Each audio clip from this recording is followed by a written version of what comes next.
Hi guys, welcome or welcome back to my channel.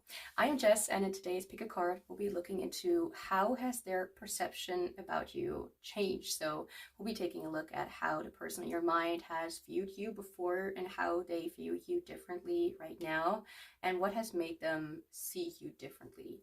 So there are four groups for you guys to choose from. Group 1 with the natural agate, group 2 with the green fluorite, group 3 with the fire agate, and group 4 with the red healer. So if you need a moment to find out which group you feel most drawn to, or crystal, which can at times be more than one, you can pause the video or wait for the meditation moment. Don't forget to like this reading if you enjoyed it, so I know what you guys are interested in and what I should lean towards, in the future. The timestamps for each group are in the description box down below, and I will see you in your reading.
Hi Group 1, welcome to your reading. So we will be looking into how the person on your mind has viewed you before, and how their perception has changed about you. So let's get started with how did they view you before. And I'm going to do it with these tarot cards, which I do want to say are it's a deck that is based on coloring it into with however you want, like color me edition thing. So if it is if it has a color, then it is something that is painted, that was painted by me, colored. Anyway, all right, so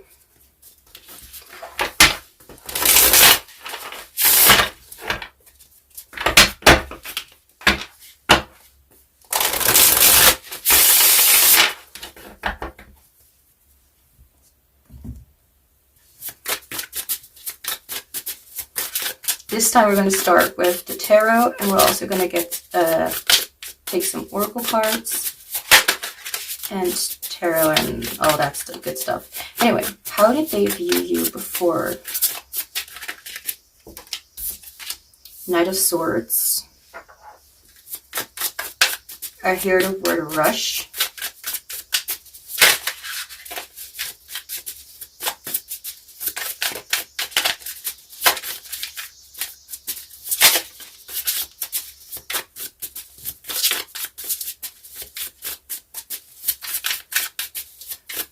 Okay.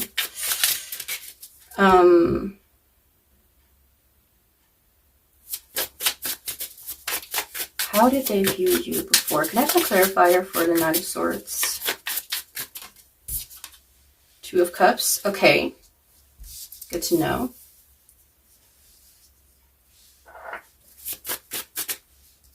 Oh, right. Two of Cups. So it could be that this is a love relationship. Just saying. We can talk about anyone, but this is, Two of Cups is usually about a romantic partnership, a very deep connection. Yeah, stuff like that. You can look it up if you want, but you can also not if you don't want to. Okay. Cards. I can. Okay. Oh, didn't ask anything yet.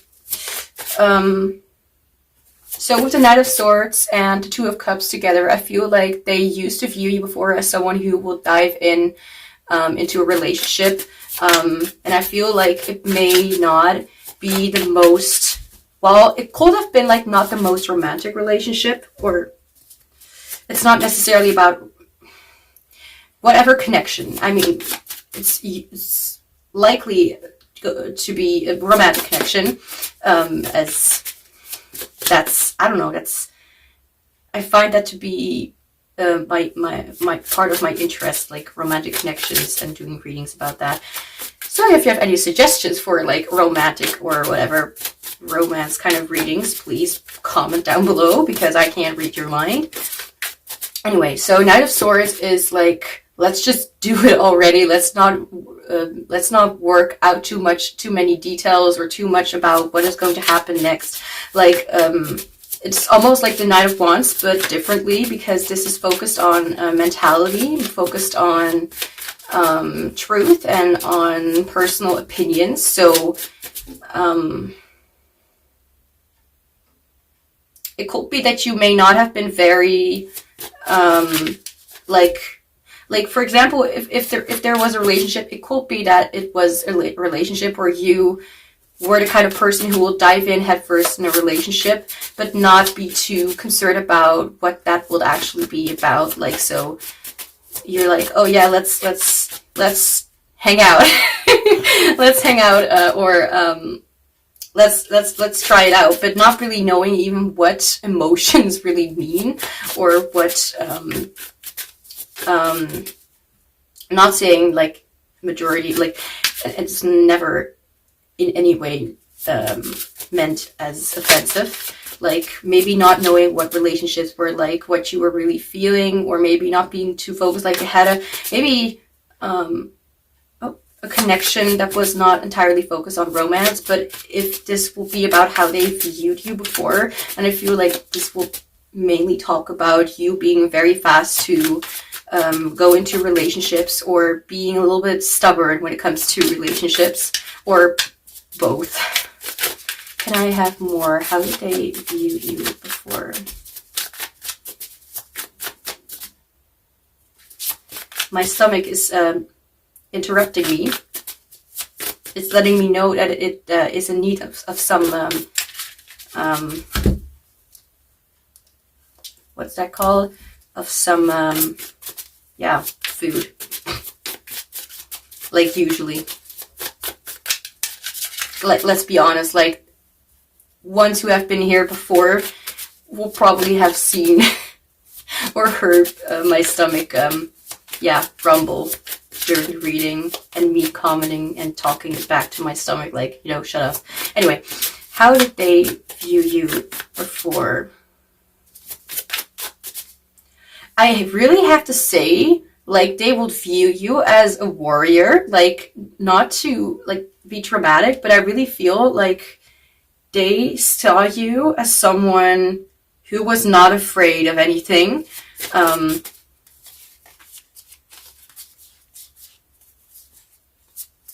Okay. Even though you may have been through quite a lot of shit, like, I don't know if they really knew that kind of shit, but now I'm seeing a picture, a scene where they were like, holy fuck, like, that's quite a big deal. Like, that's kind of how they would look at it.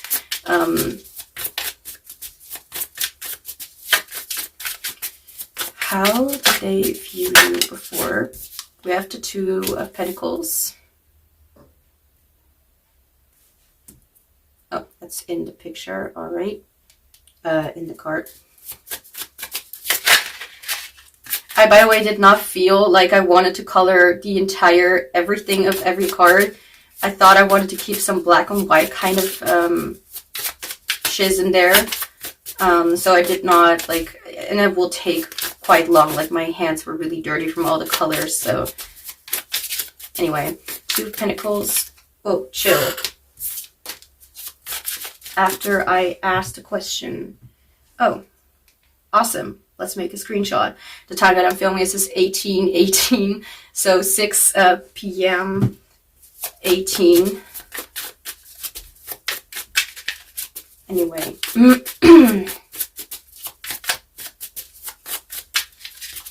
Like, I like receiving such synchronicities and such signs, but so I just take it as like, oh, that's means I'm supported, that means good shit, not necessarily specific about what it talks about.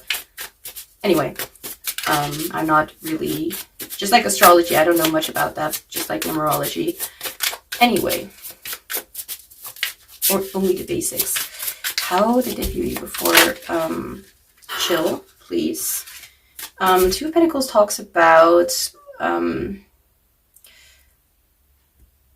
well, honestly, okay, yeah, Two of Pentacles talks about, oh, Two of Pentacles. For a second, I thought it was Four of Pentacles. No, Two of Pentacles.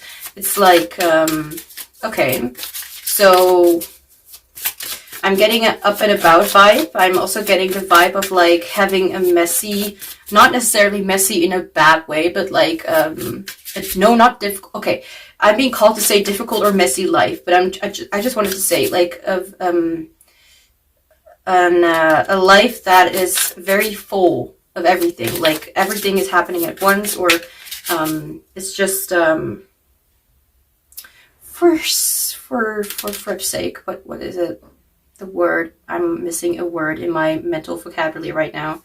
Vocabulary. Thank you. Okay. Wait.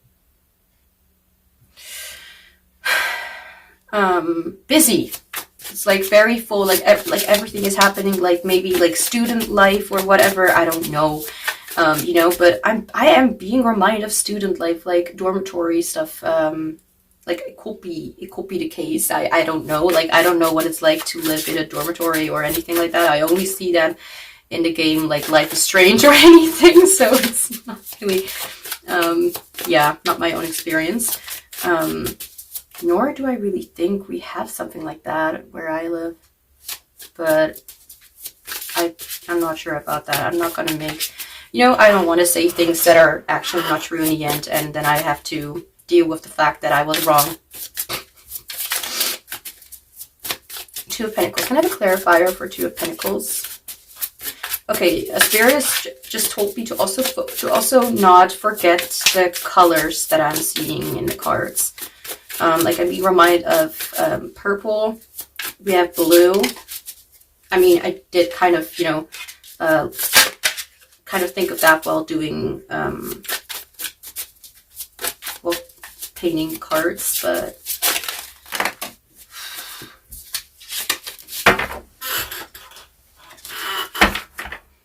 okay, Two of Pentacles. Like this right now just reminds me of like having a busy life and having to kind of maintain it, if that makes any sense. To have to balance things out and to like it's still going well. Like what I remember, like when I first learned tarot, is like Two of Pentacles, like it's only mentions that, well, I don't know if I learned this right at the beginning, but I definitely learned this and I kept this in mind, that the Two of Pentacles can indicate like, because I read reversals, it can indicate like things happening all at once and kind of needing to balance things out. But if it's in reverse, like this, then it will mean that things are really starting to get a little bit, you know, a little difficult, a little bit more messy than just the full life of, you know, being busy. There is a different word that I'm right now not that's not coming to mind right now.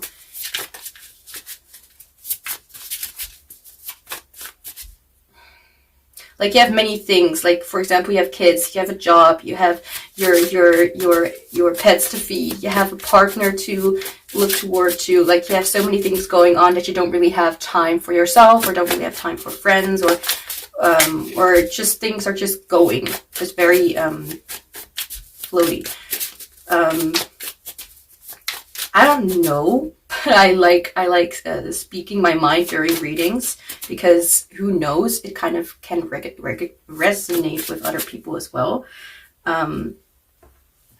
But I usually start with oracle cards and then I move to the tarot, and now I immediately felt like, yeah, I have to start with the tarot. And this is a change in my structure. So this is actually supposed to be something I have difficulties with, but right now I'm feeling it. It's good shiz. And for anyone who wants to know what I mean with shiz, I have heard of once in a video that someone used that word instead of saying shit. So I was like, oh, that's actually something I would like to say, that's something that will sound like you want to like swear or curse or whatever. Or it's not cursing. It's like you want to yeah, swear. I'll just call swear. But I like to become a little bit more and more elegant with the way that I'm speaking. So I don't know. It could be that while saying this, it could be that you have been someone who was a little bit, well, I wouldn't say harsh, but you had a strong vocabulary of, you know, a lot of words that you will say, like, no offense or no judgment, right? Because honestly, I still remember some times where I used to be a lot more loud, less aware of how I may sound, but at the same time, these words, if other people will say them, it will trigger me. So you'll notice, like, I'm kind of copying or saying these things, but what other people do, it's kind of like, no, just don't. Two of Pentacles, clarifier. Ten of Wands. Yeah, Ten of Wands is like carrying like a heavy weight, and it's usually not really necessary to do so. It's like, just let go of this weight. So it could be like the Two of Pentacles. The two, did I say that? Okay, the Two of Pentacles. Let's just ignore that. And anyway, Two of Pentacles could be talking about not just a busy life, but as I said before, like this person could be like, wow, that's actually a lot of shit that you are or have been going through. They really see you as someone who was able to balance things out in a way that was working out well. So they see you as someone like, I feel like, you know, it's not really like, sometimes people don't really change much about their perception. It's just like there are some added features into the system that are like an update that your laptop or whatever made, or your phone, like a system update, you know? It's kind of like you only went up. And I feel like since I'm giving this very specific depiction of like an update from, like, you know, like a Windows update or like an Apple, whatever, an update anywhere, and it's like you really upgraded to a next level, and it's like these things are still like present, but it's like maybe even more managed, like even better. And since I'm already going toward like a very more like positive kind of like I'm already like speaking in a way as if it is going to be very positive what they will be thinking of you right now, you know, or how they will view you right now. So I feel like that also has something to do here. So I feel like they only see you in a good light. Like if anything, they may have seen you as a little bit rash in making decisions, or when it comes to maybe like feeling very strongly for somebody else and stuff like that. But it's not like they have anything bad. Like if any, like they may have felt like you had a very chaotic life, and that led you to become chaotic in some way, but not in a bad way. How did they view you before? I like this reading. I feel a good vibe.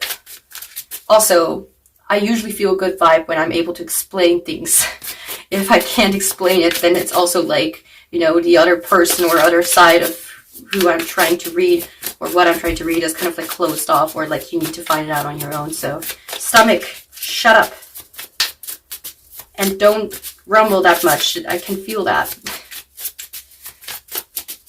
How did they view you before? Like, honestly, I really feel like they viewed you in, like, I'm hearing right now the song, like, literally, Like My Father by Jax. I only like the acoustic, like, the guitar version, honestly. It's a lot more gentle. Anyway, I feel like they see you as as definitely like partner material, like what kind of relationship this is. It's like it's a very good relationship, like what they view for them, but it's not really about like I'm not really seeing anything about them. I'm only seeing how they view you. So I can only like, you know, give good or nice, it's like I can only come up with good things to say about you. You know what I mean? How did they view you before? This is possibly going to be a longer reading, but since I'm doing this right now without the knowledge of how long it will get, yeah, I can't make any promises. How did they view you before?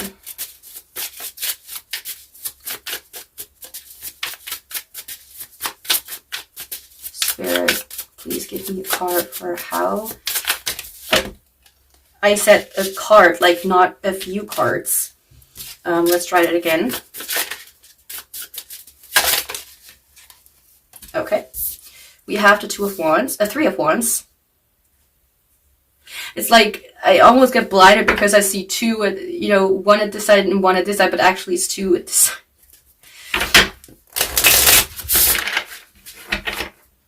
You know, I have the tendency to like when I like go through like a deck or something that I got, like a new deck, or when I've colored this, like the last card will be the last card that will fall out for me. Like I will shuffle it until all the cards have been looked at or viewed or whatever. The last card will be like a message to me, and this was literally the last card that I had colored. So I was like, oh god, 3 of Wands, things are starting to come to fruition. Things are starting to look better or more like, you know, when you have a plan, you have an idea, then you plan it out, and the 3 of Wands is like things are going forward, things are looking up, and things are going like, you know, when your manifestation or like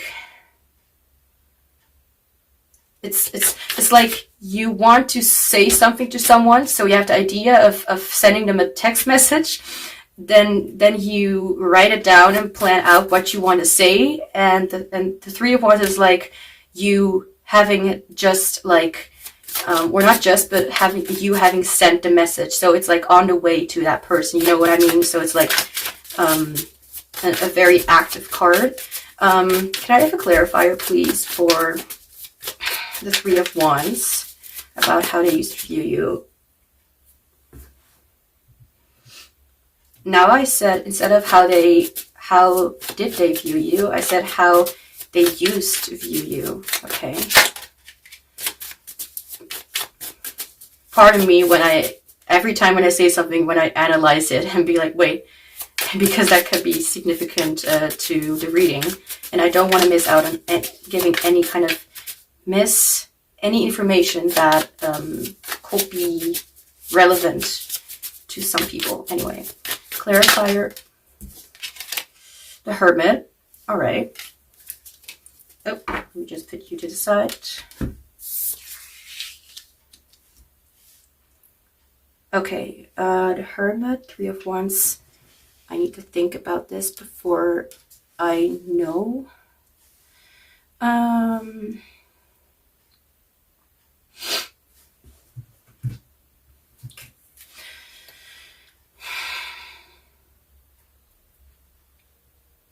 Okay, so what I'm getting from this message is that they used to view you, like, how did they view you before? Like, as definitely someone who wanted to achieve things, and not just things, but also like a deeper dive into yourself. And I feel like this could have been like you, like, also, as I'm saying this is how they viewed you. Like, this may not be like the literal truth. Like, if this is completely not at all what happened between you and the person or anything, if it doesn't resonate at all, I highly suggest watching picking another group, because that can be more that will maybe be better. It will resonate. I feel like this is talking about like having the intention or being able to, or starting to really go toward inner wisdom, or starting to learn, or, you know, like the Three of Wands is like the action has been taken, the plan has been put out into the 3D world. So it's like, it's starting, it's getting there, you know. And with the Hermit here, Hermit is more like really getting to know yourself, really taking time away from other people to really focus on your own, not necessarily healing, but to definitely find out more about you, who you are, and what you really want, and what you really think, like really going internal mode, you know, like taking space away from other people. So it could be that you, like, I'm literally seeing like you like just sitting or standing somewhere and kind of just watching into the distance, and this person viewing you and really being like, they're really deep in thought. Like maybe they will view you as if you really will think about your future, really will think about who you are.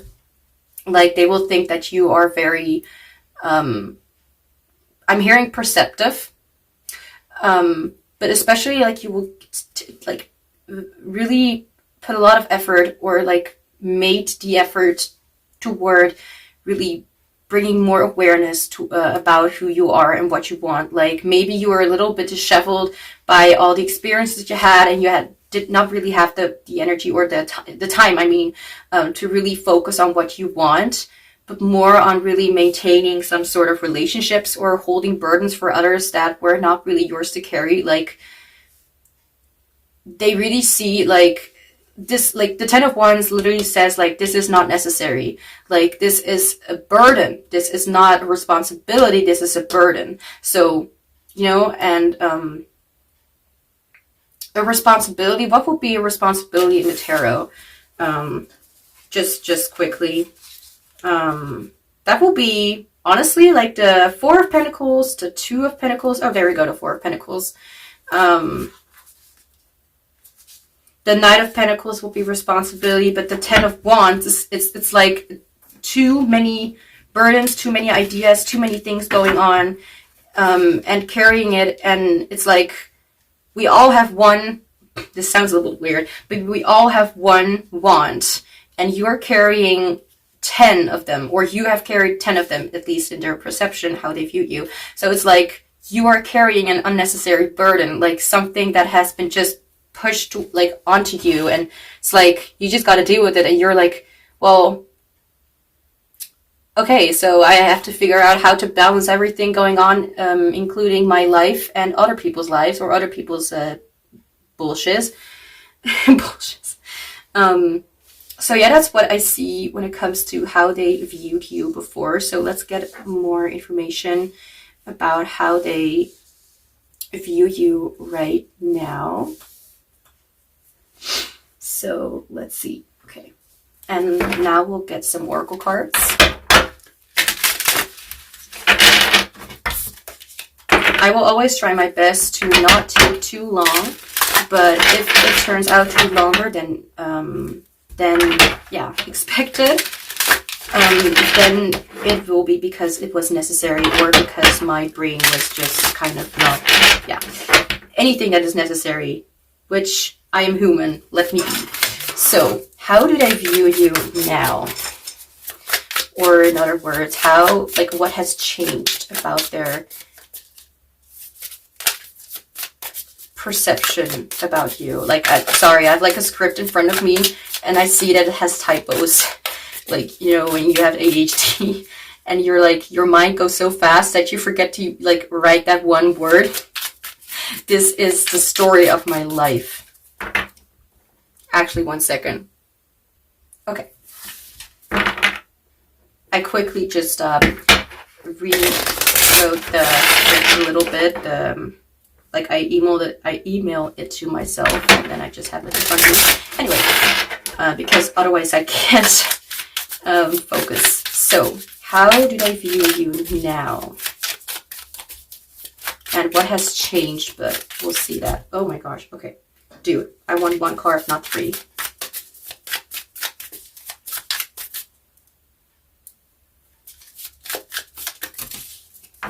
I'm also hearing the question, how do they view your connection? If that is a reading that, like, how do they view your connection? It was something that I've already written down for myself to how did I view your connection, the connection between the two of you. If that's something that you're interested in, please let me know down in the comments below and explain to me again, like, what the title was about, like, or I just forget it. Create.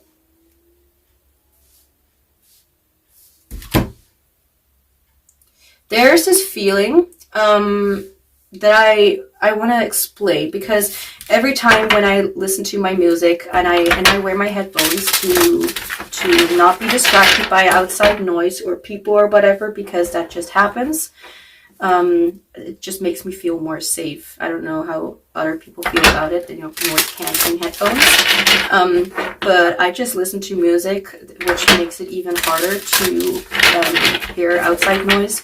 And I have a lot of soundtracks, a lot of music in my playlist, and I see that as a specific sign sometimes about what the lyrics are, and I also take that for the reading. So I'm right now hearing, reading. Right now I'm listening to the song Happier by me, honestly. And it's like, I'm happier without you, but listen, I don't feel like it's necessary, like, I'm happier without you. I feel like they see that you live so much happier, whether this is literally about, like, literally happier without this person. That can be, you know that better than I do, like, whether you're happy without living with this or whatever, or they're just happier, or they just view you to be happier in general. About, like, I mean, because the song is actually about me singing that I'm happier without my family. I'm happier without my mother. And many people will not, think the same way, because, they have a different life with their family. But honestly, I have my own baggage that I needed to carry as well. And I can also imagine some people also, like, feeling like, yeah, I feel happier without these people or whatever. But maybe it's not about, like, this person that you're necessarily thinking about, but maybe you feel just happier without the things that you had to deal with. So it could be that the baggage could be other people's expectations or ideas or what they wanted, blah, blah, blah. And now it's like, it's not happening anymore or anything like that. Or you'd be happier without it. It doesn't, I don't know what the difference is necessarily, but we'll find out. But it could be that you're so much happier without these things happening. But it could also be, of course, that you're just happier without this person that you're thinking, that this reading is about. It could also be that this reading is not just about one person, but about multiple people. But that's not necessarily what I'm feeling. So if that's what you feel, then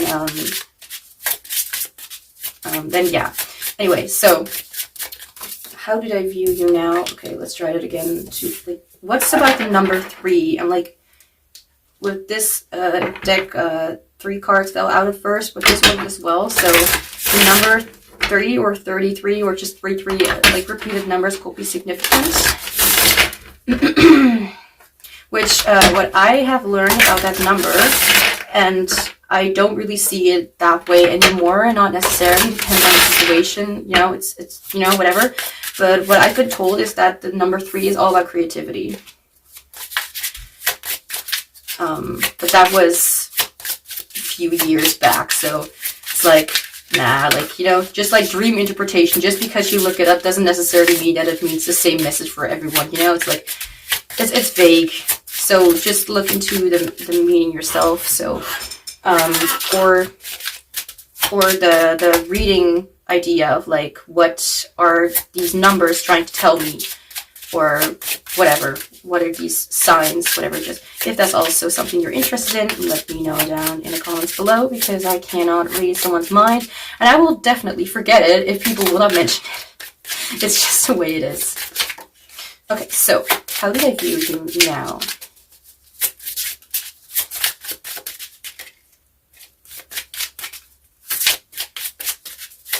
Okay. Speak. Wow, this really looks very powerful. And it's like, because I do want to talk about it again, like the song Happier. And I was actually, because I was raised in 2 different languages, and the third language that I'm speaking at this very moment is what I taught myself, and a little bit of help from school. I mean, I got nice grades for this. Yeah, okay. Okay, sorry. I thought I saw something weird. Okay. But right, the message speak, and I'm seeing like this person. Well, definitely there are people who are listening, and I see this creature, this other, well, could be the soul, it doesn't matter what it is, but I view it as like, it's not just speaking as if in a rash. So for example, it could be that you were very harsh or very unemotional. Yeah, I'm hearing that word. So it could be, and again, it's not meant as any kind of bad stuff or whatever. It's just like, we are humans. Like, what do you expect from me? What do you expect me to say? Like, there are people who were more unemotional. Depends on what you relate to, what you resonate with. But it could be that maybe you used to speak in ways that were either like silenced, or it was very loud and not very thought through, if that makes any sense. So it could even be like, honestly, like, and whatever I'm saying right now could be how they also view you, or what they know about you, is that you maybe kept silent all this time because if you opened your mouth, it will hurt other people's feelings. Ouch. I'm hearing that right now in my mind. Ouch. Like, like not in a way like because I hurt your feelings or anyone here, but more like it's too true. It's just very true, and I'm sorry it was that way, but I'm glad that that it resonates, to say the least. But right now it feels like, as I was saying before with the song that I mentioned, it feels very much like the way of speaking has turned, like, even if you were feeling conflicted about something, you still speak. Right now, like, they view you as you speaking in a more warm or in a more, I'm hearing, intelligent form, in a way that is a lot more thought through, in a way that is a lot more coming from your heart instead of your ego, if that makes any sense. It's like, I get it, and I'm still frustrated, and it's still like you are able, or maybe this is about not speaking but singing as well, so maybe singing could be significant. All right. Oh, okay.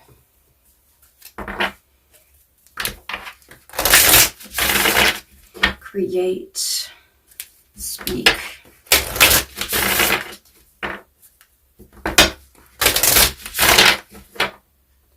Since right now I'm like reading the words speak and create, and I don't know why I'm suddenly thinking about this, but this could also mean like speaking in ways that is not too stretched or not too long, not too extensive or whatever, not too, so like speaking in a way like short and easy to understand. It's like, this is how I feel, deal with it. Could be like that.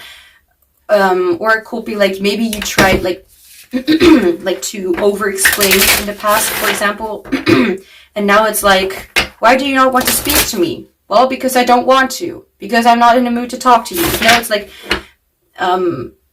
it's okay. This kind of contradicts what I said before about speaking empathetically. You know, some people don't mind people who are a little straightforward, you know, about how they really feel about something. So it's like speaking in a way like without many words, or without having too long, like I'm looking at this like there are also like, for example, this says the answers are coming. This is like a longer sentence, then obviously hold your vision. You know, it's like without being too over-explained, without trying too much, you know, like to make it easier for everyone involved, or at least for yourself. And it feels very cut and dry, I'm hearing, and I don't even know what that means, but if you do, then that's kind of how it sounds. It's just very straightforward, and it's like, this is just the way it is. And even if it may sound harsh, there is still empathy, or still at least a lot of self-empathy here. It's like, it's not coming from a bad place. It's coming from a place of wanting to be understood, or wanting to be heard, or anything like that. And anything I just said could be how they view you, even if they wouldn't say it that, like, out loud to you. Like, for example, if you let them listen to me, and they will listen to me, for example, like, saying these things about how they view you, then they will be like, for example, for, of course, at least most of you, it will be like, that's literally how I view you, more expanded, like a lot more deep, or whatever. I mean, I tend to have that, I have that tendency to over-explain. So if you used to be like that too, or maybe you still are, then I understand why, or understand, I just understand. Anyway, how did I view you now? So I'm not being called to mention any kind of changes other than you being more out there with your voice, and not in a way that you bottle it up anymore. You know, I can still not figure out whether I actually am still doing the same thing as in the past or not, but I can definitely see in my own behavior that I have changed, and that I am a lot more or less shameful or whatever about it, or just that I try to not think too much about it right now when I make decisions. Like, I still have the tendency, but that doesn't necessarily mean that it's so overly like in the past. So maybe you still see yourself as being that kind of way, but it's like, for them, it feels like it's different. Your dreams need a practical plan. Full moon in Taurus. Full moon, huh? So full moon always tells me like a chapter is about to end, or is ending right now, or like a way of being. And full moons, it's not like a rare occasion, once in a lifetime thing. It happens quite a lot. Like, oh fuck, okay. Like, my nails are so long, like I tried to go back with my nail, and then I kind of, yeah. Anyway, it happens once a month or whatever. Oh my god, I'm not even sure what I'm talking about. Like, I could be literally saying something that's right or true, but when I don't know for sure what I'm saying, I don't want to speak, honestly. Just imagine how I will be in like at school or whatever, and so and the teacher or whatever would ask me a question, and I will know for sure. Do you really think I'm going to answer the question? Do you really think I'm going to do that? I'm going to look at them like, what the hell do you want from me? Like, I don't want to make a fool out of myself. Anyway, full moon, yeah, how often? Every 29.5 days.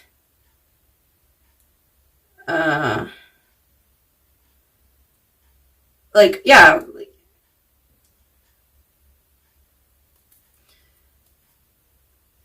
So, the first few days of the month. So every month. And this is me having read that on the internet. So apologies if I'm still wrong. Which, you know, I'm probably not. But I just want to say, like, if in any case I'm sometimes or somehow wrong in something, I just want to make sure that people understand that I'm no... yeah, what's that called? No expert in that area. If I don't know something, then I just don't. Your dreams need a practical plan. Sorry about that rambling, but yeah, it's happened before. Maybe once or twice. Okay, your dreams need a practical plan. What's all this stuff?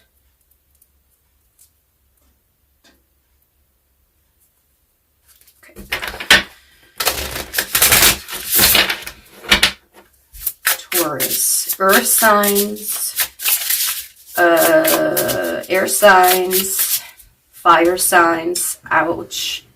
Yeah, a lot of fire, no water, by the way. I mean, speaking, throat chakra, blue sky, speaking, opinion, mindset, wands, fire, creativity, passions, and pentacles. So, oh wait, we do have the Two of Cups. So we have all of it, but yeah, anyway. How did I view you now?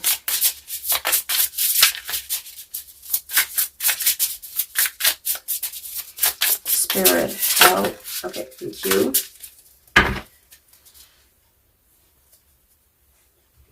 Yeah, I'm hearing the song, what's it called? Wrecking Ball. Okay, no, I'm not going to say that. Not by Demi, by Miley Cyrus. Cyrus. Okay, I don't even know how to pronounce it. But, yeah, that's kind of, I came in like a wrecking ball. Yeah, I will kind of see that, like how, like maybe then they kind of know you, I guess. I don't know, like I will feel a little exposed if someone would know how I will be in love relationships, but, you know, anyway. You wrecked me. So, honestly, these kind of imbalances or feelings of burdens could be about anything. It could be about responsibilities that are not even yours, like in the 3D life, like jobs, school, like some sort of, oh my god, what's it even called? Some sort of responsibility or something that you need to do, like taking care of other people who can take care of themselves, you know what I mean? But it can also be emotional burdens, even if we, like, honestly, don't limit it to just because it wants. It can be ideas or other people's burdens or what they are saying or thinking, their opinions. It can also be relationships, burden of relationships, or like a specific relationship that has been taking a toll on you, and how you're moving, how you have been taking a lot of effort to at least try more to be in sync with who you are and to really figure out who you are. So what has changed about you? I'm not done yet. I'm also gonna take the tarot cards to explain.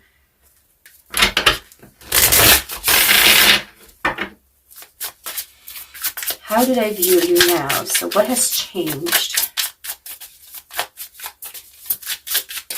Right, as I said before, like it could be that nothing really has changed other than really you. It's not really much of their perception, but you have changed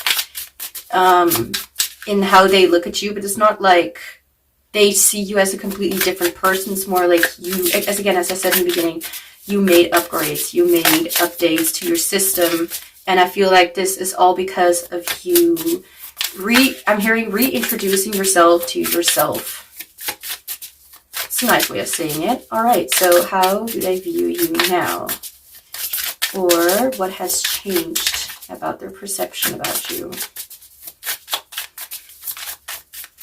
I do feel like you really, like at first they just understood you, and it's like they also cared about you, but now it's like you've grown so much in a way that they're so proud of you, like they can't even explain it in a way. It's like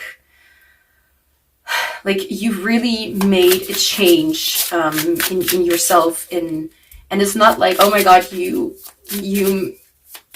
realized you were a beautiful goddess or whatever. No, it's not always that. Like, yeah, of course, but it almost sounds cheap because you hear it so much in tarot readings. Sorry, but I've heard it all the time, and I'm like, say something new, something that's not boring me, or that I just can relate to in a more deep way. Anyway, I feel like they view you as someone who can expose more of their truth to other people. I did not at all read that card. Like, how dare I? Where's the book?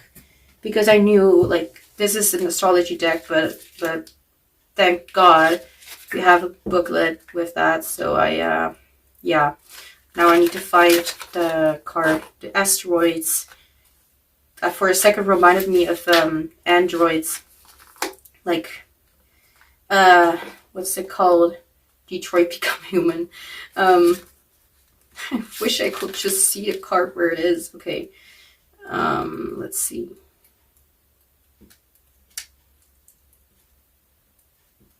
Right, Cirrus, I don't know how to pronounce it. Cirrus, cycle 4.5 years? No, wait.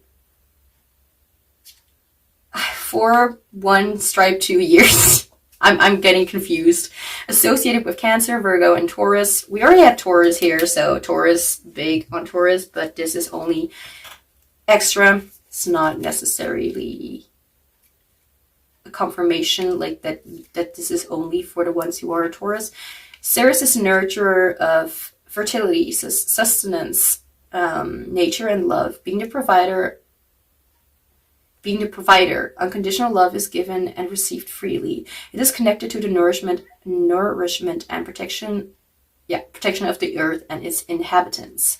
Bright side, sharing, fertility, fecundity, okay, abundance, support, caretaking. I thought it said cake.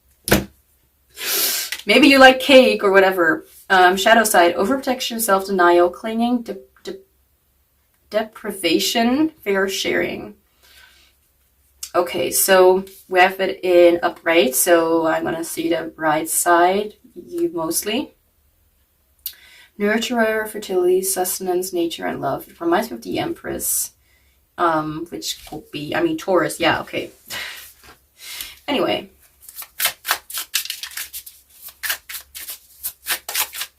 I feel like they see you as someone who is able to give a lot more love and compassion and empathy to people right now, or even to yourself. Maybe even to, like, for example, when you have kids or pets or whatever, like, you're able to give more attention to the things that you care about and not the things that you need to care about in order to, whatever, survive or, you know. I feel like you're right now much more able to give into what you want and not into what other people want, if at all. Like, you give your full attention to what you care for and not being the victim anymore of being a puppet for other people to just do what they want you to do. Being in their control of how things need to be or whatever. How do they view you now? They see you as a lot more vast, a lot more self-sufficient, someone who's able to take care of themselves and take care of their family. Yes, I heard family. Or of their loved ones. And family is not necessarily biological. Whatever or whoever you see as family. It could even be your teddy bear. How do they view you now?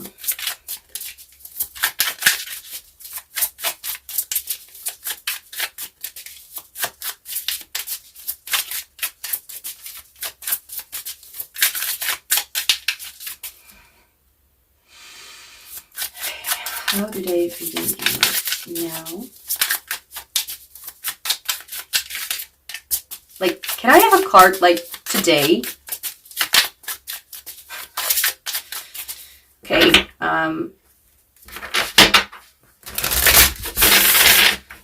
I also kind of learned, not by myself, but by other people's advice, or you know, when other people tell you like how they do something, it's like, oh, that's inspiring, or that's actually a good idea, let's try that myself. Not copying, but taking that into account, like, any information. And I'm being reminded of like cards, like whether you see them as living or not, but I have, you know, energies and stuff like that, and the cards are behaving in a way like, not like I don't want to let you know, but it's like maybe the cards, there needs to be like one specific card, or it's not very easy. Like maybe this person has a little like trouble, like again with these cards, like first other 3 cards came out, so it's like maybe they cannot quite tell what has changed that much, or maybe it's difficult for them to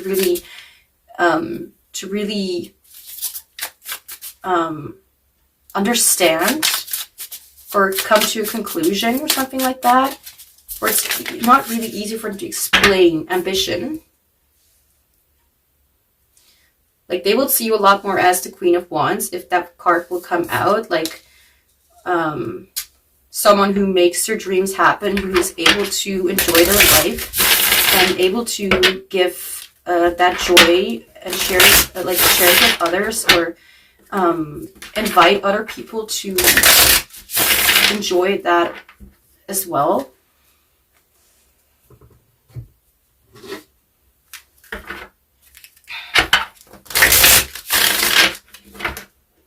How do they view you now?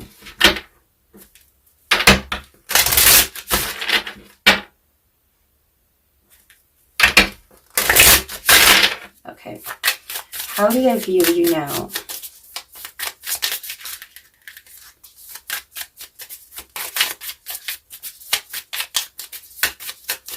Okay, 2 cards. Okay, there we go. We have, I am a problem solver.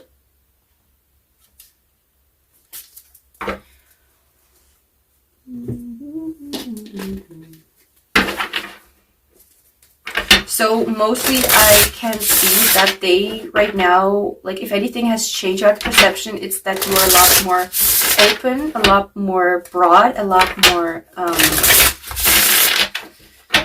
I'm hearing a word, but I don't know what it means. And sometimes I am mixed it up with something else and it's actually not what I, okay, anyway. Let me just look it up.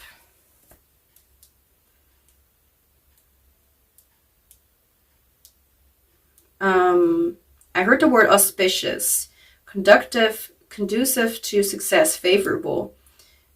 Okay, full of promise, promising, bright, rosy, good, optimistic, prosperous, auspicious.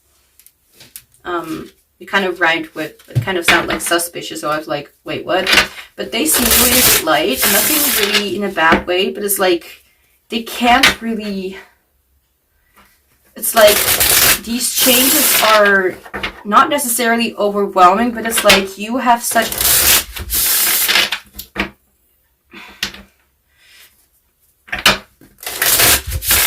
Honestly, this song, I want to mention it. I'm hearing the song ABCDFU by Gailey. I don't know how to pronounce her name. But in what version? Angrier, right? And it's like, at first it's like, you know, explaining, but it's like you are a lot louder, a lot more powerful. You sound a lot, feel a lot more powerful, as if you are able to resolve your own life issues and also inspire others to do the same. It's like you are the queen of empathy, but in a way that you do not overgive nor overshare, and do not allow other people to do the same thing. Like, I don't feel like you're necessarily wanting to be seen as a well, I don't know, role model, but it's not like really your intention, but you have a very huge impact on people. Like, they see you, and instead of seeing someone who has burdens and responsibilities that are bullshit, they see someone who is flourishing, someone who has really found their own way in life. Like whether they see something as perfect or not, like whether you view yourself as someone who has really come far or not, like they really see you having made like a lot of changes and taking like a lot of big steps towards your own fulfillment, and how you are able to share your wisdom in some way. Like, for example, I'm not going to say anything about that because I don't know my impact on people. It's just the way it is. If people don't tell me that they, for example, like the reading or whatever, and not necessarily about that, like, I don't want to try and get you to like the reading. It's more like, I really don't know how other people view me with, like, when they don't tell me how it is, or when, you know, I don't know until I do, because of their input. So it's like, I don't know, but I am a tarot reader here on YouTube for like over a year now. And even though I'm not like on the top charts or whatever, I still have like, for example, for example, let's just say this is me, and this person will view me as someone who is really very loud and speaks in a way and is able to help people, even though I wouldn't be able to really see that myself because I'm just busy with me being me. Because honestly, because of these bright eyes and like that open mouth, like it almost feels like I'm blinded, or like that person's like blinded because of the wisdom that they're putting out. Like they don't even notice what they're really putting out there. It's not necessarily that that is the case. Like you do know that you are very successful, but it's not like you really boast or anything about it, you know? How do they view you now?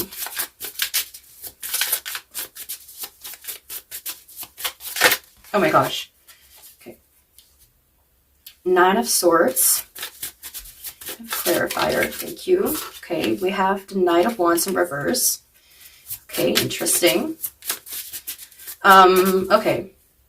So, as much as I said that they really view you as someone who is inspiring, someone who's like inspires people and really like maybe they even see you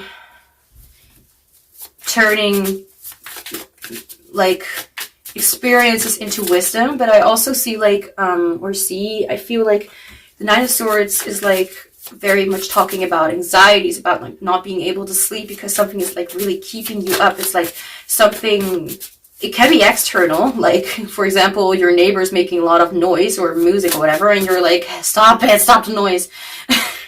Actually it's a good example, but anyway, but it can also be of course like something that's, it is usually because of the things that are happening internally, like that are terrifying you, like because you feel like you don't have the control over it. But with the Knight of Wands in reverse, it could be that it's going out of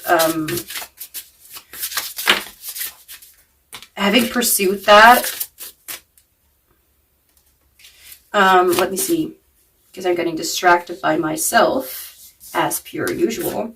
Knight of Wands comes forward, but I feel right now like Knight of Wands is like, I still am coming forward, but maybe, like I feel like this could be talking about like not wanting to come across as if you are not you.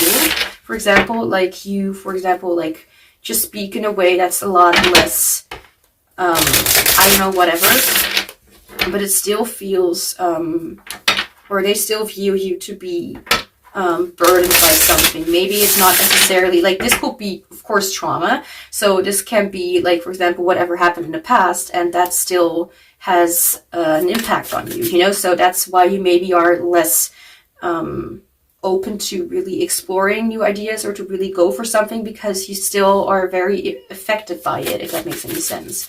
So that's how they view you. Like I don't know how it's not necessarily with the messages coming out that it literally talks about you as who you are as a person entirely, but more like just making sure that it's not too late, so I don't need to shut up or be less loud. I don't know. Timing. I'm filming this in the evening. Sorry, rambling. Well, not sorry necessarily, but for the ones who get bothered by it, I'll say sorry to those people. For the ones who are able to deal with it, thank you. What is this? Okay. I thought that a card flipped over. But I feel like this could be like trauma, or like memories for, like fears, anxieties, things that are still happening or not happening anymore, but I feel like this is talking about whatever has happened. It's like maybe not happening anymore, but it still has an impact. You still are being reminded of it. It still really makes you, it's either like, again, like you had the tendency to be very loud and maybe it was not really that bad. Like, for example, like as I said, for some of you, it's like, you know what? I feel like it's balanced. I feel like there were times where they saw that you were just bottling things up, but there were also times where you were able to speak about it in some way, or where you opened yourself up to it without really giving permission yourself to actually do it. So for example, something triggers you and you start crying, but it's not really like you want to, so you try to hold it back. Like, honestly, like a real experience of mine, like very embarrassing. I'm sorry. If I'm going to cry, I'm going to cry alone. Okay? So I don't need any other people seeing how shitty I'm feeling at that moment. I just don't need that for everyone involved. And that could be the same for you, you know, for the ones who resonate with other ones, you know, leave it.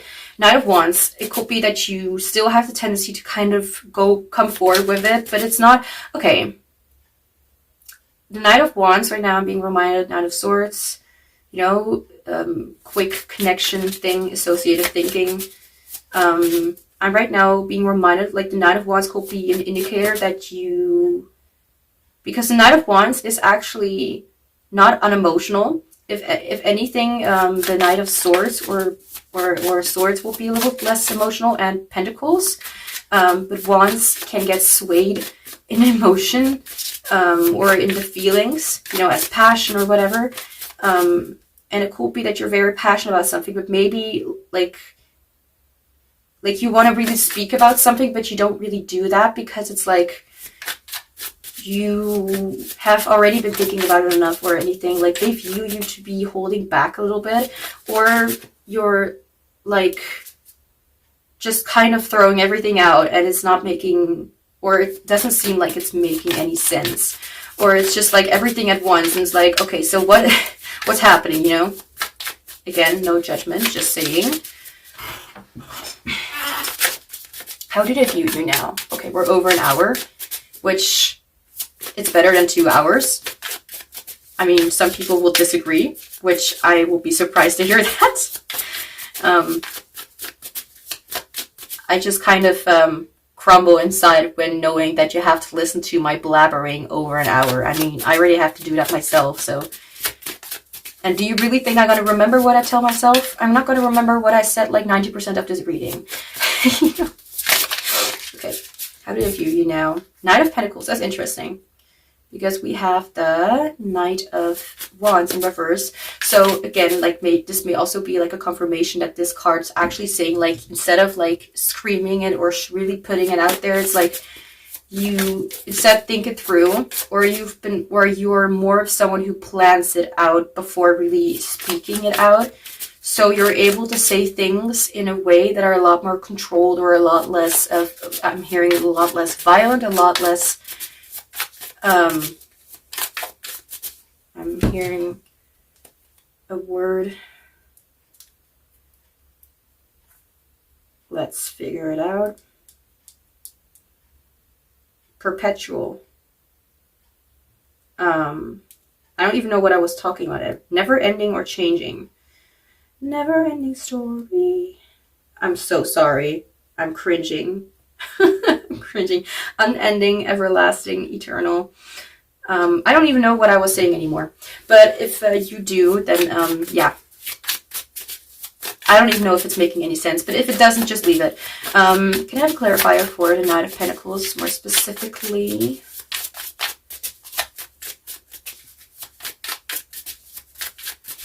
I'm smelling like, I'm being reminded because of the smell of like wood, like I'm being reminded of like a closet or like a shelf or whatever, as if someone bought a new shelf for something. Yeah, again, like I'm being like this Knight of Pentacles just reminding me of it. Why? I don't know.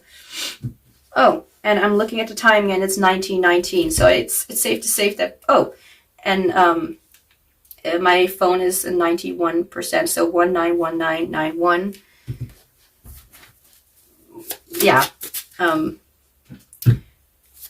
Whatever that means. Oh my gosh. Do not fall on the floor. That's prohibited. Forbidden. Okay. In any case, I see you as someone who really thinks ahead before making a move. Like, you know, I almost think that this is a reading about me, honestly. like recently I came up with a beautiful, beautiful thing to say about my brain, like how I would describe it. My brain is a living chess board, like with all the pieces always going in one or certain directions. It's not something that I really wanted, but it's what I learned, so I'm less stressed or panicky in in strange or abrupt situations. Whew. I find it interesting. They are not putting their feet in the, oh my god, in the thing that you need to Pete. Yeah, someone could be named Pete. Put your foot in. Like, I know very well what that is, but not in American English, anguish, cool, language.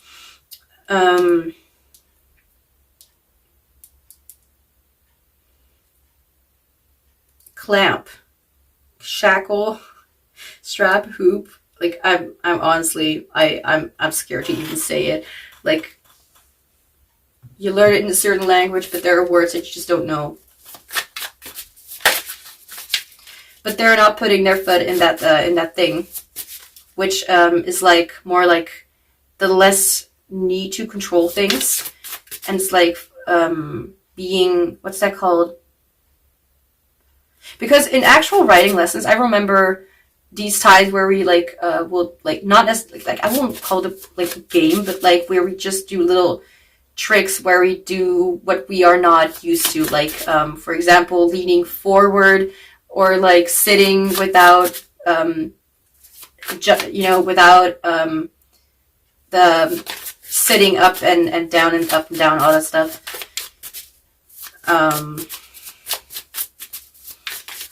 But we have a lot of knights. We have a Knight of Swords, a Knight of Wands, and a Knight of Pentacles. So the Knight could be significant message, could be, I mean, I don't know, about someone, like a message coming through or like an action being taken. It's actually an action card. So we have the Swords, the Wands, and the Pentacles. What we're missing is the Cups. And as I said before, like we have more earth, air, and fire energy than water. So maybe you're not really too big on really speaking or really being too much about emotions as well. Or they view you to not be too much about that. Like you have everything together. It's just that you have some difficulty with sharing your emotions. Because for now, we have only one Cups card or one Water card. Knight of Pentacles, clarifier. Okay, Water card then. I'm being told I don't need a clarifier for this one. So how do they view you now?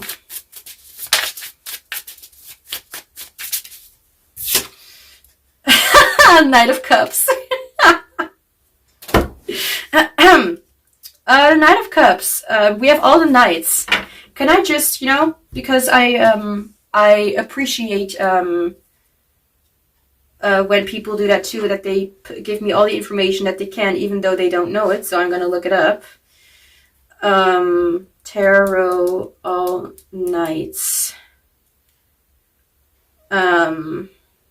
What does it mean? The knights mean either literal travel from place to place or represent traveling your life path. That's what one thing says. But it's like the Page is the explorer, like kind of like the Fool, but in specific elements. And the Knight is like the messenger. Like, for example, if we get the Rider in like a different card deck, what was that? It's not Oracle, it's not Tarot, it's Rider, wait, thank you. Spirit is likes to joke around with me. It's a Lenormand, thank you, Spirit. A Lenormand, and they're the card, the Knight. It's like the Deliverer. Deliverer. I don't know, maybe you're, I don't know, maybe someone is a deliverer. Like the Rider is like the message bringer or of something, or news bringer. So it could be some sort of news coming in. We have all the knights, and they're all offering something or all bringing something to the table. So it could be that this is like, for example, well, this could be literally like a message from them, or it could be a message even from you, because it's how they view you. Or you have a lot to give, and they view you as someone who is able to really go in different sort of kind of directions. Like the first that you would go to will definitely be the mind. The second that you will go to is passion, and the third you will go to is like stability and groundedness, and the last will be your emotions and spiritual, psychological, deeper subconscious kind of stuff. Anyway, can I have a clarifier for the Knight of Cups?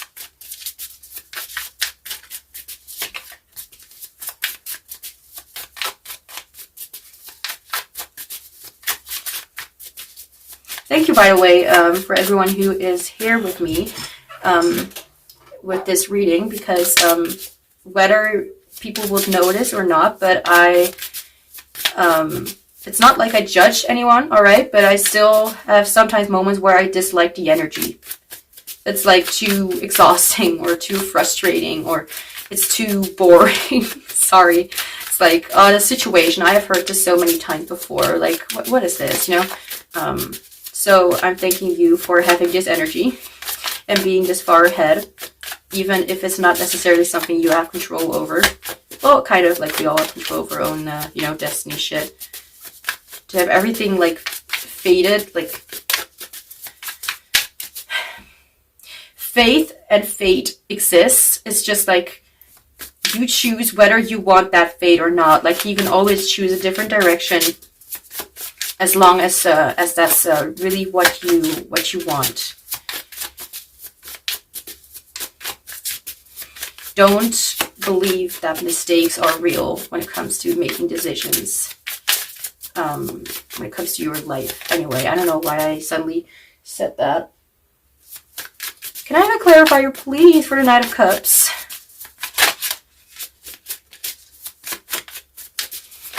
Oh my gosh. Okay. Okay. Okay, 2 cards. I can deal with that. We have Justice and we have the Ace of Pentacles. So yeah, Justice talks about fairness, about the balance of actions and consequences. And with Ace of Pentacles, which is like the card to get when it comes to like something stable, rooted, and actual happening. So, for example, then we have the 8 of Wands. Like, I've been getting the 8 of Wands so often lately. And when I say lately, I mean like the last few weeks. Anyway, Ace of Pentacles, like we have the Ace of Cups, which is all about like new emotional beginnings. So which, you know, it kind of happens like internally, you know, it happens within you. Then you have the Ace of Ace of Wands, which is like a desire or a passion, you know. Then we have the Ace of Swords, which is like a thought or attention or like a certain truth that needs to be spoken. But a Pentacle, it's like more of like something really happening in the 3D world. It's like something really coming to, like you can really see that plant. It's not something like that happens inside. Like that's something, I mean, not like literally like plant. That would be weird. But that actually gets into the world. Like it's the best card to get when it comes to really wanting something in the 3D, like right now or whatever, you know what I mean? Let's see.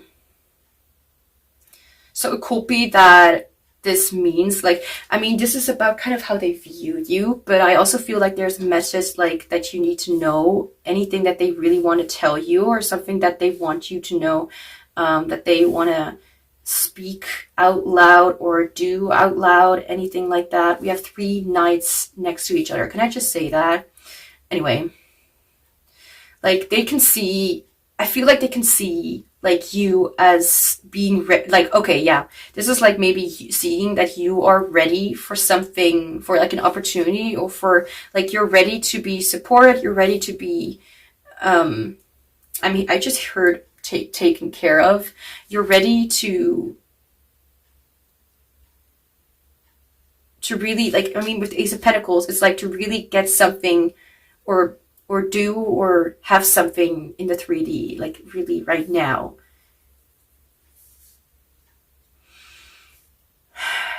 I'm hearing potential, like they see a lot of potential, like they just see a lot of beautiful shiz just being honest. Like, there's nothing bad that they can speak. If anything, they can just be proud of what you have achieved for yourself. And I'm not talking about, oh, you've got money, whatever. No.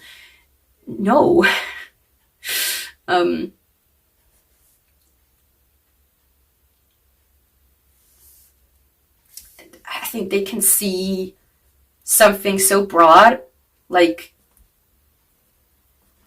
it's like, I feel confused. Like, I don't even know what to say. I don't even know what to think right now, or what to tell you. And I feel like this is coming from this person. Like, they view you in a very good way, in a very good light. And it's not even like they can really explain it. Like, they could explain it by what has happened before, but not right now by what they're seeing. It's like something they maybe don't even know themselves. It's like, you're doing so well, you're going forward so much. Like they can't even explain how that happened, or why, or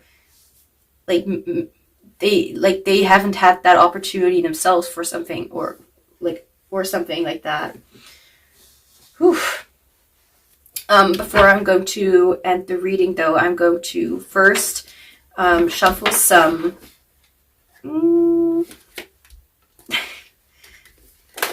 channeled messages, and not just shuffling them, but also laying them out for you, letting things go in a certain direction, whatever. And I'm also gonna get some last messages or advice, or anything you need to know, whether this is about this person, about how they view you, anything. You can take it the way that you feel it was meant to, whatever it means for you. Or you can just ignore it. Anyway, so I have like 142 of channeled messages cards, so we will not run out, but it will not get there. Like, we will put down every single card. That's just cheap. Anyway, so any last channeled messages from them, to you? Oh. Hello, can you work with me? Thank you. I want to take you out sometime. All right. So it could be that they're literally going to, come forward. I mean, this is pretty much talking about what they want, not about what they're going to do. But, it's not saying, I am going to, but I want to, But the Ace of Pentacles is pretty much, putting balance into the situation. They really feel like things are in a good place. Like, they see that you are doing good. They see that you are ready.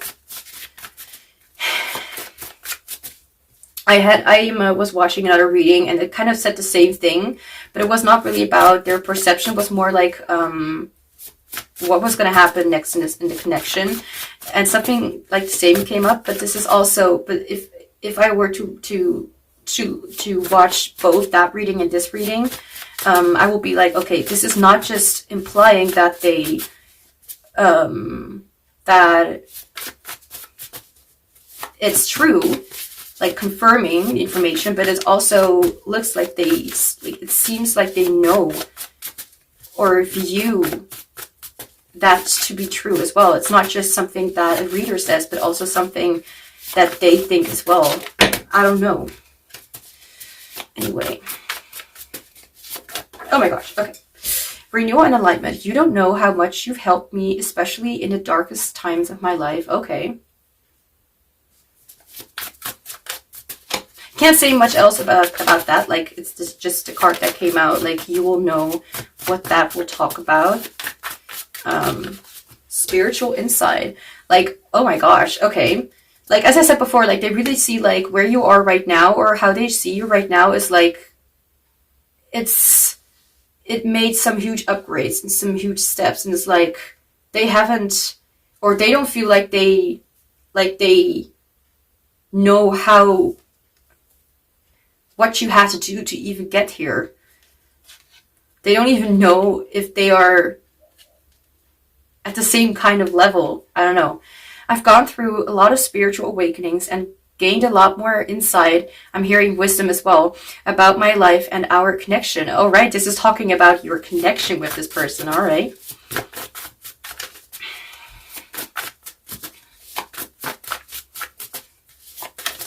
Oh gosh. And I'm burping right now. Okay. I mean, it could be because my stomach is kind of empty. But it could also be that they just want to like releasing something. Oh, we have a warning card. Such cards are not very are quite rare. And we have I am absolutely terrified of seeing you again. Oh, all right. It's like and since this is a warning card, it's not just like I'm scared. No, it's like I'm terrified. So for example, like my reaction, for example, like to a certain situation, whatever, or what will trigger me is seeing someone, and then it's like, oh my god, this is too real, this is too much, like I need to go, I need to get out of here. So it could be that they are right now a little bit too scared for them to really approach you or anything like that, if that is something that you want, or what this even means. Okay, renewal and enlightenment. I've gotten myself out of unfulfilling and unhealthy relationships because they've hurt me rather than support me and my decisions. I feel like this could be talking as well about like not just spiritual awakenings that you've like really helped them in the darkest times. Like I feel like the way that they view you, like maybe they viewed their life to be the same. Maybe not like literally the context, but the burdens or whatever they had to carry.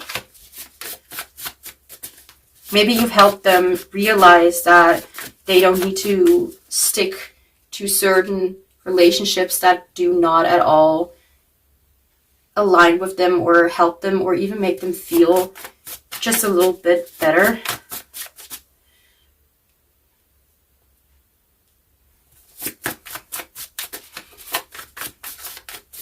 Anything else?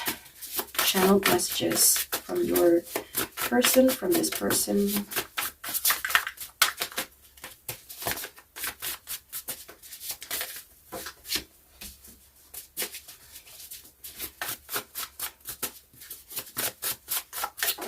Okay, realization and regret. I am breaking down in tears now that I finally realized how I felt all this time. Yeah, didn't I say it?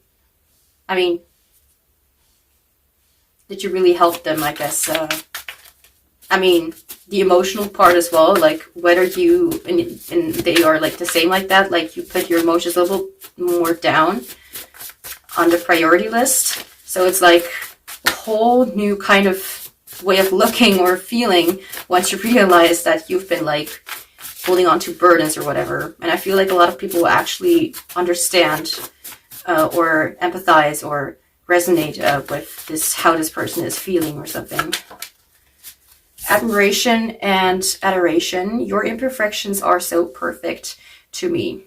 In the back of the deck, we have, I can't promise that it'll always be fine, but I am here if you're ready to try. This was inspired by a lyric, by a song. It was called Yes by Demi Lovato. Anyway. Can I put it? Yes, I can. At least somewhat. And now for the ones, for everyone. Anyway, so last guidance, anything that you need to know about this person or anything else, advice, guidance, whatever. So, all right, we have kinship, we have Cancer with spirit, so it could be there your sign or in your chart. Multiple generations gather around a table. In your mind's eye, imagine your ancestors welcoming you to the table with acceptance, whether or not your actual family provides a feeling of belonging. Wow. Wow, this hits home. Draw strength from your visualization of emotional support and unconditional love. Whether or not your actual family provides a feeling of belonging. Wow. That's not something I really read a lot in my card decks, and I think it's really beautiful. No, to not just be like, oh, your family is awesome, good shit, all that, you know. To also remind them, like, doesn't matter. Like, it's not like you really need to feel that way. It's not like you need to just accept or whatever. I don't know how to explain. Then we have identity with Ascendant. A star rises in the east. You are developing a key factor of your identity or personality. This impacts other people, but it is also affirmation of what is important to you. Allow for a new beginning. Remember you are unique and find your self-assurance. And the last card is forgiveness, Scorpio. So we have water signs here, wisdom. A long exhale. Let go of the air in your lungs and exhale fully. What else are you ready to let go of? Once you set forgiveness in motion, you can stop focusing on the projected outcome of a situation and allow it to take its own course. Like whatever will happen, it will be fine. Holy. Okay, so group 1, that's all I have for you. Thank you so much for being here. Do not forget to like this reading if you enjoyed it, so I know what you guys are interested in and what I can lean towards making in the future. I'm sending you much love and joy, and I hope to see you back soon. Hi Group 2, welcome to your reading. So we'll be looking into how the person on your mind has viewed you before and how their perception has changed about you. So let's get started. Okay, so one thing I need to mention, I didn't mention it with Group 1. I mean, I don't know if it's necessarily important, but for the ones who know my readings, I usually start with Oracle cards. This reading I'm going to start with Tarot. Not like a huge deal, like it's not like people are going to scream and leave the chat. But still, maybe it's just worth mentioning to myself. So we're first going to look into how they viewed you before, and then how they view you now, and maybe what has changed, and even some channeled messages and last advice or guidance. Sorry, I'm not going to take it. Oh, I don't know if that was real, but I heard a sound. Like, I don't know. I have my headphones on, so I don't. Anyway, how did they view you? Scratchy scratch. How did they view you before? What am I getting?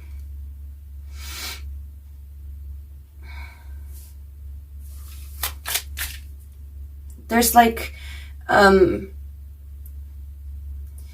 this feeling of like someone being sad or someone being disappointed, but not like in you, like as if you've done something wrong, but more like as if they empathize with you, or as if they feel like whatever went on, it's like they felt like shit knowing that that was happening to you, or knowing that they couldn't do much about it.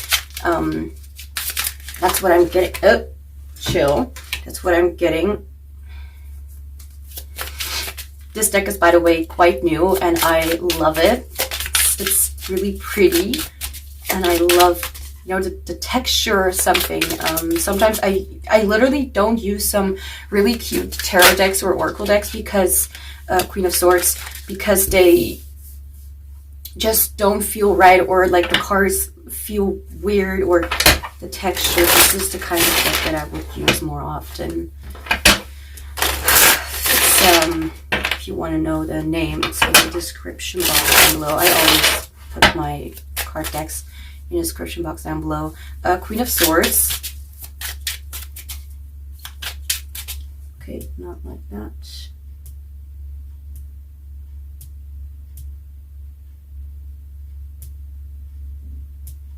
I feel like they really have a lot of regrets when it comes to you. Like, not as like, that regrets, like, they really wish they had done things differently, or they wish they could have helped you, or they wish they had done more, like it could be that they may have seen you as like, they saw what was happening. Like, this is a really in-depth thing already. Like, we're not even at 5 minutes yet, and we're already starting off great. What do you, by the way, think? Like, I thought this was so cute together. Like, color, matching the color. Yeah, whatever. Anyway, Queen of Swords, Four of Wands. Wait.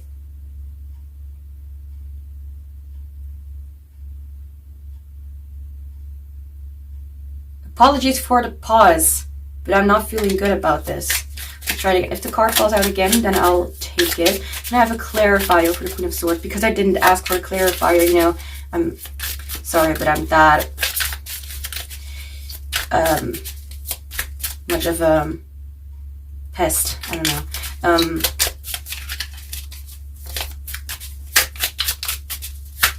Queen of Swords clarifier, please.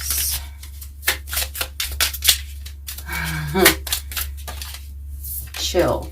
One card, please. I like this vibe too. So let me explain what I mean with this. There are readings that are really feeling out of my kind of control, out of my comfort zone, which, for example, like future predictions are like less of like what I rather do, and maybe what I succeed less at, but maybe, I don't know. But there are readings that are more energetically based, and that I can do a lot better. So it's good to know that I'm vibing with this reading. Let me know down in the comments if this is something you will prefer watching. I always like to know because I really can't read minds, and when I do the what's the thing, the community post shit, not everyone reads that, and if they do, people just don't care. At least that's my perception. I can be wrong, of course. By the way, things that I may be mentioning that are completely not what you're wanting to hear, which is like me talking about my YouTube channel, may not be relevant, but what I'm saying, like, you may, like my perception of you, or my perception of my viewers, whatever. I'm getting distracted. Sorry, music was too loud. That it may not be less necessarily about that, but that could add to the reading. Like, this person may think that you don't care about them, or don't care to respond to them, or that you would not even spend your time on them again. This person may have felt helpless seeing you get robbed of something. It's very specific. I hope that it at least resonates, but in a way where you're like, yeah, I want to continue listening, instead of like, okay, this is too scary, let's get the fuck away. Rash. I'm hearing a word, but my brain is not connecting. My brain is not braining right now. Rash. Oh, it's like fast, or like, no, not inconsiderate, unthinking, reckless. Yeah, reckless is kind of rash. Okay, I have my phone next to me, and I have Google Translate. When things get a little bit challenging, we can always ask for help or guidance.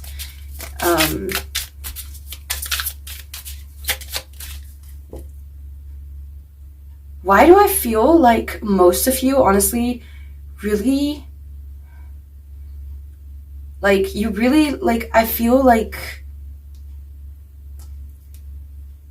I know this is a reading about their perception, but I can also definitely feel and understand what is actually going on. So I actually see that there is that I don't feel like, okay, so it could be that in the past you may have, excuse me, I'm hearing so much. I'm hearing done the unthinkable. What you have done the unthinkable. Like, that immediately sounds like I've heard those I've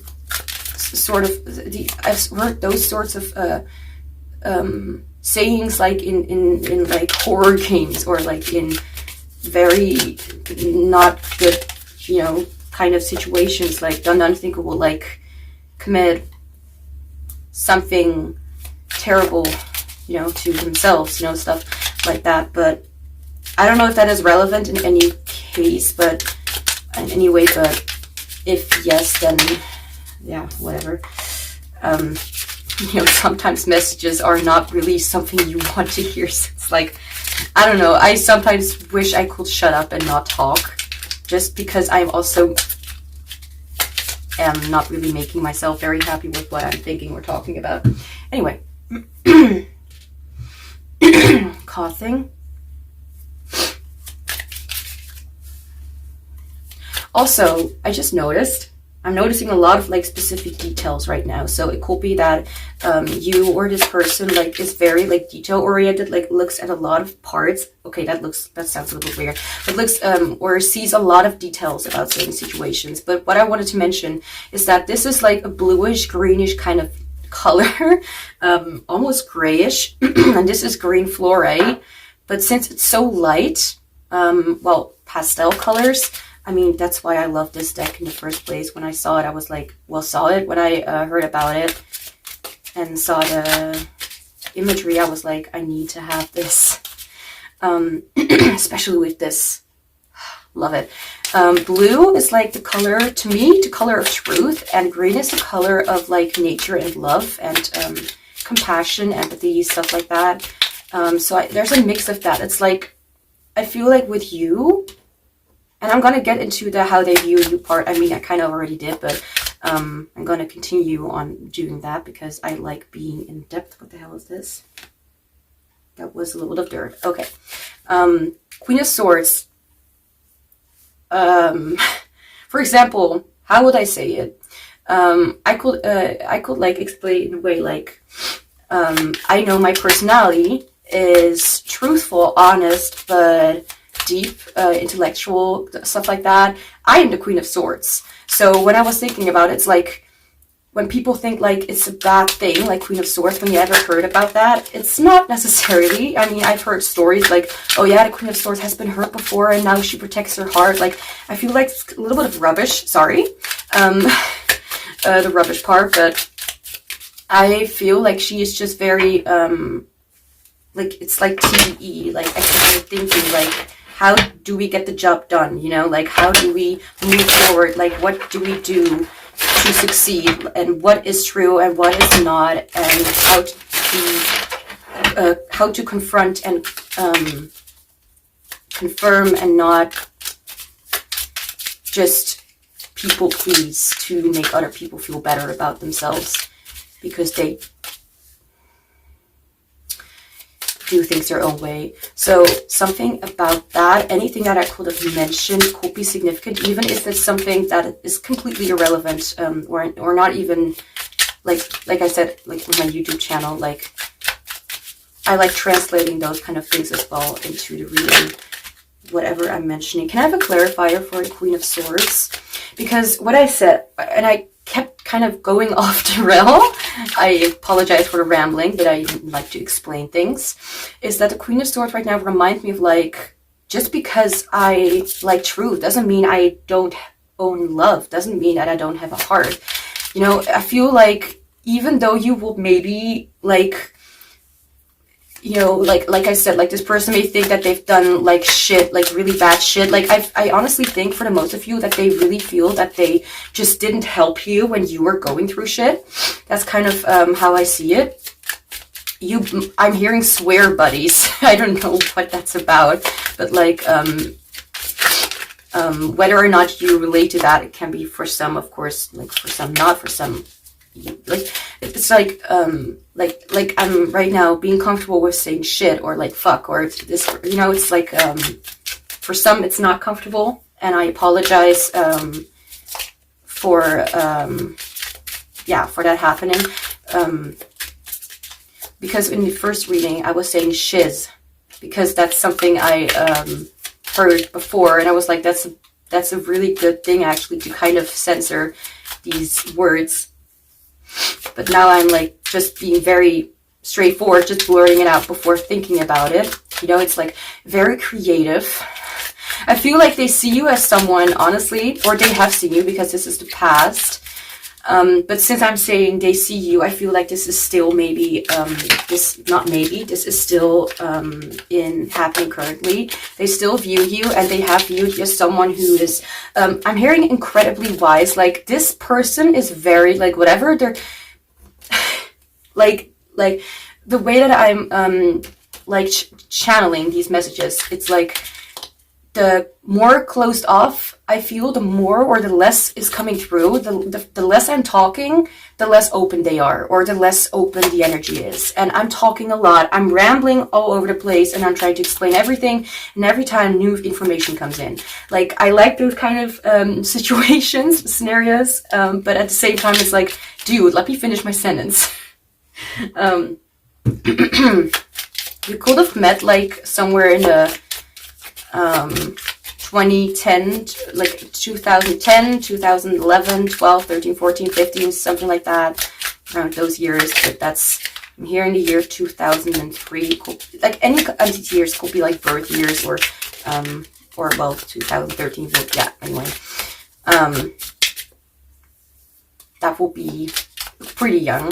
But those could be times where you could have, like, met this person, or like a significant time where you talked to this person, had something, confrontation, whatever going on. And what I earlier mentioned earlier was 2003 could be like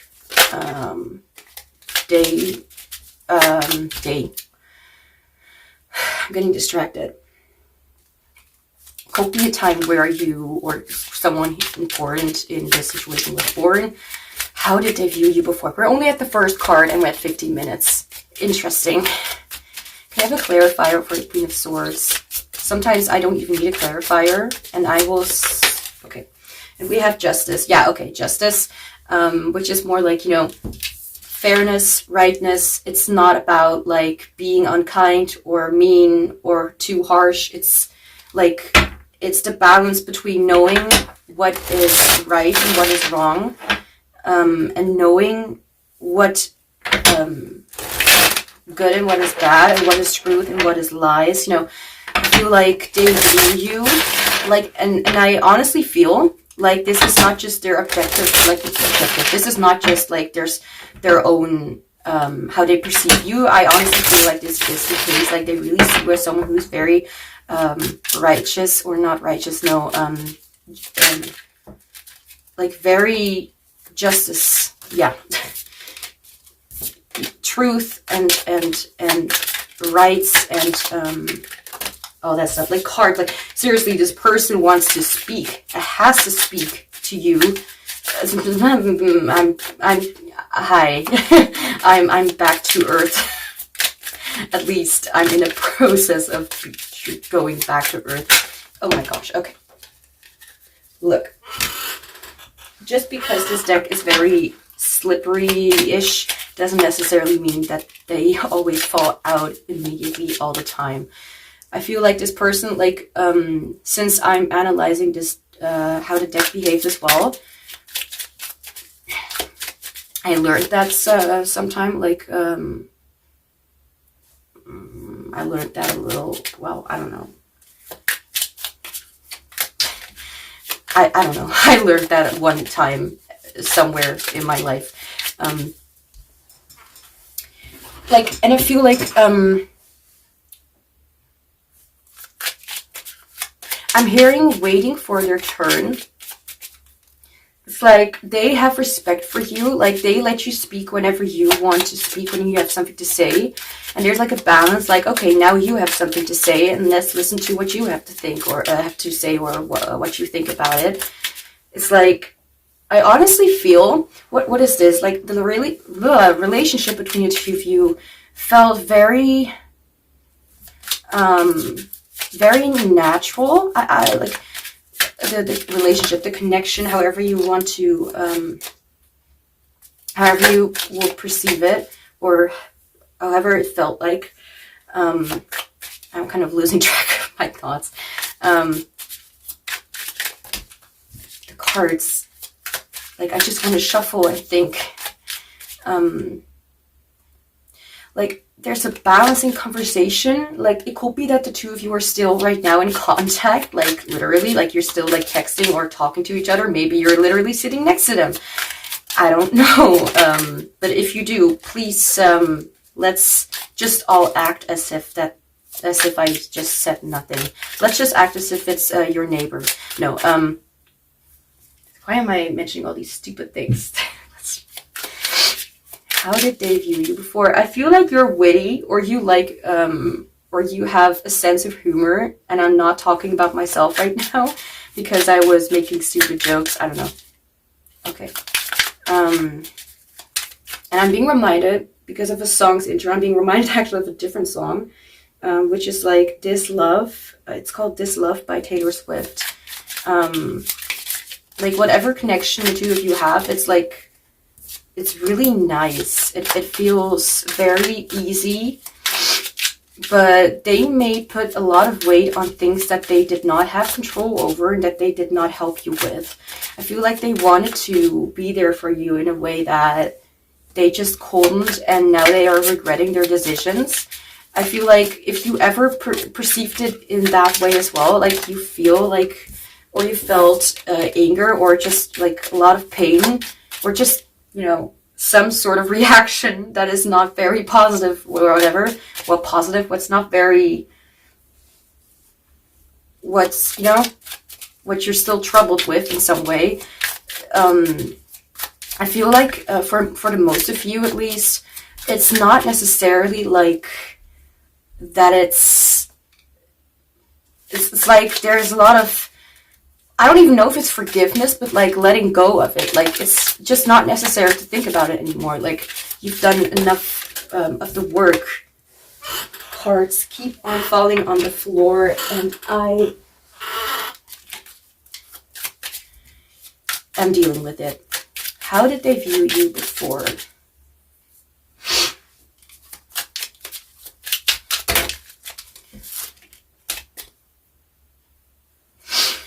Another way, like, because another thing that could be is that they may have viewed, like, maybe it's not necessarily something that you went through, but it could also be like, you know, for one and the other, it's like going to be different. For everyone, it is going to be different. But it could also be that you were just, well, not troubled, but just like,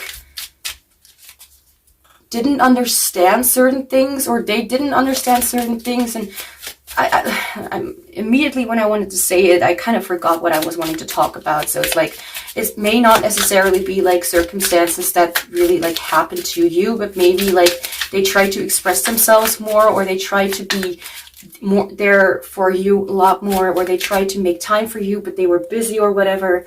I'm not feeling that, but anytime, if there's something that, if it will come back to me what it was about, then I will talk about it. How did they view you before? Whether you believe it or not, but not just truthful, but just worthy, and wholesome. They saw you as wholesome. As if you had like a gentle side to you that they really very much appreciated, like a very Two of Cups, like a very sweet part of you that still remains, even if you are facing like difficulties. There's something about difficulties. Okay, anyway, how did they view you before? Too many. One card, Spirit. How did they view you? Oh, how did they view you before?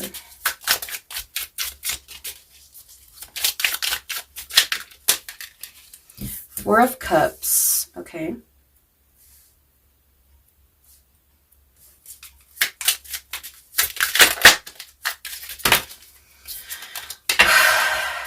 For some reason, I feel the need to really breathe and kind of like take a break. Like, not necessarily like really take a break, but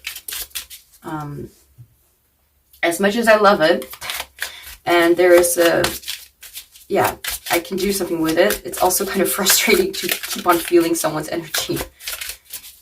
Four of Cups. Oh.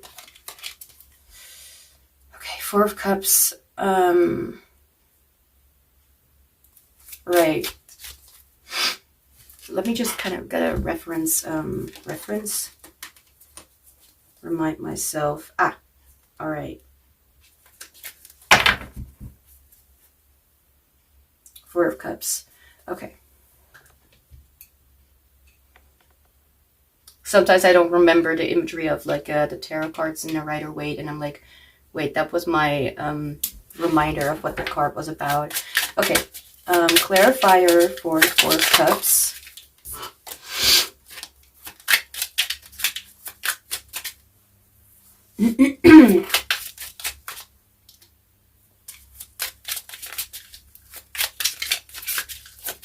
Oh, show.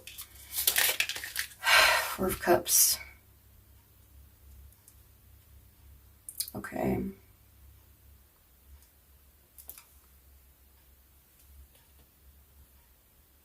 It's like they viewed you as someone looking at the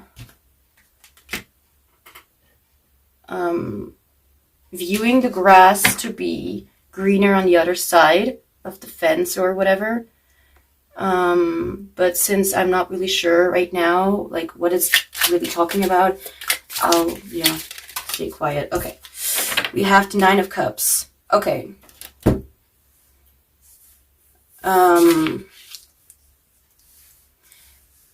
I feel like this could be talking about like, I'm hearing uncertainty when it comes to what you already have and the things that you, Nine of Cups is like, it's about like that fulfillment, like the feeling like I've got it all together and I'm proud of it and I have everything I need. Like, it's like nearly perfect, how they viewed you.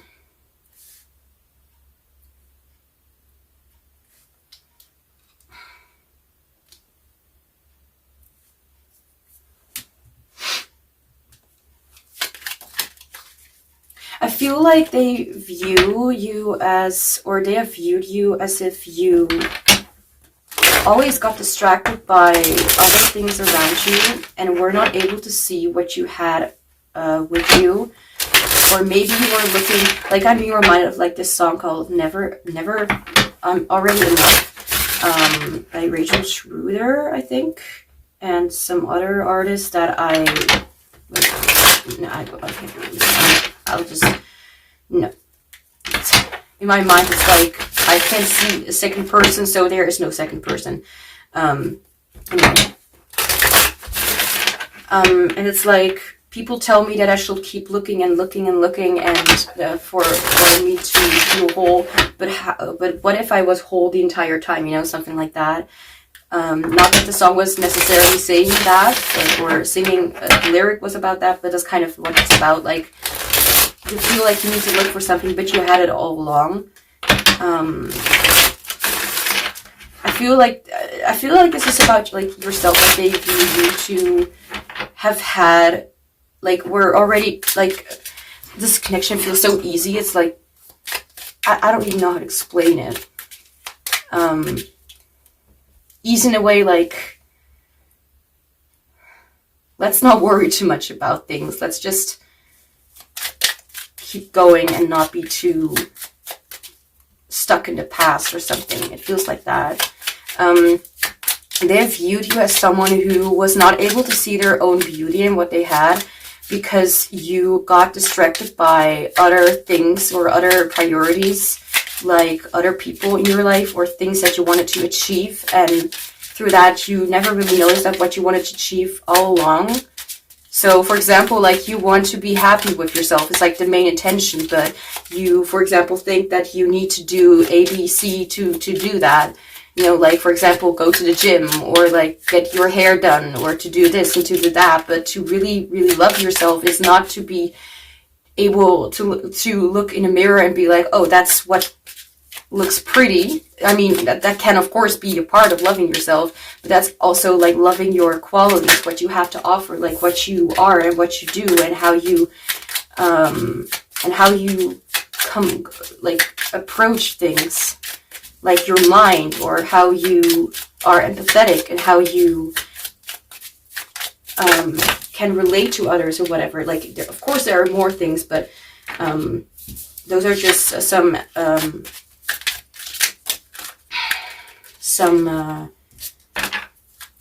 that what are those? Some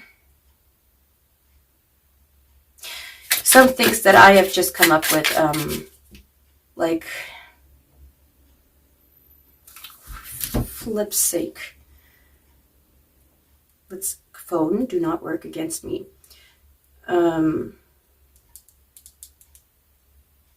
Examples. Thank you. Thank you, brain, for not working with me. Very grateful. Those were some examples of what it could be, but it could also be something different. So, how did they view you before?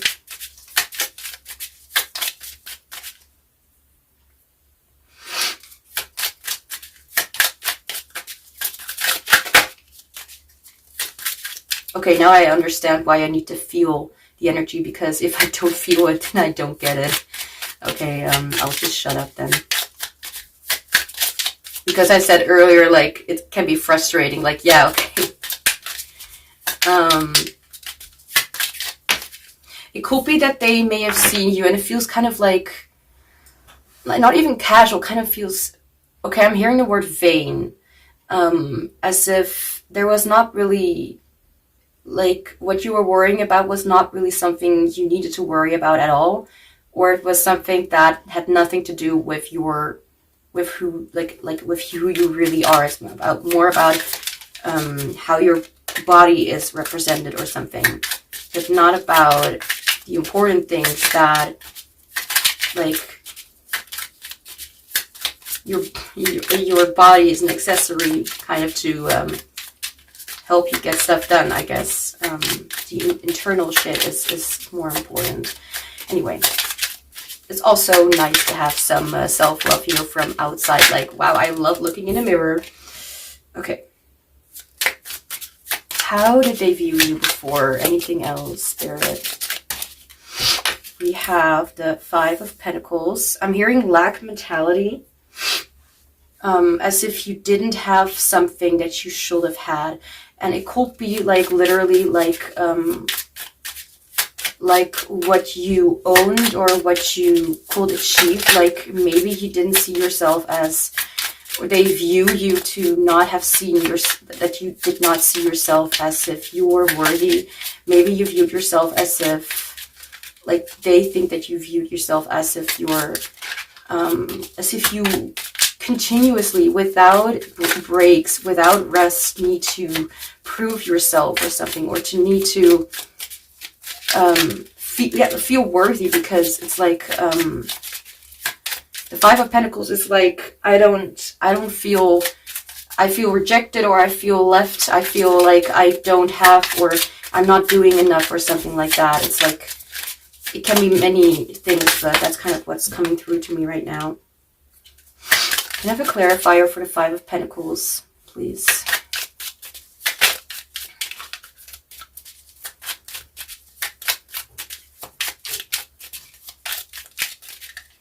You know, the reason why I feel like I think I'm not really feeling anything here is because this person doesn't at all care about those things that you were worried about. Like, they do not at all worry about that. Like, if anything, they worry about what you really think of them, or how you really feel about them right now, instead of and maybe they did not really care before. Like, if anything, they cared about how you, like, how you would react, or how you would perceive them, and not really about how you perceive yourself. Like, maybe they saw you as someone who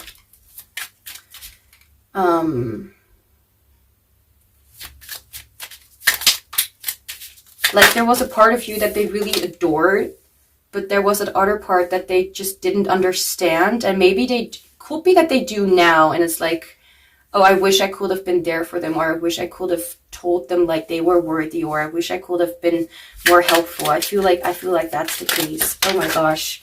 And as I'm saying that, all these cards are just falling. Like, oh, like they have been all the time. Oh, shit. Enough is enough. By the way, which this felt like all the cards falling was like a confirmation, like, yep, you hit home or whatever. Okay. Clarifier for the Five of Pentacles.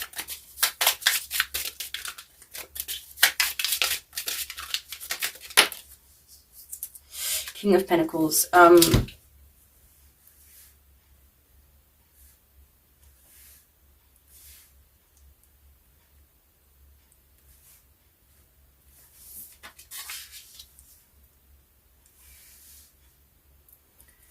Okay, King of Pentacles. Ain't that right? I already kind of forgot.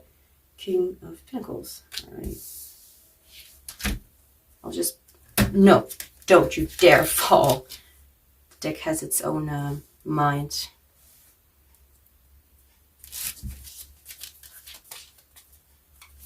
Well, you can't really see it anyways.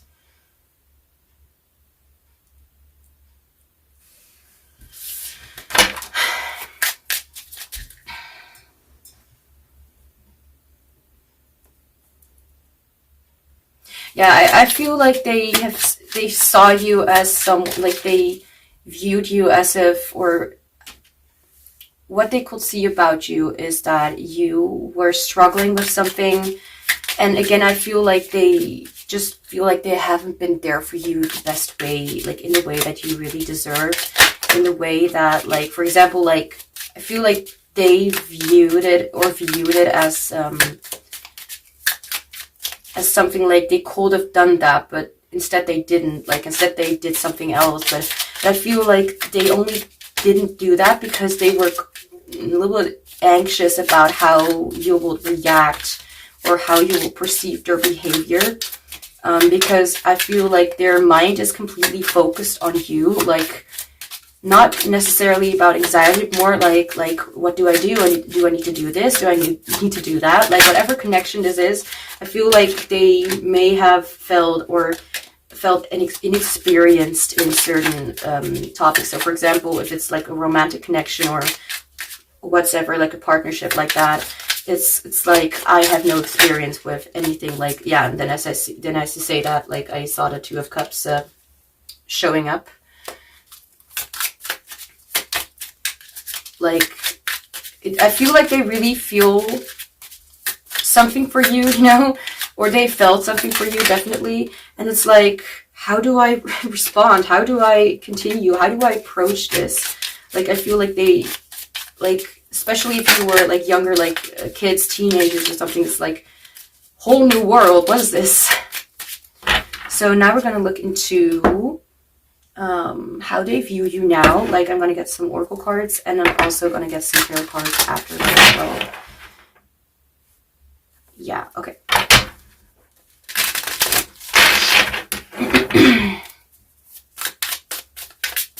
Like, I feel like I think they felt like a spiritual connection to you. Something that you just couldn't explain. So maybe they thought like you would think that they're crazy or weird or whatever for thinking that. And maybe you would have, but that is something how they have viewed it. Like, maybe because of the Queen of Swords and Justice, you know, it's like very much based on facts and logic. I mean, it doesn't have to be, but it can be for some. But this is how they perceive it, not how they have perceived it, not the necessarily objective truth. So how do they view you now?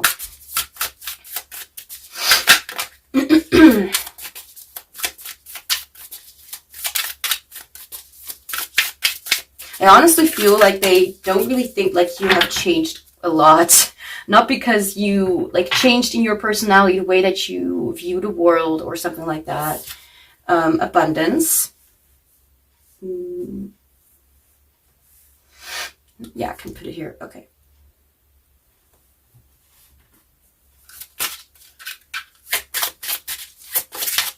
How do they view you now?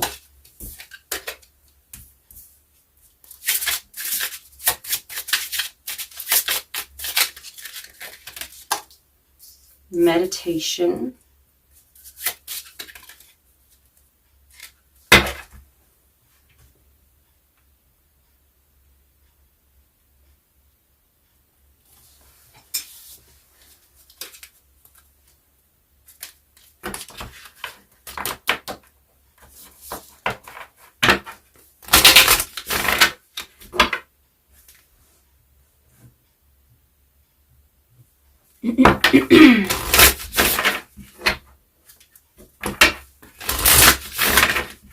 I do notice that I'm hearing a lot of like love kind of related songs, like romance, deep feeling stuff.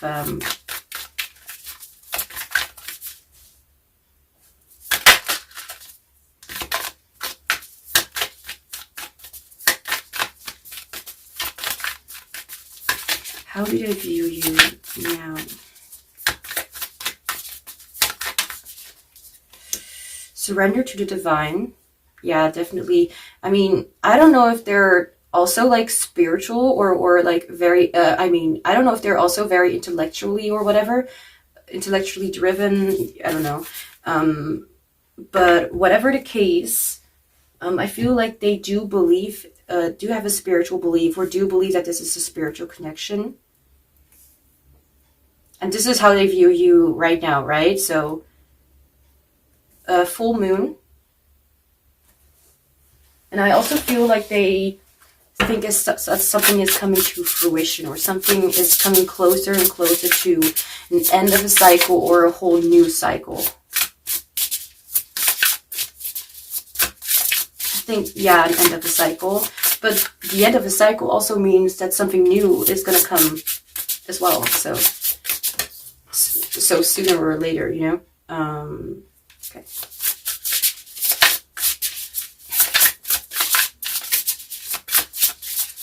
How do they view you now, and what has changed about the perception about you?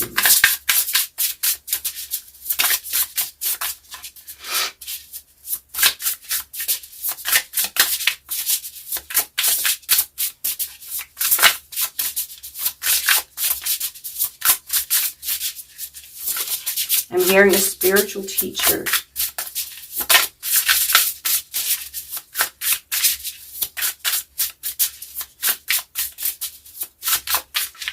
Can I have a card today? Like, I would like to go to sleep, you know, in the evening.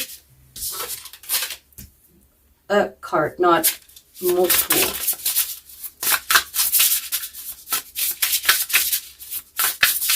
How do they view you now? For fuck's sake.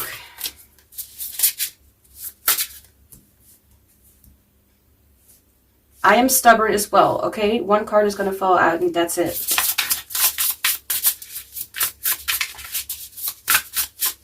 There are enough cards on the table.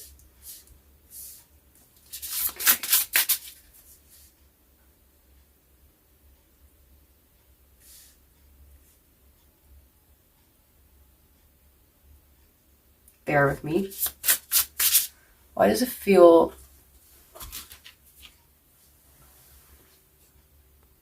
That's much better. All right. Just turn the camera a little bit.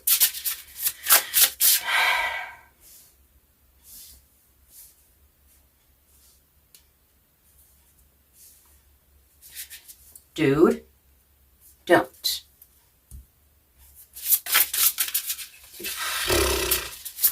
One card.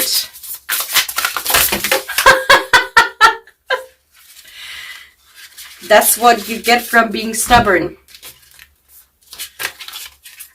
One card. Like, I'm sorry, but me and my spirit guides have a good relationship. Yeah, this is them like yeah, having something to say to me. Okay. No, but seriously, it's kind of pissing me off. Don't do that. Thank you. So, that was interesting. Now let's move on. and not fuck up the reading. Thank you. One card. How do they view you now?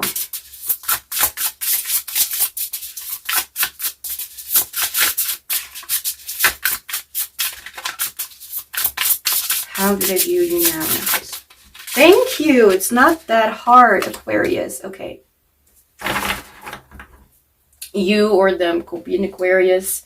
Or they may view you as an Aquarius. I don't know. Fun fact.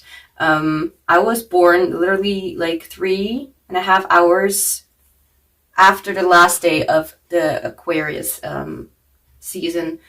So I'm a very early Pisces.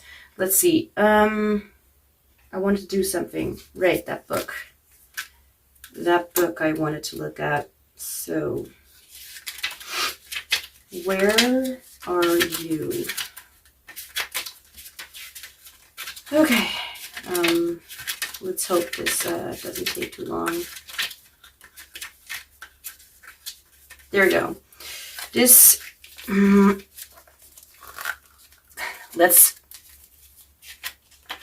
okay.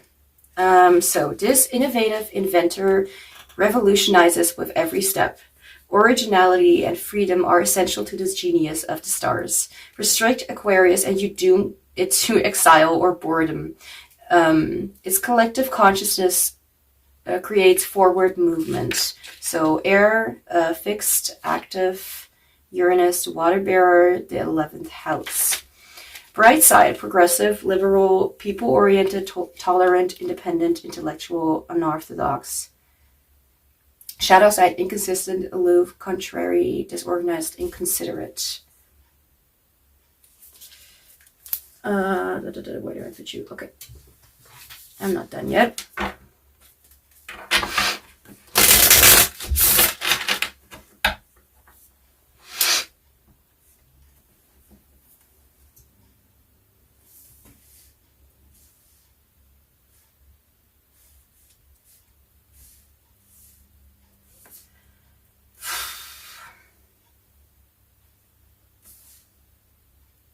Kind of taking me off all this inconsistencies. Okay.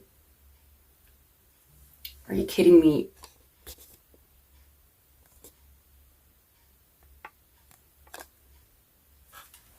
That better. Okay.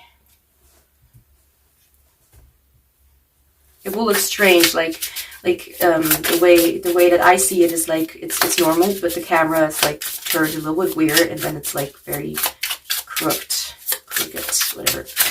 Oh my gosh. Okay, chill. How do they view you now?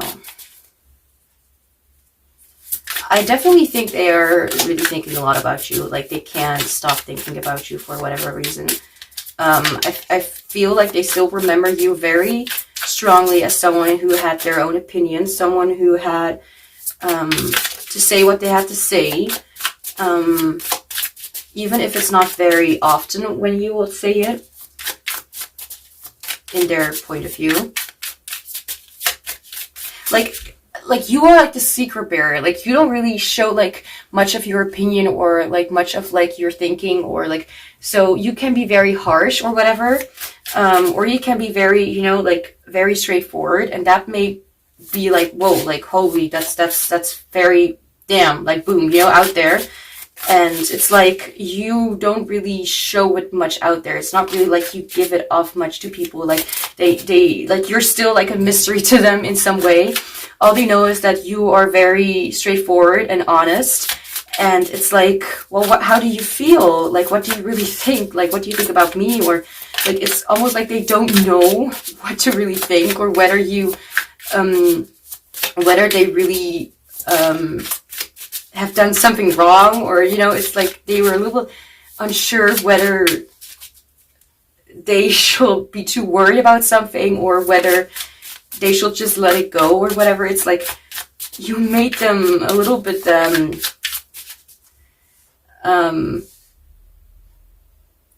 aware of everything, kind of like they just didn't know what you were thinking, or that made them freak out.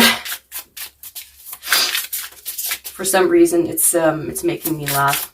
Not in like a haha, it's funny, but I can relate to be that kind of person that people just don't know what you're thinking or what you really want or whatever.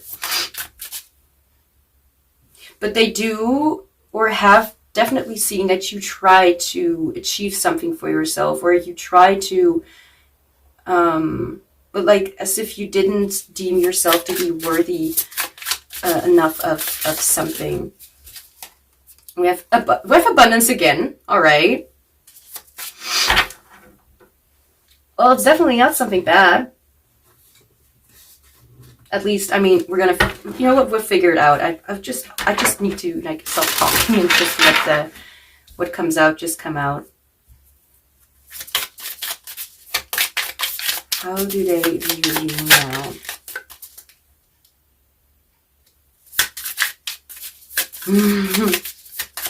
Yeah, like I just fast forward the song, and then now I got the song "Power Over Me" by Dermot. I don't know how to pronounce his name. Dermot Kennedy or something. And it's like, I still want all of these things. I still think about you. You still have a lot of power over me. It's like they can't stop thinking about you. That's definite. Whatever kind of relationship dynamic, however it looks like. Which, I mean, for most people, it's quite obvious, like, this is like, oh, this is a romantic kind of relationship, but I'm like, I just don't know. Like, you know what, if this sounds very romantic, then please take it as that, because that will be true for you. Anyway, why did I hear this, the question, how do they view themselves? Is that something you also want to know? I feel like some people want to know. I'm going to ask that in a few.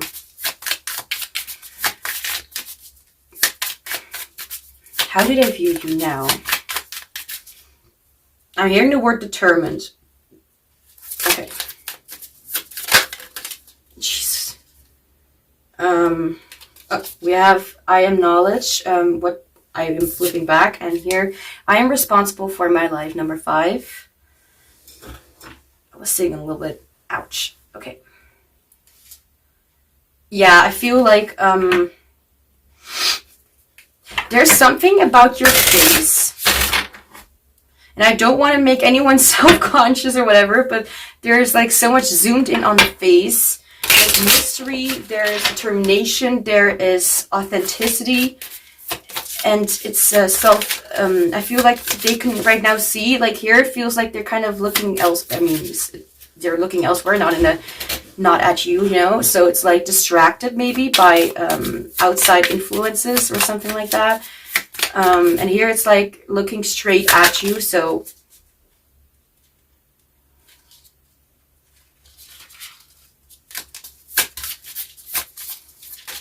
stop.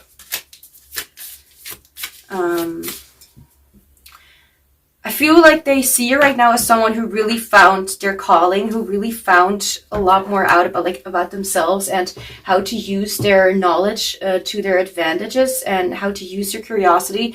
Like they see you as someone who is really living a much better life and who is really feeling a lot more, not just patient, but also just completely like just surrendering to and just letting go the worries and letting go the things that you cannot control.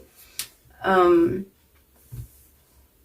I feel like they see you as someone who right now is a lot more creative. Like you were already creative, but who's a lot more attentive to their creativity and who like you really show up in a way that is different from the way that you used to do before. Like I feel like they used to view you as very mysterious, and now they see that you're really doing much better, or they view you as someone who has changed so dramatically in a way. Like it's not like you're a different person, you know, it's more like you are a lot more open or receptive, or you are a lot more calm, knowing that you know yourself and knowing that you are going forward with ease instead of like being too distracted by what is happening outside of you, or what is happening that distracts you from knowing what is happening inside, or what is happening, or what you're worthy of. I feel that they have already seen you as some sort of wizard, some sort of smart, like wise, well, not witch or wizard, but more like you have that like that mysteriousness about you, which is like, I'm very spiritual, I'm very magical, I'm very this, I'm very that, I don't know. And since I'm kind of mentally stepping away from it, it's like, okay, let's move on. So I did not forget like how they view themselves. For some of you, it may be interesting. First, I'm gonna ask some more like how they view you right now. Anything more that they see? Oh my gosh. Okay, we have the Three of Cups. It could be that they see that you have a lot more friends, or that you are hanging out, or that you even just talk to people, or that you are a lot more social, that you are expressing yourself or sharing part of your life with other people. And it could be that you're enjoying like just life the way that like maybe people who are just like you, or maybe not at all like you, like they see that you are able to that you have connections in your life right now who feel supportive and who feel like they really help you in your life, instead of like burden you or anything like that, or make you feel like you need to pretend to be someone or something like that. Anything else? Clarify for the Three of Cups. That was a very straightforward message, by the way. Sometimes it takes a little while to understand the Tower. Like, I feel like this could be a very significant change that they have seen. Like, maybe it even kind of alarms them in a way. Like, I mean, they do view it like to be like, you know, because the Three of Cups not only, dude,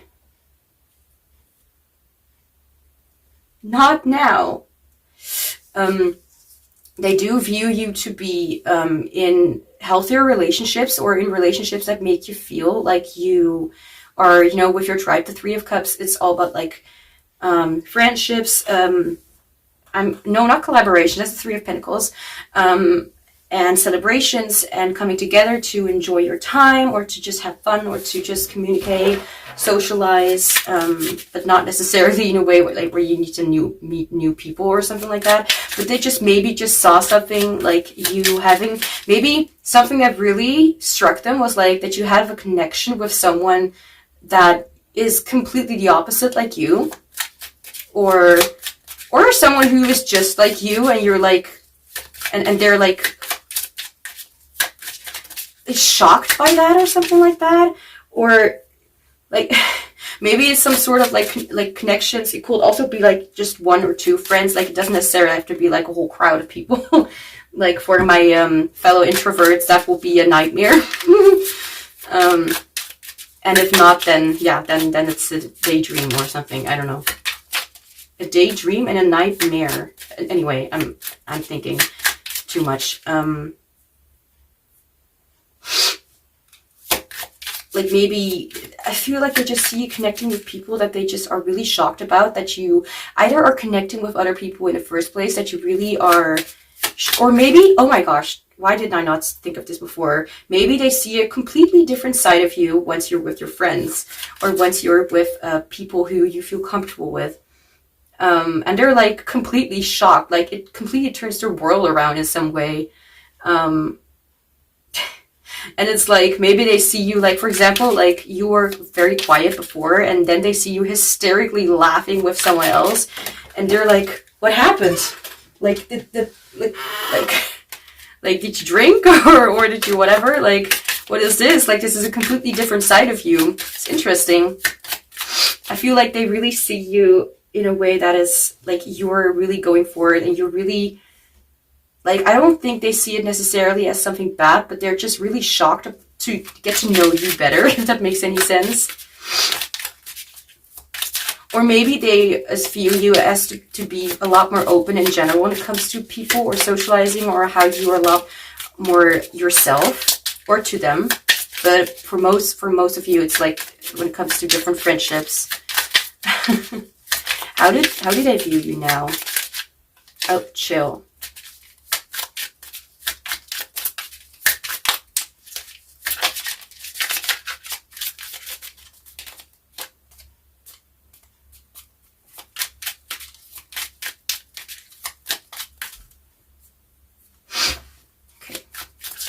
How do they view you now? Oh, we have the Page of Wands.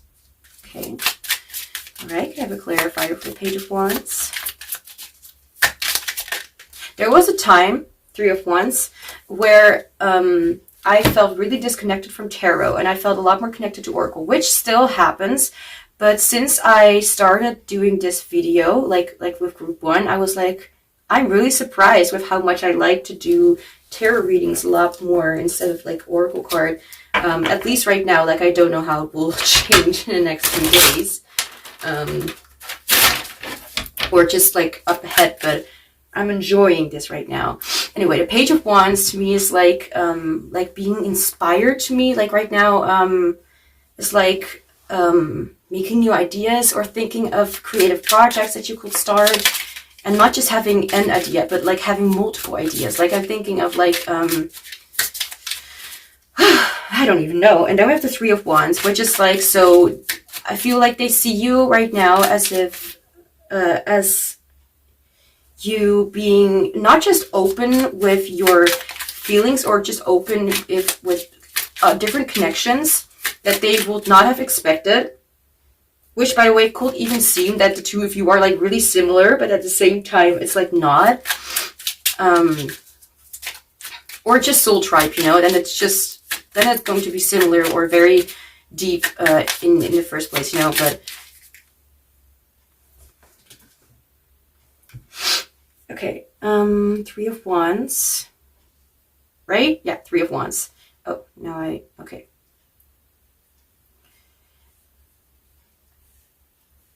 Let's just say you were like very closed off in a way, like you would not like different ideas or different ways of showing yourself or sharing yourself or going forward in a certain way. One second, a card. Okay, what? Okay, I'm confused. Okay, I really thought that a card like, yeah, okay, there we go. Turn. So for example, you are not at all open for relationships in the past, and now they see you as you're very much open for relationships, and you will even try out dating, or you will try out different kind of relationships. So let's just say, okay, because I'm not at all against it. It's just, for example, I am a person, like, if I start a relationship, then it has to be, like, a real and lasting kind of relationship. I mean, I can definitely say that I've also had my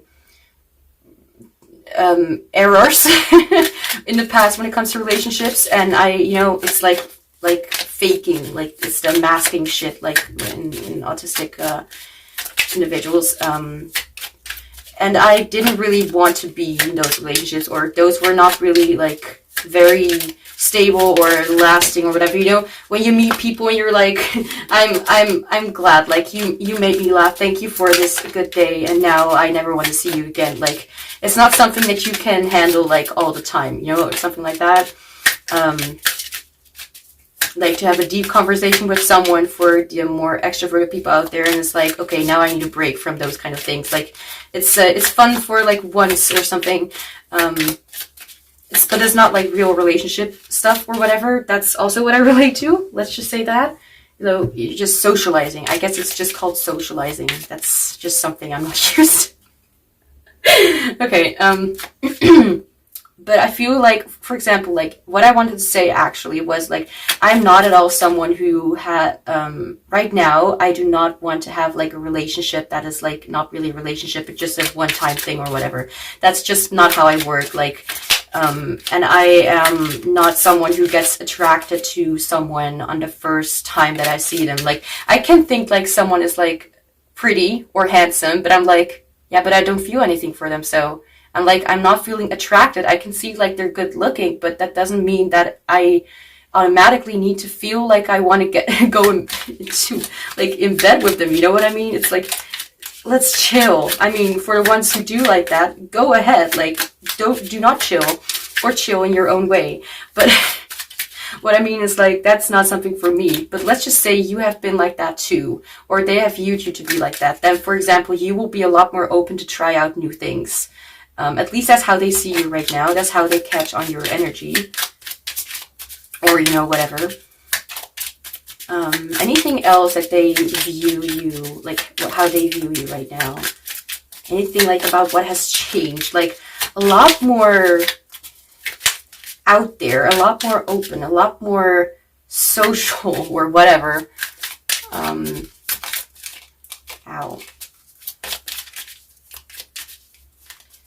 I mean, maybe because you didn't know yourself, you know, it could be that you felt more closed off, like, no, that's scary. But since you now know what you feel comfortable with and what not, like maybe you know, like, it's like if you get a task or something at a company or whatever, and you have no idea, okay, let's just say that this is from my autistic ass point of view. But if I don't get it, like if I have a task, but I don't know how exactly to do that, then it's like, then I'd rather not do anything. So I know for sure that I'm not going to mess anything up or put myself in a dangerous situation. I am like that. I am still like that. It feels like it could have been like that, but it could also be that you are right now a lot more open to try out new things. Like, okay, let's see how that works out. And maybe it could be that you have been a little bit reluctant when saying, like, that you were not able to say no or to refuse or to stop trying. Like, for example, you will be turned off by the mere mention of something new, and now it's like, well, it doesn't hurt to just kind of look into it and try it out, and if it doesn't work out or if I don't like it, then I can still just stop, you know. But I feel like maybe you didn't do that in the past, or this is how they may view it. And since I'm getting so many different things at all the time, like this person could be like an extroverted intuitive who likes to think of like, this could happen, this, and it's like, it's not at all connected sometimes, like with what is happening, but it's like different kind of scenarios. And like, for example, my way of using like introverted intuition, so introverted creativity, so to speak, it's like having a tunnel vision toward a very specific, like putting it all together into a whole. And the extroverted intuitive is more like, let's just see them all and not at all connect them, but more like enjoy every single possibility that there is, if that makes any sense. Anyway, they could be like that card. Do not fall on my lab. Thank you. Anyway, so how do I view you now? How do they view you right now? Oh, Seven of Pentacles. Let's see, Seven of Pentacles. I recently learned, and we never stop learning. Just give me a break. We never stop learning. But I recently learned, like, the Seven of Pentacles not necessarily just about planting a seed and waiting it out. It's like, yes, that also happens, but Seven of Pentacles is like, actually, you've already done that, and you've already put in the effort, and now it's like you're, it's like, it's also me just kind of talking to myself right now. It's kind of like, you, after all the work that you're putting, you take one moment to just kind of look at what you have all created or what you have put forward. Like, for example, me making a song, or or something like that. And then I get to work with what I have in my head about what I envision for the song, for example, as long as I'm inspired. And then I'm like, get to work, and then it's like there's a moment where I've done like for example, like 60% of the song or 50%, and it's like it sounds really good and there are already good things going on, whatever. And I'm like, okay, so let's now listen to all of it together. You know what I mean? So it's like you make all of these things, you put all of the effort into all of these things, and then it's like time to kind of to listen to it, to kind of look how far you've come with your efforts, with your result. And it's not saying that you're necessarily already there, but it's more like you take the time or whatever to really admire how far you've come, and really see like and be proud of yourself as well. And that could be a literal explanation of how this person views you. Like, for example, I feel like this could, okay, so Spirit is like, let's just put two answers, like let's just put this card here and give two answers to two different questions. So how did I view you, and how did I view themselves? I feel like they view themselves to be like looking in from after all the work that they have put into themselves. I feel like they have also been putting work into themselves, obviously. Well, I don't know if it's obvious. To some people it is. Anyway, let's not get into that topic. But it's like they've put all the effort into themselves. Now they're looking at like how you are doing, for example. Like, instead of like, they're working on themselves, but at the same time they're also like they're putting in the effort to better themselves, or to make changes in their life, like go further and further. And maybe they've been working a lot and not really putting a lot of really doing much when it comes to this connection, but they still think like, okay, now let's look at how far I've been going. And also they at the same time think about how far you have been going and how you have been growing. I feel like they look at both of you in a way like, look at how far we both have come, like in a way that they are proud of themselves, and also in a way that they're very, very proud of you. Oh my gosh, okay. It's like they do find importance in themselves, and they do know that they need to go on and go on. Like, they can't just go stalking, or not necessarily, no, not stalking, but like they can't just go on just thinking about someone and not, you know, doing their own shit in their own life and stuff like that. It's like they know that they have responsibilities, you know. And here, I am responsible for my life. Did I read it? I don't even know if I read it.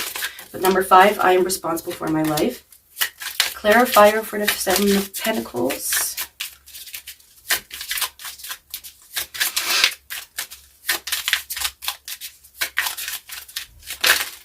Oh my gosh, okay. That there. And we have the Queen of Cups. So yeah, like not only self-empathy, but also being able to look at others and be like, wow, you like the Queen of Cups is like a very empathetic and intuitive person, like who is very, well, not necessarily interested in the well-being of others. Like, not like, it's also not like they aren't, but it's like they can see deeper things. Like, so when they look at your life and when they see how you have changed and how they view you now, like, it's like they're just so fucking proud of you. They're just so happy with how you've changed. Like, they can't even really explain, like I can't really explain. Maybe that's the, like, maybe they can explain, but I can't. Just like they see you being like really going out there and chasing your dreams, so to speak, and also the ones within you, and not just, you know, outside of you, like loving yourself more and giving yourself more respect, all that good stuff. It's like maybe they've been looking away from issues in the past, like, you know, and now they're like facing it, or maybe they viewed you to be looking away from certain things. It could be so many things, honestly. 6 of Wands, success, like public recognition, not necessarily, but it can be, but it's like things like going your way, like you achieving a lot, or success, things going your way. Let's just say that, like you winning or something. So now before I'm going to end the reading, I have 142 channeled messages that I'm going to use in this reading. And okay, let's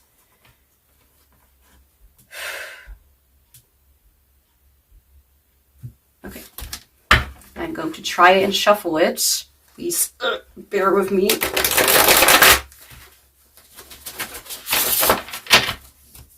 Like, I mean, I have like really huge hands, so I can, I'm just glad I'm able to shuffle it.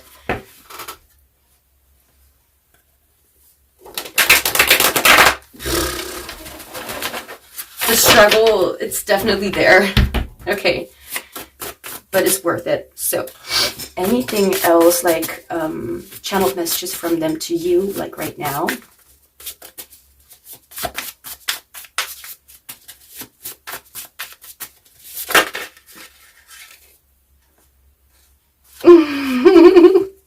Like, if I didn't know that already, but I mean, I already said it, like they're really thinking about you. But active and energetic, you are all that I can think of and want right now. Yeah, I can't say anything else. Let's see what else we have. Channel messages. Oh, by the way, this is very indicative, like having like a very, you know, like a relationship, that is filled with deep feelings and love for one another. That is outside of the friends and chill. That's outside of the what's that called? Friend zone, and outside of the colleague zone or whatever. I don't know if that's relevant, but out of the casual stuff. Anyway. Okay. Do you mind? I know we have a lot of cards, but I'm not going to take all of them, especially not at once.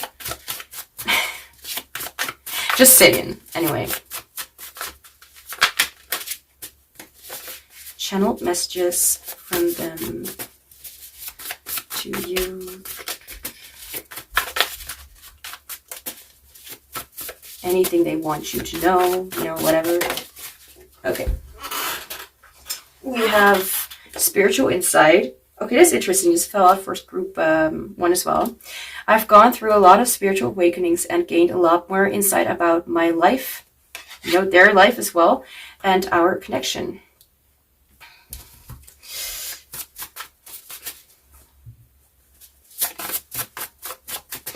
Oh, okay. Stop falling on the floor. Admiration, adoration. Your imperfections are so perfect to me. I think group 1 also got this card. There's a lot of love. If that wasn't obvious. I don't know. Anyway. Spiritual insight.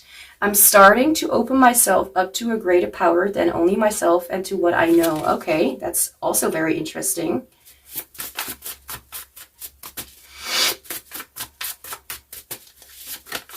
Anything else? Like, there's a lot of like spiritual connections and stuff like that. Like, your imperfections are so perfect to me. Like, again, like just kind of reminding you of like they did not ever care about your about those little pores that you saw on your nose, or those little thingies or whatever, like, or they never cared about how you looked like to the outside world. Like, all they could see was just you for who you are, you know. It's a responsibility and action. I need to take care of some other things before I can face you.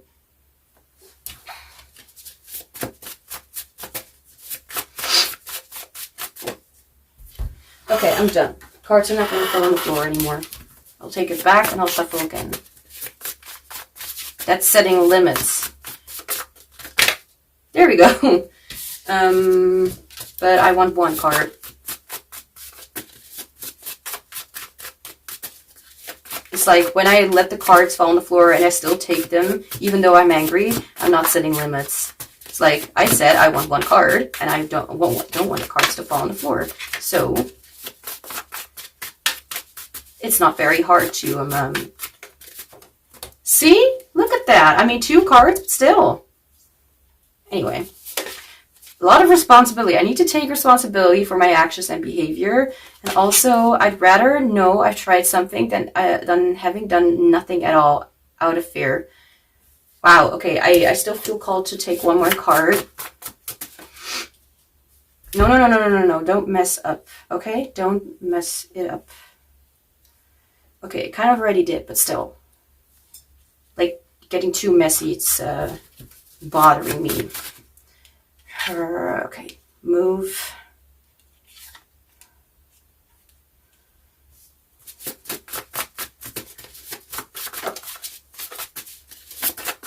Anything else? We have, again, responsibility and action. It wouldn't make sense if I tried to deny and ignore what I feel for you, so I'm not going to do that. So, and now to some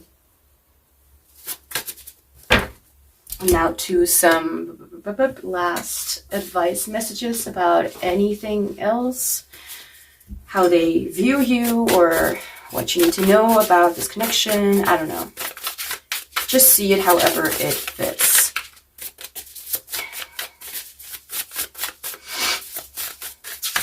Okay, we have appreciation and sadness, Cancer with emotion. We did have Cancer before, I think, but I could be wrong. Why do I feel like we had Cancer, like, as an astrology sign, of course?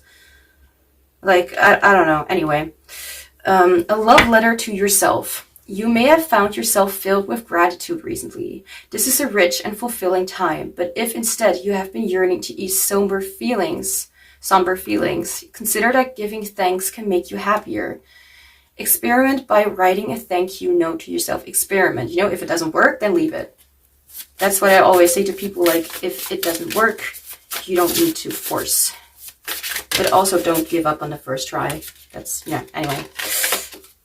Evolution. A seed pod catches the wind. Virgo with wisdom, by the way. A seed pod used the wind to travel further afield and increase its chances of finding fertile ground. Evolution can be practical. Minor changes can add up. What small useful habits can you put in place?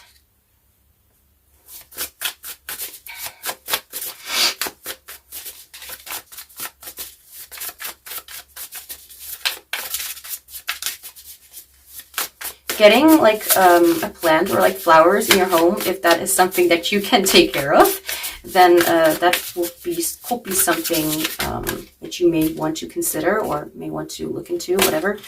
Love or embarrassment, Libra emotion. A lot of emotion here. A rose blooms in the hot sun. The blooming rose symbolizes love. The beating sun symbolizes exposure and embarrassment. Ooh, that means, yeah, exposure. What's that word? The word that I keep hearing, vulnerability. You may be feeling energized by opening your heart, or you may be contending with feelings of shame and vulnerability. Trust in yourself and listen to your intuition. And never let fear get the best of you. So, oh, dude, we already had this conversation. Don't do that. Okay. But did I do everything I did? So group 2, that's all I have for you. Thank you so much for being here. Don't forget to like this reading if you enjoyed it, so I know what you guys are interested in and what I can lean towards making in the future. I'm sending you much love and joy, and I hope to see you back soon. Hi group 3, welcome to your reading. So we will be looking into how the person on your mind has viewed you before and how their perception has changed about you. So let's get started with some tarot cards, and then we'll get into get some oracle cards and then tarot cards, and then some channeled messages and some last advice. I don't know why, but I want to mention, just like with the other ones, how this is actually not really my routine, but I found it comforting to do it anyways, because I started with the tarot, but I usually start with oracle, so people may be like, wait, what? but it's not like life-threatening or something. So it's like, you know. Anyway, and I went to the dentist today. So if I have some trouble, well, not speaking, but some silent moments where I'm like kind of grinding my teeth, very healthy, then that's because, yeah, that's why I'm doing it. Why do I feel jumpy? Like, not like in my energy, but as if there are many things like that I'm noticing around me. Like, okay, this is color pink, this is a candle, that's that, that's this. As if a lot is happening. So we're going to see how they viewed you before and how they view you now. Yes, I have repeated myself, but yeah, I know that for sure. But I still do that because I sometimes just talk to myself to calm myself down or to remind myself what I am doing. There you go. You already got a glimpse of the kind of personality that you're going to meet throughout these kind of readings. So, anyway, so how did they view you before? Okay. I do have my, like, I always have my headphone on when I am doing a reading so I can focus on the energy and not be distracted by outside noises or anything like that. So I may randomly just mention a song or something that I am literally listening to at that moment, or it's because something like that. Like, sometimes I still hear a song in my head even though I'm hearing music. 7 of Cups. Why do I feel resistance with this card? I feel resistance with this card. Okay. So yeah, if you didn't know it, then if you didn't know by me literally putting the card back, I took the card back to the deck. Why do I feel like you're savage? like you, it's not like you're mocking people, but you like to kind of like go over what you are or someone else is saying, and kind of you know, like in a fun way, actually kind of make fun of that. Not like, as I said, like in a bad way, but more like tease them. Like literally what I tend to do all the time.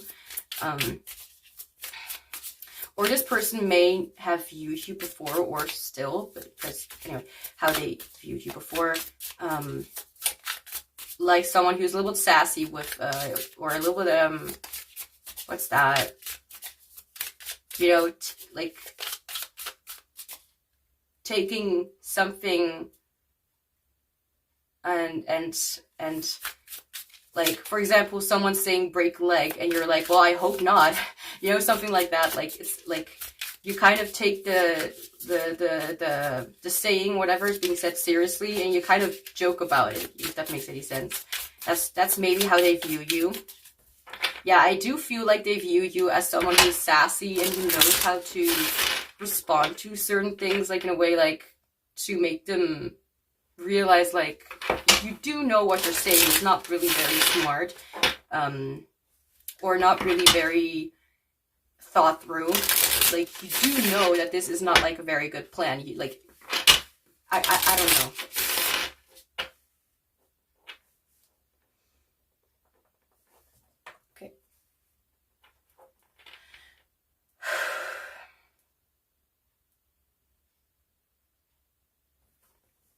Okay, so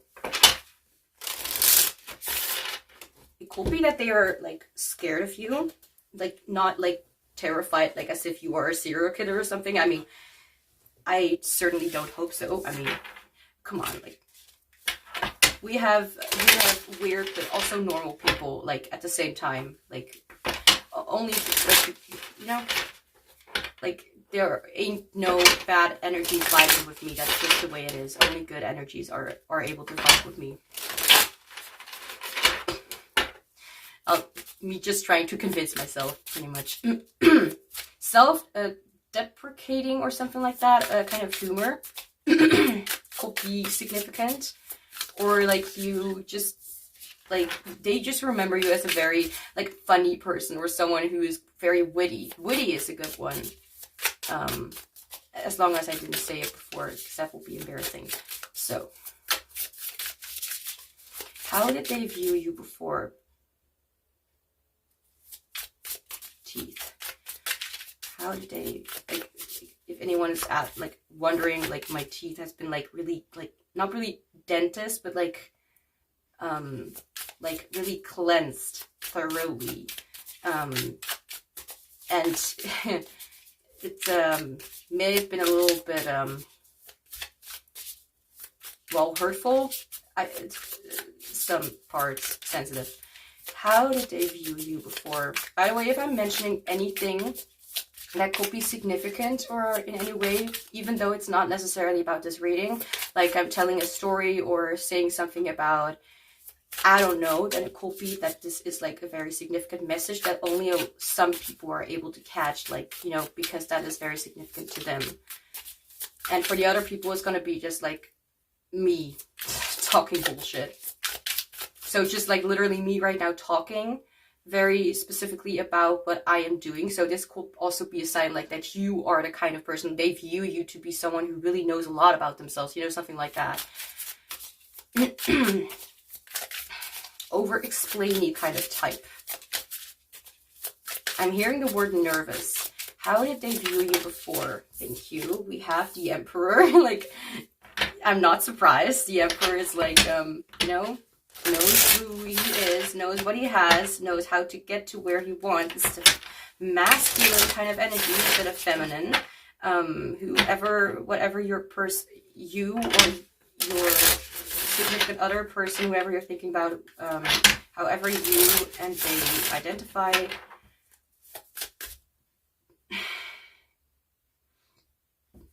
Birthing, which is a sign of like release of like negative energy, or of like releasing something, like for example being very like rejection. Why am I hearing that? I want to say reflection, like for example having thought about something the entire day and like being, and you know, like when it comes to healing stuff or something, and then it's like you keep burping or you keep like coughing or whatever. No, coughing, that's not like, let's be honest, it can even be like farting, it can be burping, what else, yawning, it could be. That's all signs of like release of whatever has been happening. The use of energy, like I'm already channeling and I don't even know what. How did they view you before? So the Emperor, right? So can I have a clarifier for the Emperor?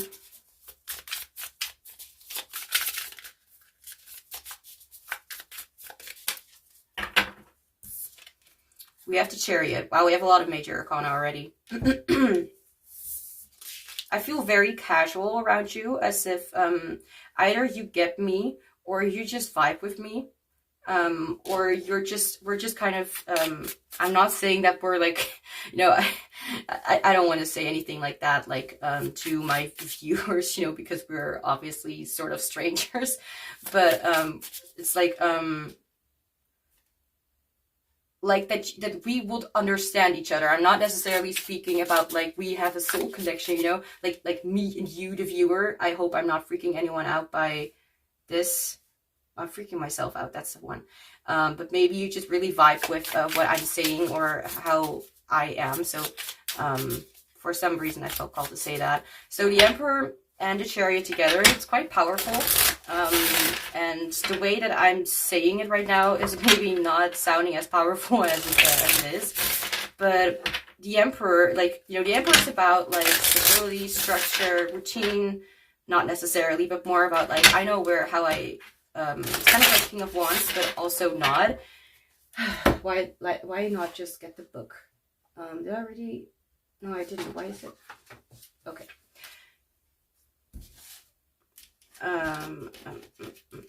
Okay, so let's look at the Emperor. Like, so I know what the card is like about, but I just can't explain it sometimes. You know, when your mouth just suddenly shuts down, and it's like no speaking. The King, boss, dumb. Okay. The Emperor is the archetype of male energy, like male. It's masculine. Thank you. The authority figure. The father is also a good way of saying it. The ruler, the ego. Not really ego, but more the external. And Empress is more the internal. So, for example, they view you as someone who's a lot more active, someone who likes, for example, like working out, someone which may or may not be the case, because I'm also very like, my energy is also very masculine, and still I don't like these kind of things, but it's more like the external kind of things, like going out in the world and getting what you want, and not just sitting on your bed all day and wondering when it will come in, like by your door in the mail or something, you know. He may represent a father figure. He's in a position of power and maintains his power with experience, organization, structure, and discipline. Stern, rigid, and commanding. Rigid.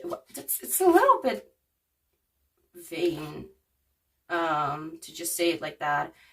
But it's just a little bit of like information that can be based on anything. He is a protector and defender. That's a good one. He's respected. The Emperor is successful and is of high status. He functions within order, tradition, and establishment. He is strong, conservative, and inflexible. I disagree. He is flexible. You know, it's like the feminine is our heart and the masculine is our body. You know what I mean? Like the body is able to get us to where we want, like, you know, traveling or something. And the heart, like mind, heart, subconscious is like the intuitive and the knowledge and the wisdom, stuff like that.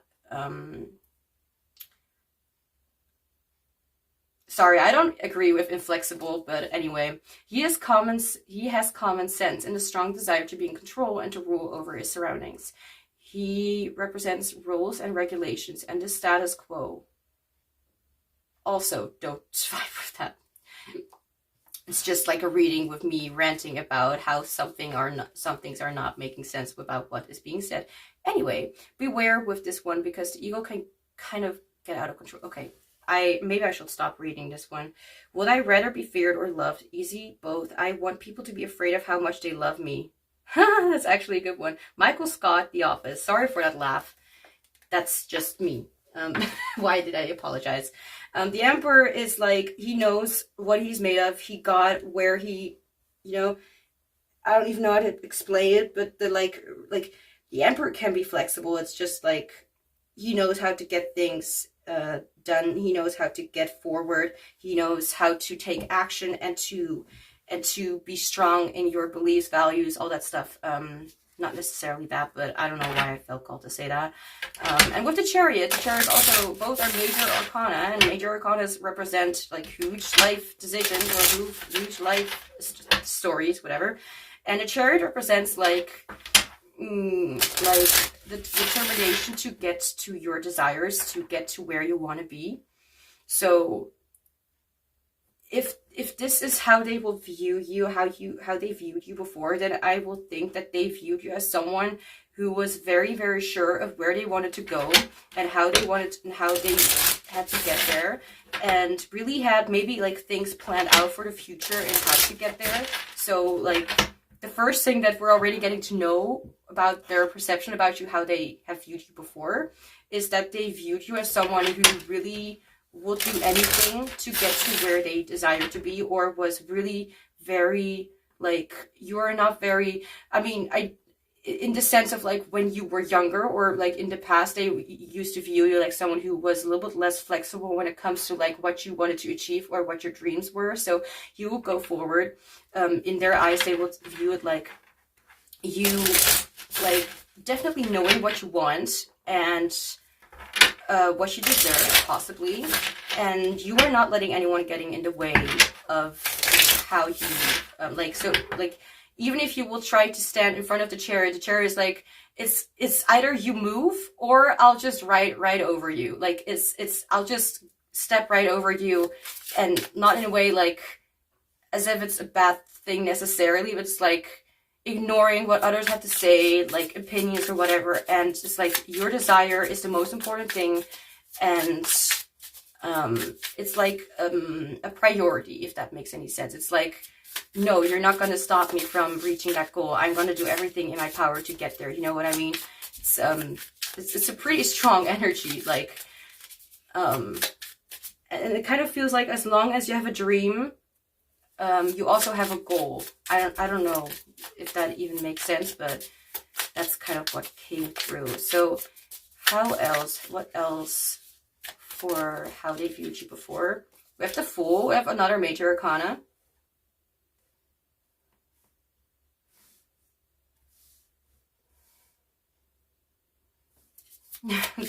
I just realized the Fool. Okay, can I have a clarifier for the Fool?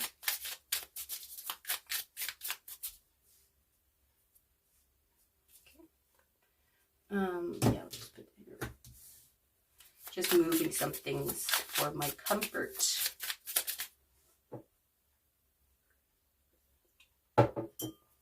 And taking a sip of what I was taking a sip of something. A drink. Yeah, you know, we're gonna chill and we're not gonna go all the way to the candles because I have some more candles in the back. On the side, I mean. And I don't want shit to happen here, okay? Like, I really feel a vibe of like, I know what I want, I know who I am, I know what I'm made of, and it's not even necessarily that, it's like you don't even need to think twice about it, if that makes any sense. Like, for example, if other people used to, like, warn you about what was to come, it's like, I don't care. Like, I'm gonna see, whatever.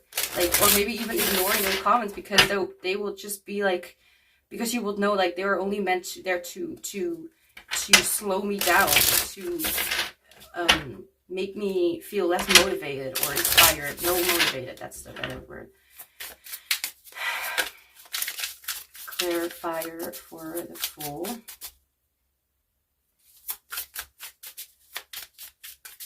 They may have seen you as like a rebellion, like you will go against what other people would want, and you will actually go forward toward the things that you wanted and not necessarily looking into. And I'm not saying this as a way of like you were selfish or whatever, because that's up to own interpretation and knowledge, you know yourself better than I do. But it's like and this is not necessarily an objective point of view, this is their point of view. But if something feels wrong in what I am saying, it could be that it is wrong, like literally, like it's not you, or it could also be that I may not know the right words. I don't. Anyway,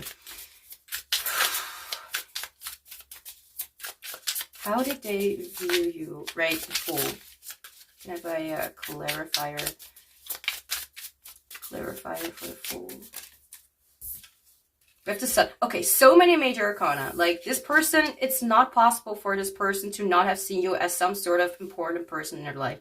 Like, I feel like you may have really inspired them in some way to really see things from a different perspective where they do have control over their life. However, they may have,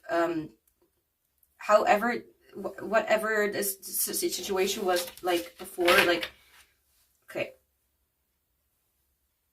Whatever it was before, it's like, and even if you, like, I honestly have been, like, looking at readings myself, and I was like, and the reader will be, like, saying, like, whoever the reader will be, and it's not like I don't believe them, but they will be like, yeah, you've taught this person so many things, and I'm like, but I don't know how, like, I don't know in what way, like, I literally have no recollection of literally giving this person advice or anything like that. But, and it could be that some people, feel the same way, think the same way, but the possibility is, like, whether you, resonate with that or not, is that they maybe just saw you as a sort of inspiration and took advice from their perception. It's like, almost like, it's like you were a mirror in a way, like when they would look at you or like reflect on who you were, okay, so maybe they still really think about you a lot. What was I talking about? One moment. Then it could be that they would, like, ow, just hit my knee against something. Ow. Okay, it's not that bad. There we go. The Fool and the Sun, like, is a very, very straightforward, positive energy. I mean, these were also, like, I'm going to chase my dreams, and I'm going to do it in the way that I had imagined it ever since I don't know, I was born, or like, I have a very strict way of looking at it, or I'm very inflexible about changing my plan or setup, or how I've have it in mind. And this is like, the Fool is all about, like, new beginnings, and kind of being like, fuck the information and the caution shit and stuff. Like, just dive in and not be too scared about the outcome. Honestly, getting some, like, I'm getting some for personality types. For people who don't know what I'm talking about MBTI typology. And I'm thinking of ESTP energy, definitely. ISTP could also be the case, but ESTP, ESFP is definitely what I'm getting. And it's all about, like, what do I want? So it's like, and like, what do I want? Like, what do you want to achieve? Like, this person really views you as an ESFP person, kind of. But it could also be that they have viewed you as, like, it could also be ENFJ. Or ENTJ, honestly. ENTJ,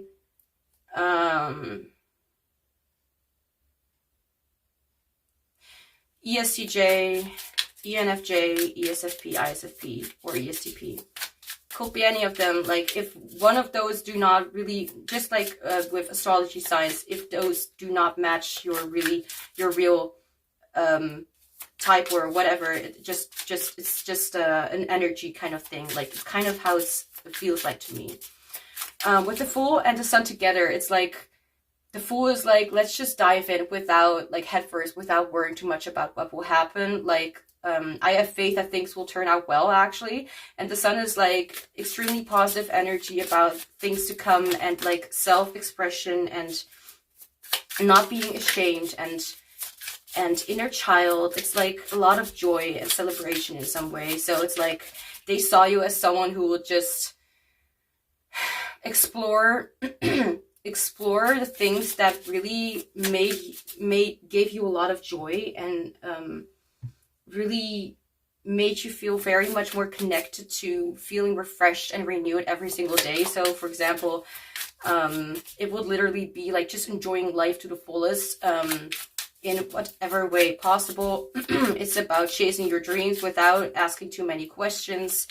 It could be like for like a regular thing or a daily thing. I mean, for example, every day, like redecorating, and not necessarily every day, you know, but like having the vibe of like, let's redecorate, or let's just try something new, or let's try this, or let's try this, or someone comes up with an idea and you're like, okay, let's try it, and without really being too concerned about what will happen or whatever.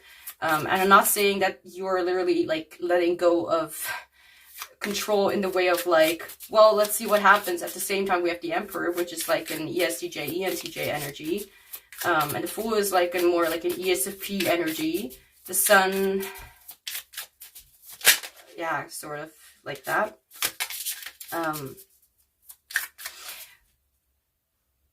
And if you don't know what the hell I'm talking about, it's like more of this very as I said before, like jumpy, like kind of energy. It feels very excited. And I feel like the interesting thing here is that with, as I said before, like I was really noticing like things next to me, like my candles and stuff like that. And it could be that you're very detail oriented, or they see you as someone who sees like really the small things and the little things, and or like or appreciates the little things, but also really see things in a broad like it could be a broad perspective. I mean, we have all major arcanas like right now, so it's like not just were you like a big influence, or like a big like you changed her life in some way. And I'm laughing not because it's like funny, but it's like, you know, it's like I don't want to sound, you know, just like other tarot readers, if that makes any sense. Not because they are saying anything bad, but it's like, it sounds like cliche or just a little bit too much of that. They just view you as someone who had a lot of, like, a real impact on their life. And I feel like they really still think about it. Like, let's just say you haven't seen this person in years. And I'm saying more than 10, 20 years or something like that. Not everyone, of course. Depends on whatever relationship, you know. But then I feel like this person, like, even when they're older, like, you can see, okay, I can see this. And I'm like kind of imagining someone like somewhere in their 40s or whatever, 40s, 50s, doesn't matter, you know, but age is just, it's more like a restriction. But there are limits, obviously, but I'm not going to start this topic. But they're still looking back to those good old days or whatever, and it's like, I mean, maybe you are also like, I don't know if you're still like in communication with this person, like, which also is not necessarily like as if that needs to matter. I felt like that was like still in communication was more like in group 2, so it's not like it's impossible. And when I say impossible, it's like a little more like it's an insider thing to what I'm talking about. It's not like, I know that I'm not being very obvious. I know. Let's not talk about it. How did they view you before? Like a ray of sunshine, and you will make every situation a lot better and a lot more, less boring, as if bringing some sort of spark to it, like literally with the sun, which is not like heat.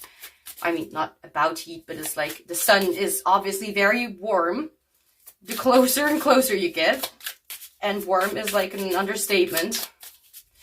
But it's like, let's just try it out. Like, even if we're oldies or whatever, like, I'm really imagining, like, let's just try it out. Like, we may be old, but we know nothing, and let's celebrate the fact that we know nothing or whatever. Let's celebrate the fact that we're dumb. We're all really dumb and stupid. And let's celebrate that we're stupid, that we're able to be stupid on this earth in a good way. Like, obviously, I mean, I'm always getting very pessimistic when I'm talking about mistakes or when I'm talking about, like, stupid or dumb or something. There are obviously people, like, you know, who make such mistakes that they land in jail. Let's just say that. And even then, I'm still not able to judge because people and I, even if it may look like I understand them, I really do not. Which is why I'm quite an introvert and just never want to go outside. People just wear me out. That's why I like doing these readings, because I don't really talk to people like face to face. I talk to energies. That's so cool. How did they view you before? Spirit, how did they view group 3 before? Before what? I don't know. Before... Oh, I'm getting spacey. Let's get back to Earth.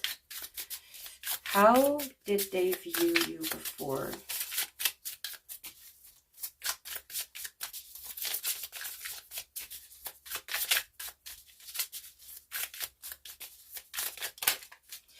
Do you mind too many cards? Let's try again. These cards are gorgeous, and I really like playing with them, like shuffling them.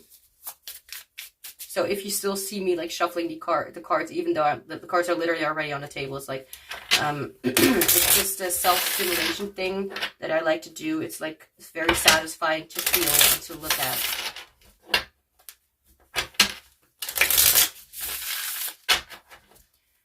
How did they view you before?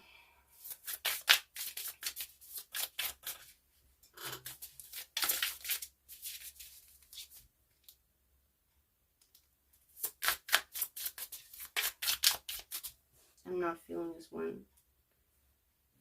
I'm talking about the music that I'm listening to. Just like the first card that fell out, I was like, no, I'm no. Just, you know. how did they view you before?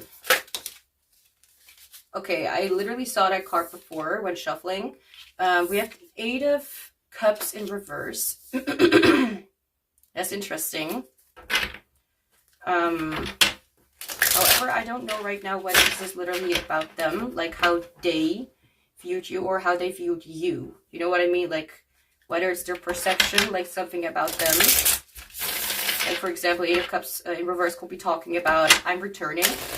But it could also be talking about that they viewed you like...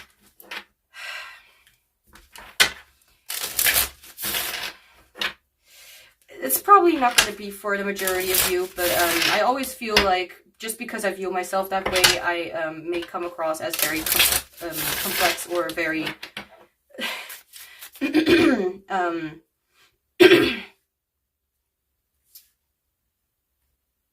too much. I don't know. Usually it's just my way of looking at myself. I mean, not just me, other people have that too. Okay. 8 of Cups in reverse. So the 8 of Cups talks about like, okay, so I'm not getting anywhere, or no, that's not true. The 8 of Cups is like, okay, so I've had this for a long time and I'm glad that I've had it. For example, like, let's just say I live in this house and it's like for right now, I need to live here. Like that's, you know, I have nowhere else to go. But for example, in the next few years, or I don't know, months, years, or whatever, maybe it's going to be like, okay, so let's move into a different home because this is not what I need anymore. This is something for, yeah, this is, where I live right now is like not really made to stay there longer than, you know, 3, 4, 5 years or anything. It's just a thing for young adults to get used to living on their own. But eventually I'll have to move out and look for something else, you know what I mean? And it's not like this time here was bad. It's more like, and maybe moving out is significant as well. Like maybe you moved away from them. But still, like, it's more like, the 8 of Cups is like, okay, I'm gonna leave. I'm gonna look for something else or something better, something that I really want or something that fits better. And the 8 of Cups in reverse is more like, yo, I'm returning, hi, welcome home. Because it's like, well, it's not, you know, every situation is different, but with this one, I feel like, it could be about like, so they viewed you as, maybe you were like, I'm seeing like a scene in front of me, like, how someone, for example, like tries something out and then they come back and be like, okay, this is nothing for me. Let's try something out again. Something, like, I don't even know how to explain it. Like, it's like, you go to a hairdresser or a nail salon or anything, or get yourself, you know, pretty or whatever, and then you notice when you're back home, it's like, this is not really what I want. So, and it's not like you're literally going to change your hair over and over again. It's more like, next time I'll look for a different store or a different hairdresser, you know, like it's not like it's bad, but I want something different, you know. Me trying to explain all of this. So now we have this card in reverse, which is like, okay, so maybe I wasn't very interested or very keen on sticking on to this. So for example, like someone being in a relationship and then they are like, you know what, I actually want something different in my life, and then they kind of leave the relationship and do something else. And then after, I don't know, a few years or whatever, anything like that, it could be like, so I figured out that what I was looking for was actually not really what I wanted. I actually want to, you know, try it again. So because you're maybe more mature to realize that that actually is what you're looking for, but maybe you weren't looking for it like at that time, but you'll realize later, like, this is actually what I need right now. And so it's like, kind of trying to like go back to what you had before, if that makes any sense. So but that's how they view you. So let's get a clarifier for this.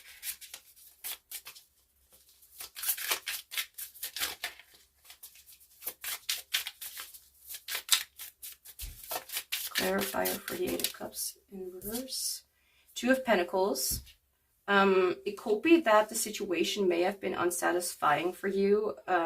So let's see. In a case of like how they used to view you or anything like that. I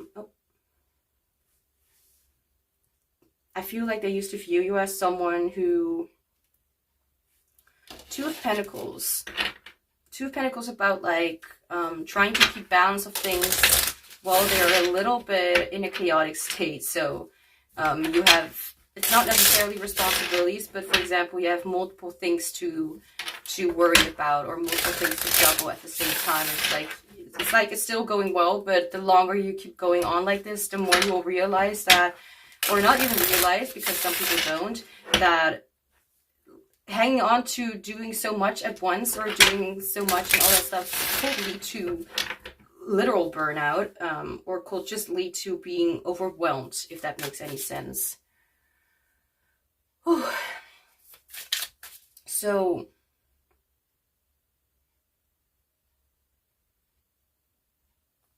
maybe this could be talking about you, like, for example, wanting to try something new and something different. It's like, whether this is like indicative of like relationships or anything, it could also be like hobbies or interests or something, or like, as I said before, like they will view you like someone who will try out new things and be like, you know, whatever, let's just try it out. Let's not be too like look much in the future about how things will be then. Like, let's just figure it out and experience it, and then we'll find out. And it's like, maybe they did, but at the same time, there were times maybe where they would like, oh, that's actually quite interesting to think about. It's like, you cut your hair and then you're like, shit, I wish I had left it longer. You know, it's like, and then you kind of want to go back to what you had. And of course, it's still achievable because hair grows on and on. I mean, from my experience, at least.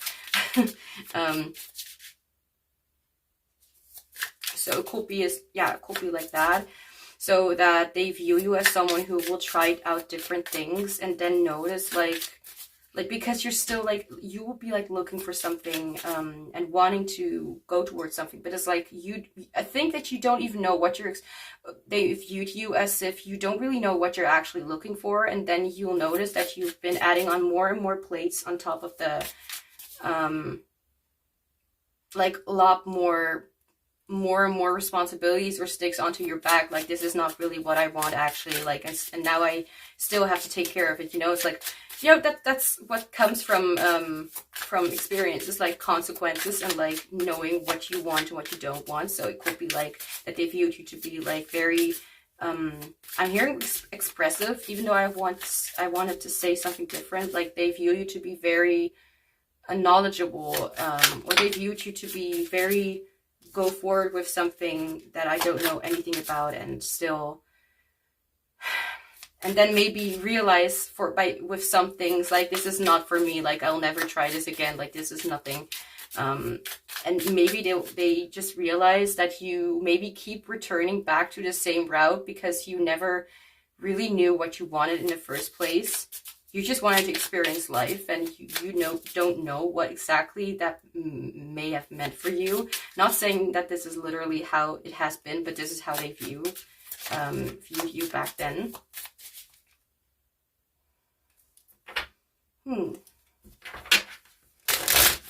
So yeah, so let's now get into some oracle cards to see how they view you, like, right now, currently.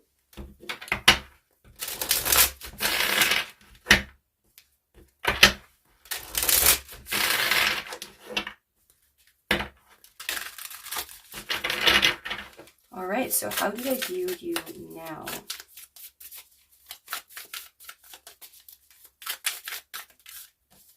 We have expansion.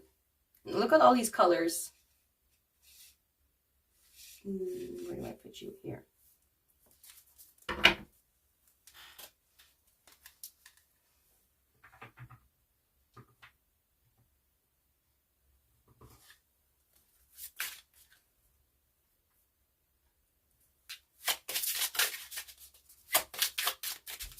how do they view you now? And after having done the oracle part, I'm also going to get some tarot cards to get some more information.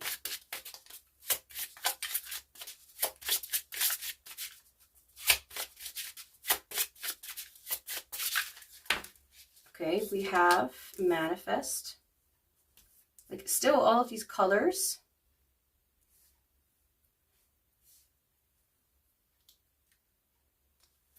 Which is interesting because we see like a depiction here of like manifest is about what you want to, what you desire and want to achieve. They may have viewed you or like as a dreamer, but I don't really see you really dreaming too much on this part. Like they may view you like right now as someone who likes to really think about the like possibilities of what could happen in life or what could happen in your life, but I feel like it's more directed at like what you specifically want in your life. So at first it was like, let's just try out different things and see where it will lead me and if this is what I want. But then you notice like, then it's like how they view you right now is like that you may have found the exact thing what you are looking for, maybe not like necessarily right away. I mean, will be interesting if we already knew like at age 0 what we wanted to be or achieve in our life or whatever, or manifest.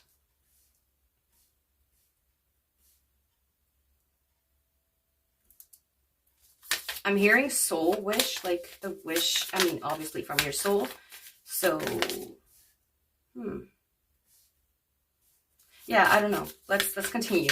How do they view you now? Look at the bigger picture. There we go. I mean, that's kind of what I kind of thought when I was looking at the card manifest. Like, instead of just trying things out and just going wherever, it's not like you do much differently right now. Like necessarily, I mean, can be, but it could also be that it's not necessarily that not much has changed. But I feel like what they view that has changed is your perception in how to achieve that. So for at first it may have been like you don't know what you even want. All you know is that you want to go forward and achieve your desires, and like by trying out completely different and new things. And maybe you've already like got a taste, or maybe they feel like you already kind of got a taste of what you want. Like maybe because of like growing up or anything, or maybe because you have found, or because they view that you maybe like, for example, you have a partner and you like whoever this person is, like let's just say like you have a partner and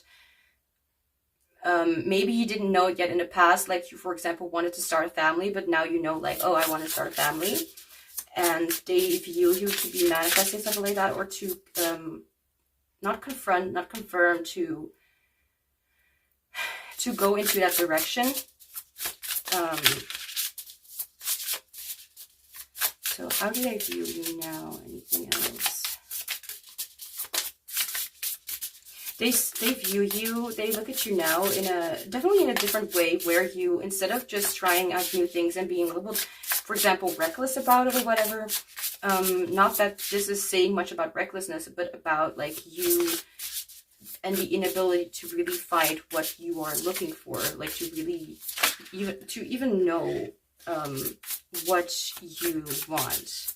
It's like, all I know is that what I have right now is not what I want. But then you keep coming back and being like, okay, so what I try to go toward is actually not at all what I want. It's too much responsibility, too much this, too much that. I don't know. Like having made a lot of mistakes, like which don't exist, but having made a lot of like, oh, this is actually not what I want. Okay, noted. So is this what I want? Okay, this is also not what I want. Noted. Oh, this is what I do want. Okay, this is something that I can add to my list of like priorities or what I want or whatever. Now it's very future oriented, and it's like maybe you already right now have like what you need or what you feel like you need. I'm seeing a lot of like orangey, reddish kind of colors, like also a lot of blue.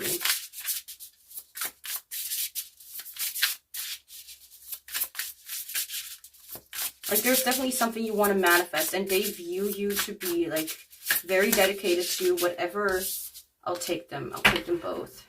I don't like doing that usually, but when I do not feel resistance, then it is because I need to take both. We have Pisces and we have Gemini. You do not have to be these signs. These could be like specific energies that could be significant in how they view you. So let's see. So Gemini, we have an air sign and we have a water sign. We also have Aries. Oh my God, we have Cancer. We have, oh, I don't know that one. The Sun, yeah, Sun. Fire signs, water signs, earth signs. I'm thinking again of like air, water signs, something like that. And oh right, full moon in Sagittarius, which is a fire sign. So Gemini, like a butterfly, Gemini flutters from petal to petal, seeking experience and knowledge. This curious sign is extremely active, buzzing with energy and ideas. Drawing to the intellectual realm, this sign loves to communicate and is social and friendly, even the introverted ones. So the bright side, which the cards are in upright, so I take them as the bright side. But I'm also going to read the shadow side, but still. Versatile, adaptable, intelligent, multi-talented, inquisitive, open-minded. I'm curious, it's also what I'm thinking of. Loves to learn, productive, bubbly, and youthful. Shadow side is superficial, scattered, excessively cerebral, or whatever.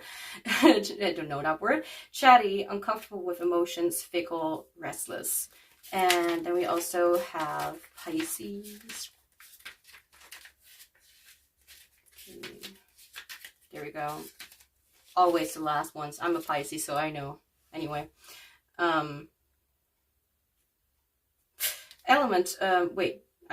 Pisces is the mystic, poet, artist, musician, and the psychic. Dreams and imagination fill the world of this Neptunian I don't even know how to pronounce it, sign. Like an ocean wave, it descends, and then transcends by letting go. Descends, sorry. Not sorry. Just, yeah, we make mistakes. Bright side, emotional, utopian, psychic, romantic, intuitive, spiritual, compassionate, loving, empathetic. Shadow side, illusory, avoidant, escapist, weak-willed, melancholic, elusive, passive.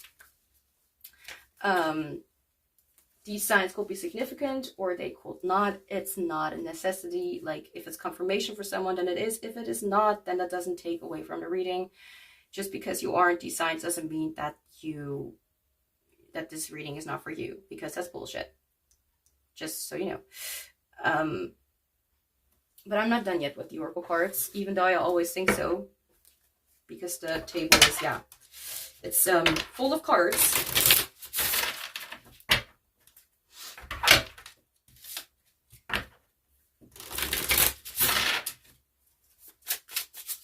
So I wanted to say this deck was really like, I'm ready kind of energy when I was shuffling it for you. And the card fell out immediately on the floor. And we have greed. This does not necessarily or literally mean that you are greedy or that they see you as greedy. Greed just comes up. We have monetary stuff, whatever going on. So let's put you here. And yeah. Okay, whatever. And this one.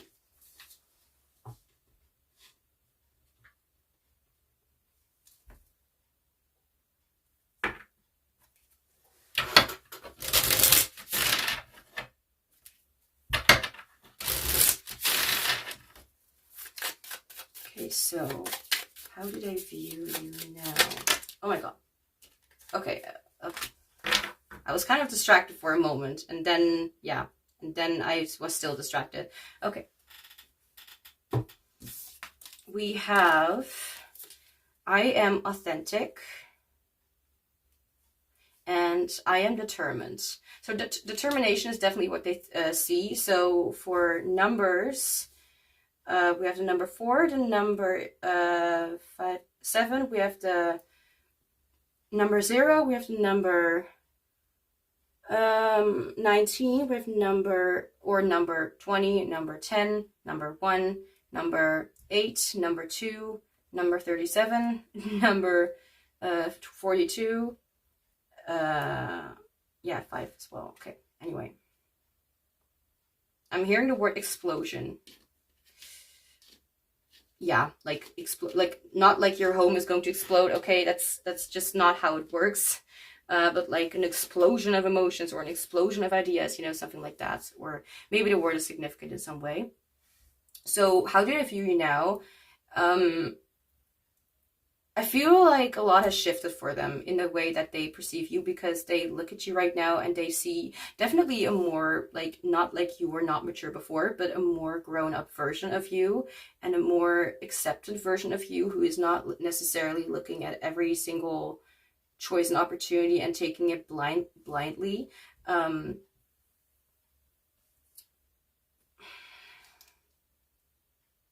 Okay.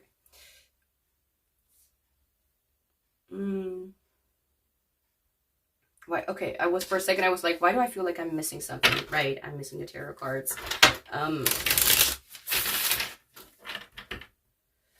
With the green, like, let's not get too specific here. So let's see.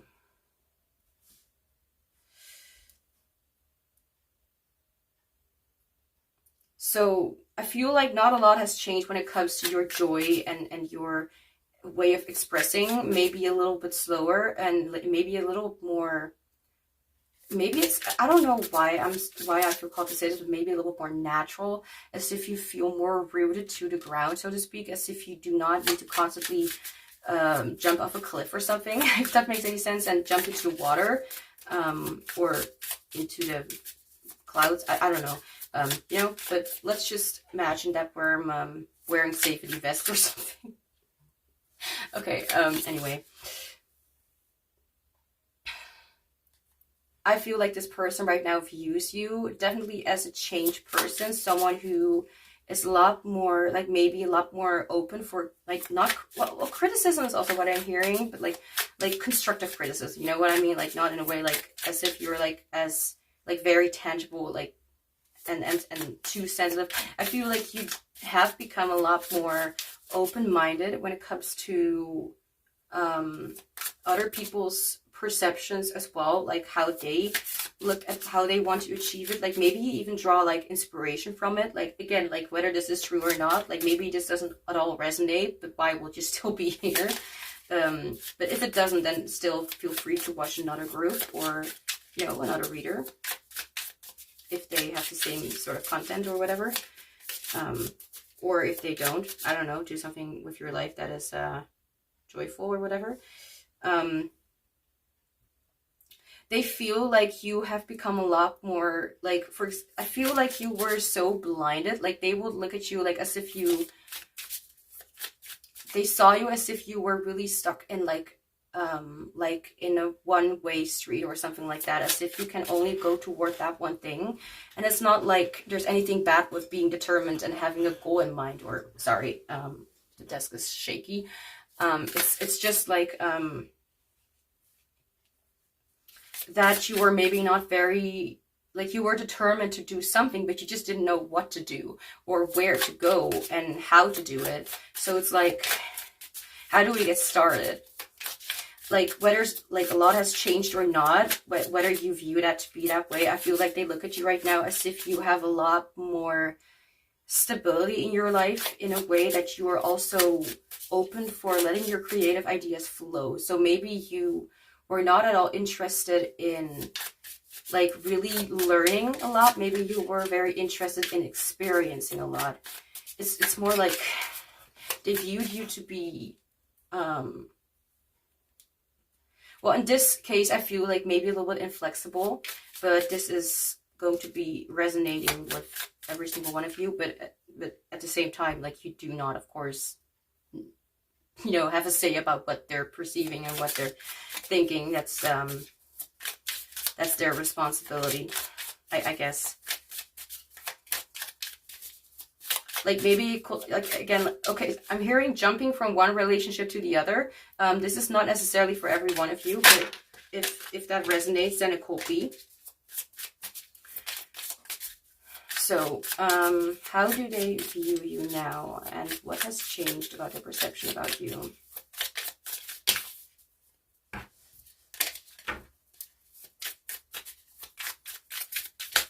One card, how do they view you now? We have the Knight of Cups, all right.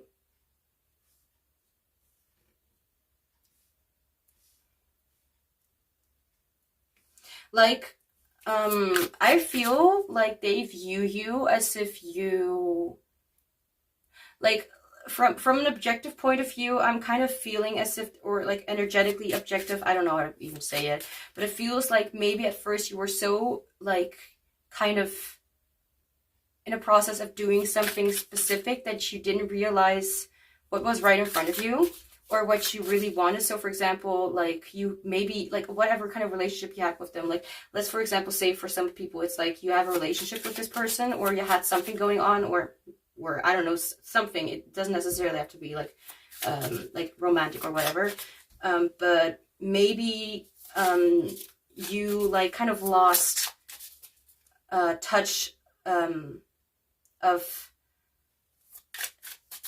got lost in, what was that? You were so up in the clouds or so up in the sky that you were not really rooted to the floor and saw what was right in front of you, like the things, whatever.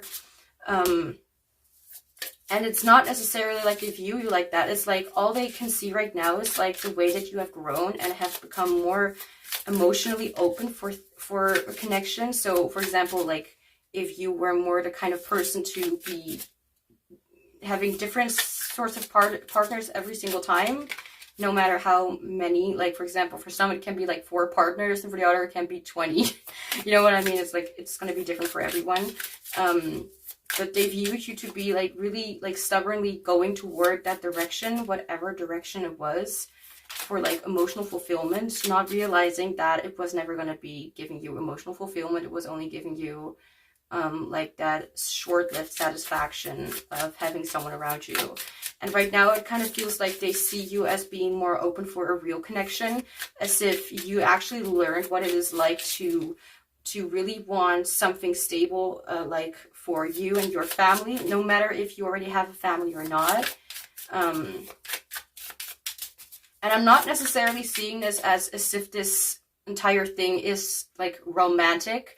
It can of course be, and if that is the case, then do not let that take from the reading. It's more like for some readings it's like very specific, like okay, that's very much, I feel like very deeply like this is a very romantic kind of connection, and this is like it can be different based on every situation. So if you still like, if this still is a romantic connection, what you're asking about, then do not be scared or something, or don't worry about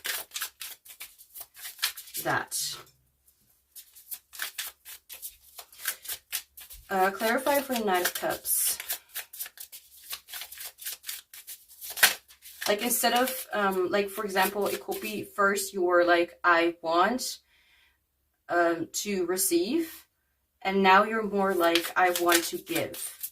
Not because it's like, because they're like I don't know how to explain it. It's more like because maybe you were missing something in the past and or before, and now it's like, I already have it in me and it's overflowing, and I want to share it with other people. I have a lot of love, and I have a lot of knowledge, and you're embracing who you are. That's also what I see, that how they view you. Like they see you a lot more in touch with your intuitive side, if that makes any sense. Can I have a clarifier for the Knight of Cups, please? Please, pretty please. What the hell am I doing? Begging for a card? Come on. It don't work like that. Okay, let me do it differently then. Sometimes if no cards want to fall out, it's either because there is no card supposed to fall out, or it is because I need to pre-shuffle it, like, or reshuffle it again in like the specific way that I'm doing right now, or that I've done a few seconds ago. Okay, do you mind? I get it, okay? I very much appreciate you taking the effort to put a few cards out, but I want one card.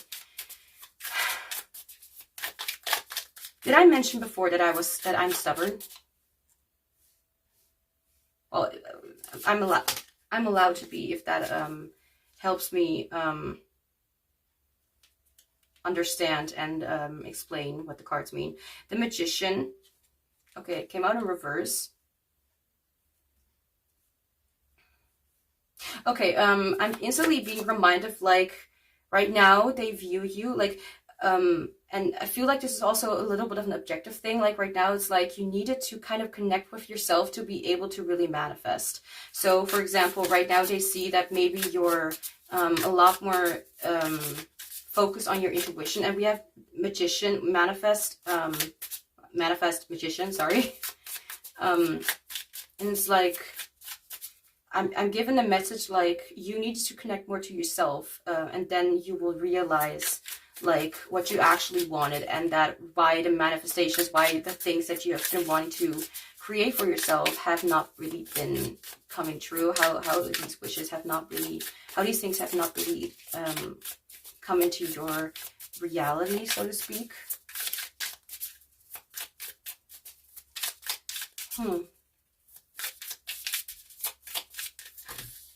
I do feel like, because the Magician is in reverse, I do feel, okay, that there is still a struggle there, that they still see, like, you trying to figure out, like, there's definitely more compassion from your side, but I feel like there's maybe something missing that, that keeps you from manifesting it, or maybe it's, oh, this is also reminding me, like, maybe you are doing the right things, but it's just, like, maybe it's, like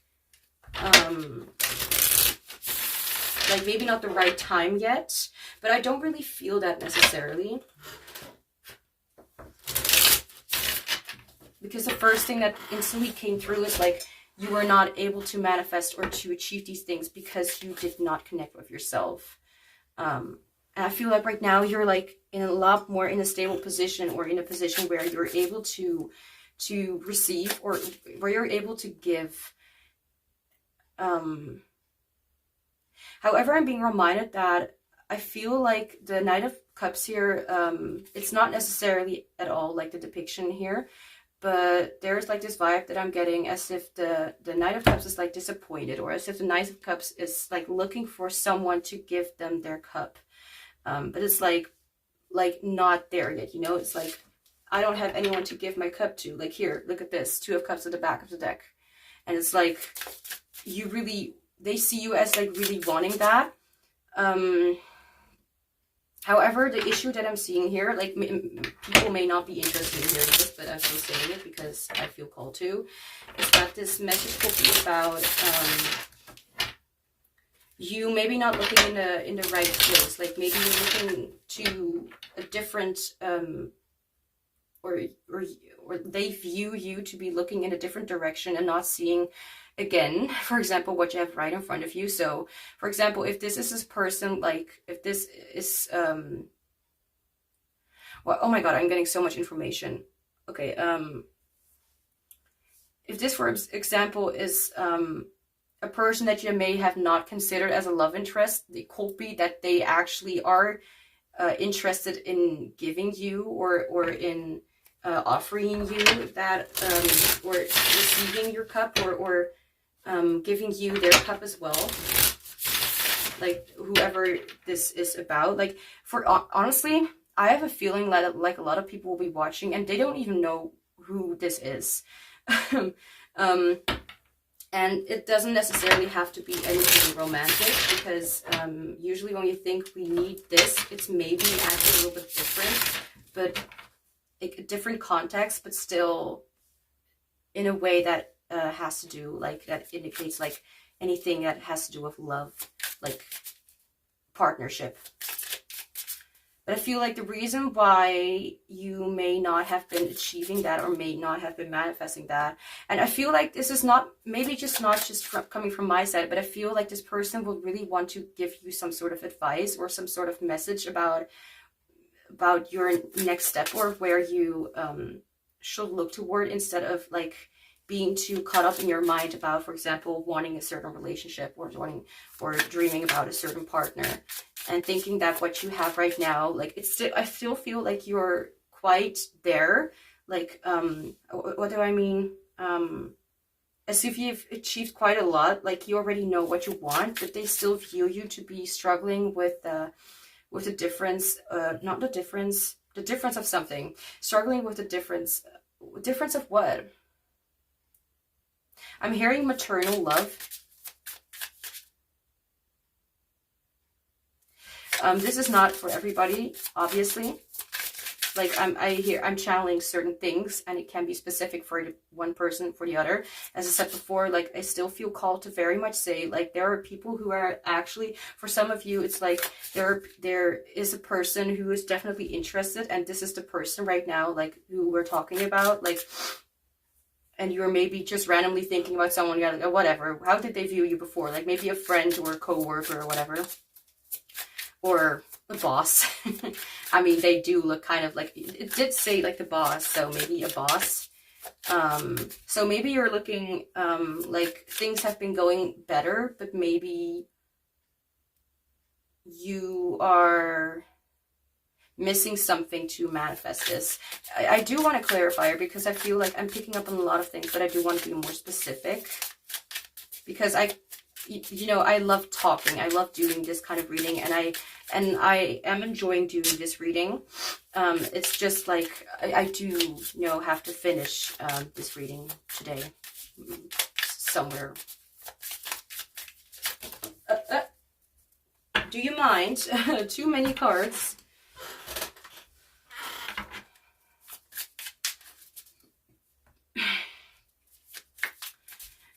So what is it that you're missing? I'm just going to do it quickly for the ones who are interested in that.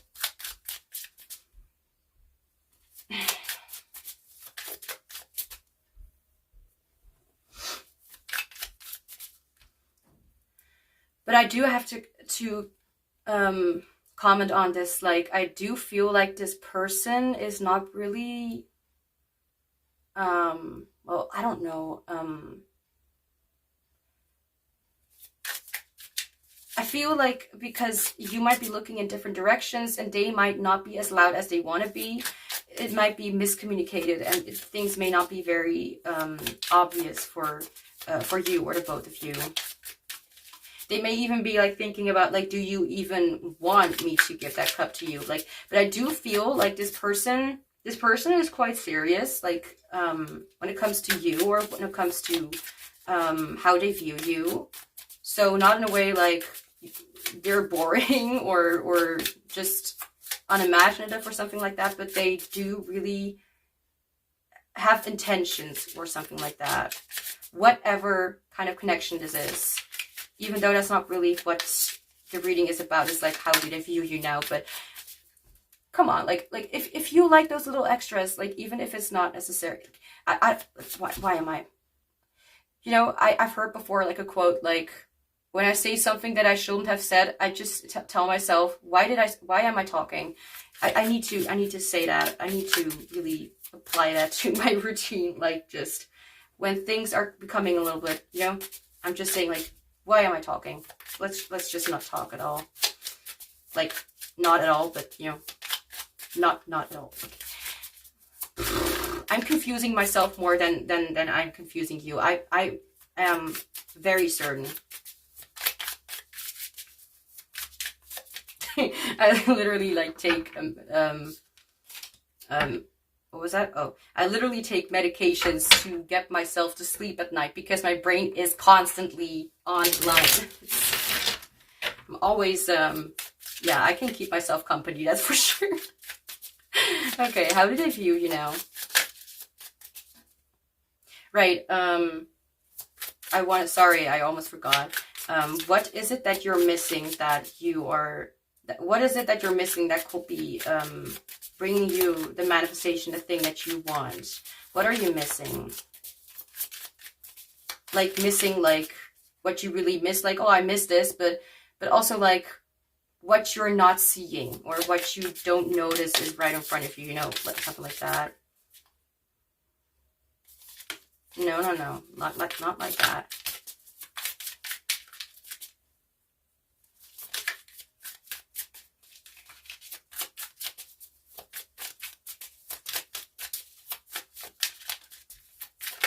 Oh my gosh. Hi. Okay, let's try that again. No, let's try that again. Is there anything else on my lap? No. Okay. Cards fell down. Anyway. What are you missing when it comes to this manifestation? Spirit, come on. We don't want to keep them waiting. And we especially, all right, do not want to keep me waiting.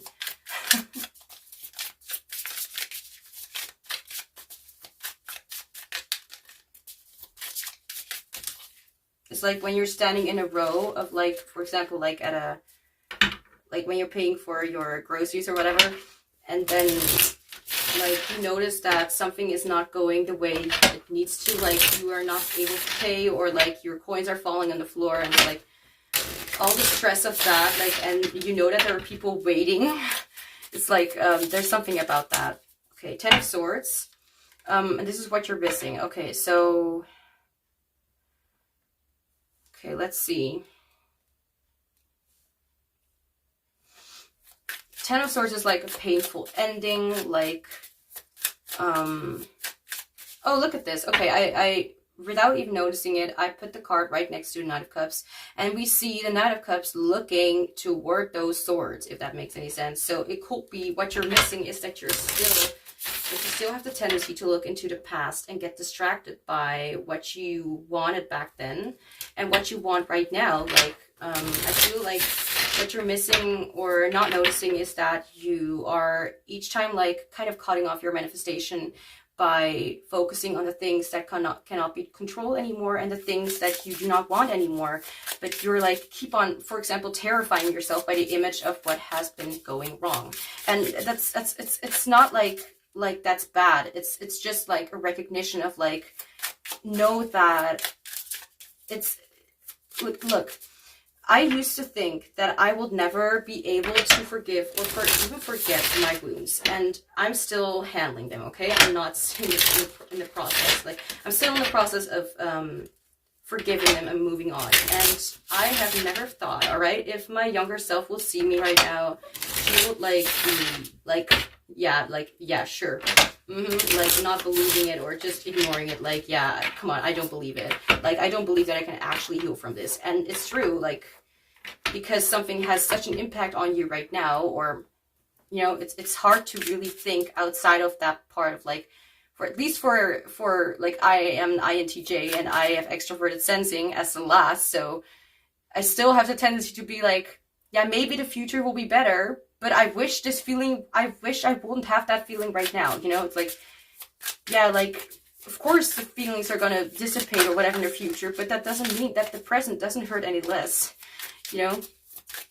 So it's not like, get your freaking ass out of that kind of past situation. It's more like, recognize where your thoughts are leading you and whether that really contributes to your manifestation or whether that actually just kind of cuts it down. So with that little bit of advice, could be that the reading will kind of go a little bit longer. I mean, with these kind of topics, you just know that it's not going to be like a half an hour thing. Okay, anyway, so how did I view you now? Like, again, I keep hearing, like, don't let yourself be distracted by what has happened, either with, like, someone or something that has nothing to do with this person, or it has something to do with this person. And it's like, if you cannot forgive them for something like this, then if you see yourself having struggles with this, like the past of letting go of it, then know that this is kind of like, you know, stopping you from what you want at the same time. So for example, it's like you want something back. For example, like you want to you want back what you had before, but you still notice how, for example, like either you have damaged or have done something in a way, or someone else has damaged you or has hurt you, you know what I mean? So it can come from both sides, like, and I feel like this person, honestly, this person is very objective. This person does not really have their own point of view. Like, they're really just looking at the facts of what really happened. And they don't really have, like, an opinion much about it. They can only see, it's like a camera, you know, just like a mirror, a camera, like, a camera only gets fake until you add a filter to it. You know what I mean? But if you keep it natural, and if you don't edit these things, then there is no fakeness. It's like, that's how they look at you, like as it's just the way it is, you know what I mean? It's like, they don't judge you, they don't hate you, they don't have like those long, like, or I mean, it could absolutely be that they have felt a little, you know, different in the past about this, but they can only see the beauty of you, and the beauty of what has changed about you, and how, like, it's like it's not even, how do I explain? It's just not it's not a point of view. It's not a judgment. It's not like as if they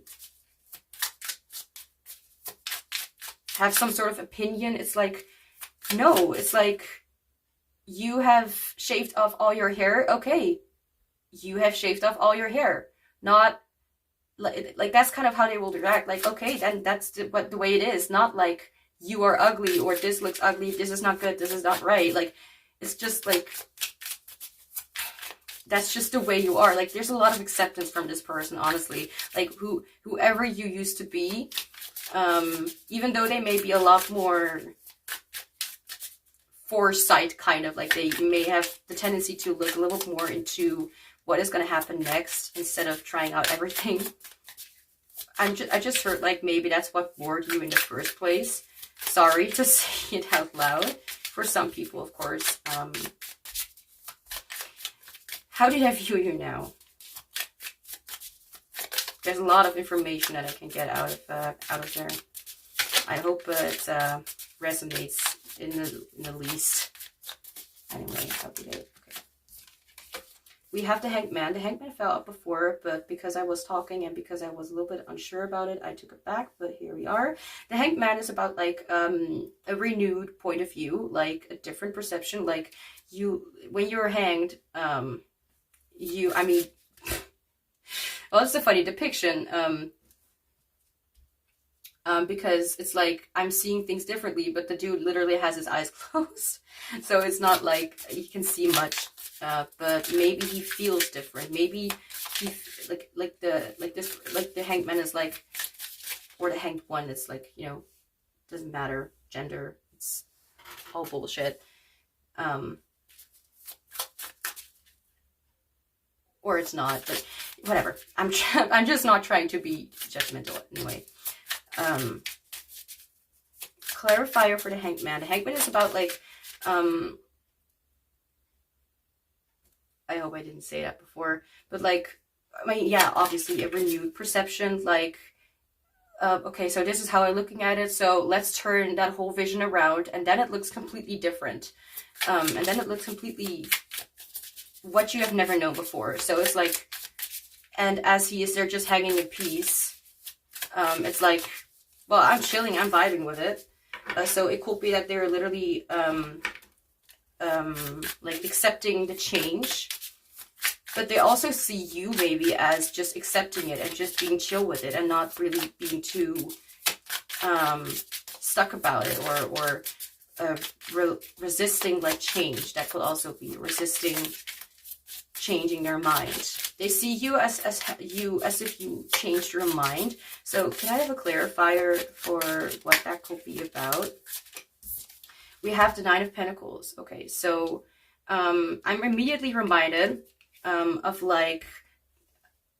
a situation in my life, and whether this is really revealing much or not, I feel like it doesn't matter anyways, what I'm saying, but I know someone who is very open about the fact that she married someone, all right now in her, and she's not young, she is a little bit older. Oh, oops. And she knows that, and she said openly to a friend of mine, like, that she did that because she didn't want to end up alone. So with the Nine of Pentacles right here, I feel like maybe at first you felt as if you needed to achieve something, like, for example, like the thing that a lot of women, I guess, deal with is like that judgment from people, like, when are you going to get married? When are you going to start a family or whatever? When are you going to do this? Or maybe other way around, like, you, like, don't think about family, think about your future, think about your career or shit like that. Like, I'm just happy that I didn't have the, like, huge ass package from those kind of things. Like, at least currently, I removed myself from those kind of situations. But it's like, maybe you've completely changed your mind. Like, I don't need to be this way. Like, or you don't need to prove that you can be independent, for example, or you don't need to prove that you have a partner, or that you have a relationship. You don't need to prove any of these things. Like, whatever the case, like, you can just live your life the way you want, you know. That's kind of, they view you as if you really have changed your mind about how the way that you want to be and what you want to achieve. Like, instead of being so much like, my life depends on it, it's much more like, you know what, I'm just going and I'm just seeing what happens and I'm accepting it, and being grateful for it in a way, as if, like, there's nothing to be ungrateful for, something like that. Oh my gosh, no, too many. Anything else, how they view you now, like, what has changed? Like, I need to say it again, like, the perception of, like, how they view you is not, like, in a way, like, as if they have much of an opinion. They just see you for what has happened, for who you are. And it's just like a book describing the character's next move, you know? And it's not like the book is gonna necessarily judge or whatever what the person say, like, and now Sandra is gonna make a stupid next move, or something like that. It feels like it's just processing the information and going forward without, I don't even know how to explain it, because it's just so non-judgmental, it's just so okay, it's just so accepting. If I would say, like, how do they view you? They view you as someone who really understands themselves a lot better than they used to, and they have really braved their fear about either ending up alone or being in a relationship with somebody or something like that. Like, it's gonna be different for everybody. How do they view you now? And now I want a little more about, like, your perception, like, because I kind of feel like there is not really a lot of emotion in there, if that makes any sense. Like, they do not really feel like, they can only see, like, the way you are, and it's not like they're necessarily mad or angry. It's also not like they're literally, like, up in the clouds and happy. I don't get it. It feels a little bit distant. How do they view you now? And we have the Three of Wands. Right now I'm getting something more about how they view you, like, and how they feel a little bit about it. The Three of Wands to me is like the indication of, like, whatever you had planned, whatever you had, whatever idea came up, whatever you wanted to achieve, whatever you have planned out for yourself has worked out in the end. So it's like they view it to be a very beautiful and successful situation for you, and it's like they see you as really flourishing, like you're really in your own power, so to speak. Like, if anything, like, what has changed about the perception?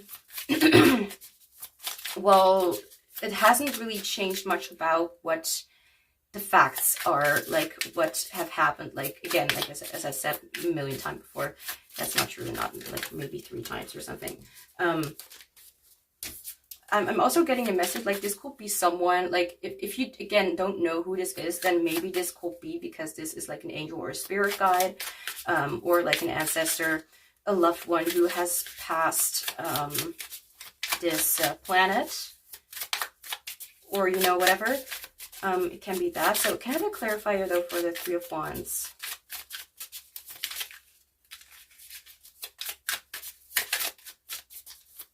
Like, don't worry, we're also going to get into some channeled messages to see a little bit more about that. 3 of Cups. Like, it could be a distant friend. It could be someone who is watching you from the outside. It could be someone who is just, for example, very interested about you, but it's not like they want to disturb you in your life. It feels distant, but it could also be that this is just like a good friend or a family member. Or it could also just be that this actually is a partner or a potential love interest or something like that. I mean, we did see the 2 of Cups before, so it could be like that you'll want something deeper. But I do feel like there's something about like they're not really being too like going forward. This is more like a reading about what is just true about you or whatever, or how they see your truth or see your authenticity.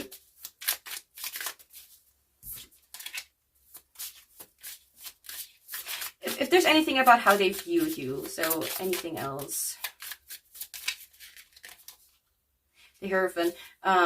Whatever the connection is, I feel like they see you as a great companion, a great friend, a great assistant, a great colleague, a great person, a great soul in general. You know, like I feel like they just see you and they're happy with the choices that you're making for yourself, no matter who this person is. Even though I can't, like, again, like I feel distant, like as if there is like some sort of gap or something in this connection.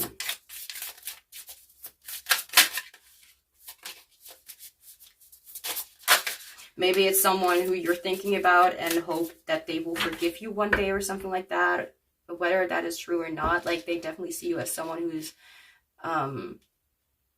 who's very wise and who has taught them a lot. Like I think I said that in the beginning, like they got very inspired. The reason could also be like at first I was really getting like they really see you as a sunshine and really as like, you know, and now it feels like the fire that you have shined before is maybe not as messy and chaotic all over the place as before. At first I did feel something, but now it's like it could be that they don't really know how they view you now, but it's more like how they view it, like in a way of like how they're intuiting it or how they're just feeling it. I feel like they don't really know for sure. And I do not feel like this is a connection at all who is like that is like connecting or like communicating. If anything, I feel like this is someone who is from the past and who just keeps on thinking about you and wondering how you're doing. But still at the same time, like, I feel like they taught you how to really connect to your intuition and to how you're feeling and how to kind of connect to you in some way that is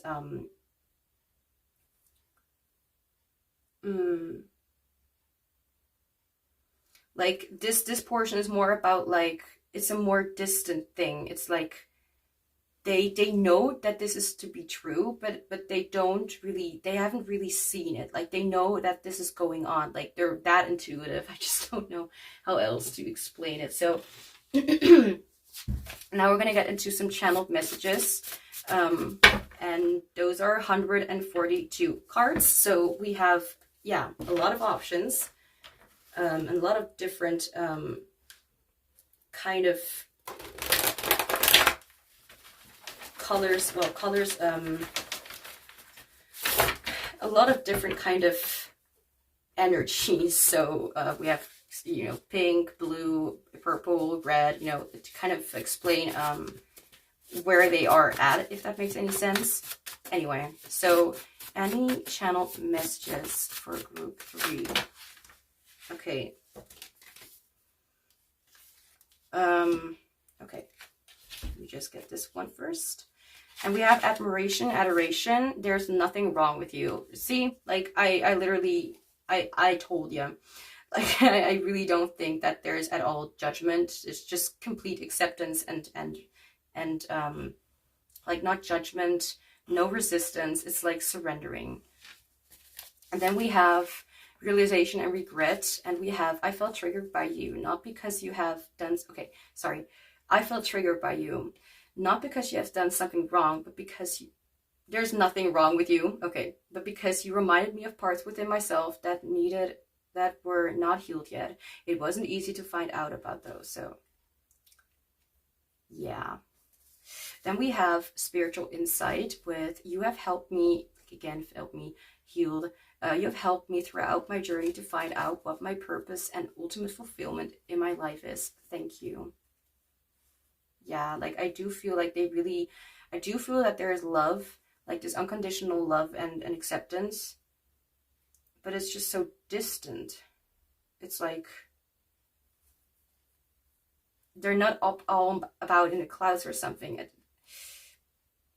But anyway, we have admiration, adoration. You never stop amazing me. So if there's anything you wanted to know, like, yeah, like I feel like they, there's not like anything wrong. Like if anything, just see it and they're just good with it. And they just see you flourishing. Like I feel like they knew that before. Like they knew that already. Like they knew that things were going to be fine. Anyway, ego and fear. I'm having trouble forgiving myself for what I've done and who I used to be. All right. Whatever that is talking about. Anything else for group 3? Oh my gosh. With all due respect, but we do not have time for this. Nor am I in a mood for all of these. Too many cards can be actually quite, you know, sometimes too much is less or something like that. Less is more. Yeah, that's the one. Okay. Channel messages from them to group 3. We have admiration, adoration. You are so tempting. Alrighty, let's just, you know, if that's what it is, then that's what it is. Responsibility and action. I have so much more to learn. I know that. Like if it could even be that this person just does not feel ready or feels like they are not good enough yet for you to be something more or whatever.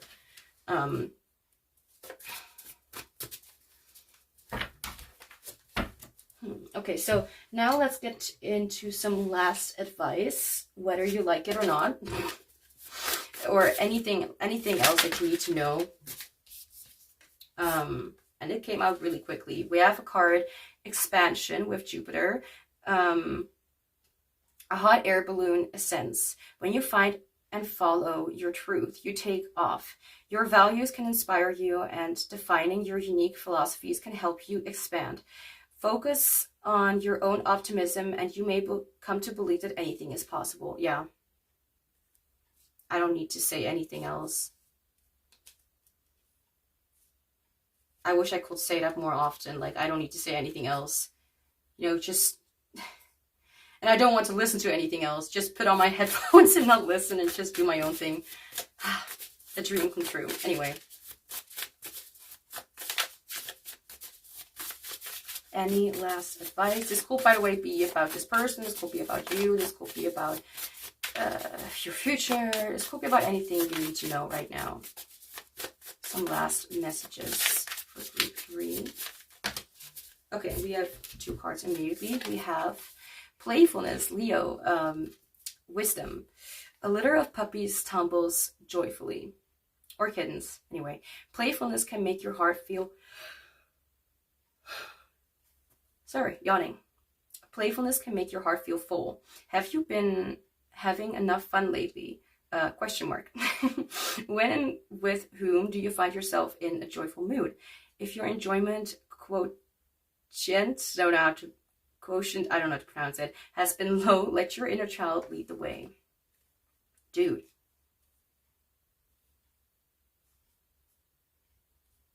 There's something about this, like, I do feel like they're affected by your life and by your decisions. Even if you have felt like as if they just don't care or something like that, like, I do feel like they really do care. Like, even the slightest of change just makes them be like, oh wait, what has changed? Now I want to know everything about it, you know? Even if they don't show it to you, like, I feel like this is a little bit of a stubborn person. Anyway, we have nurture with Cancer and wisdom. Spoon feeding a baby. Deliver care and encouragement to yourself and others. Nurturing is showing love through action. Take initiative to support other people or focus on showing compassion to yourself. Either way, these nurturing actions will vitalize you. So let me just see if that is yes, it is everything. So group 3, that's all I have for you. Thank you so much for being here. Don't forget to like this reading if you enjoyed it, so I know what you guys are interested in and what I can lean towards making in the future. I'm sending you much love and joy, and I hope to see you back soon. Hi group 4, welcome to your reading. So we'll be looking into how the person on your mind has viewed you before and how their perception is right now, how their perception has changed about you. So let's get started with usually actually oracle cards, but right now in this reading I felt called to start with tarot, which the ones who understand will understand that may not be the easiest course of action to make changes in my routine, but I feel comfortable with this in some ways. So beautiful deck. Anyway, how did they view you before?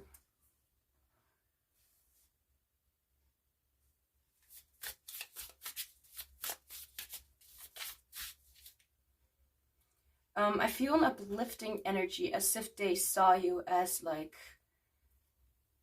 when they saw you, or when, like, how they viewed you before is like, and I also want to note, like, this is their point of view. This may not be very objective.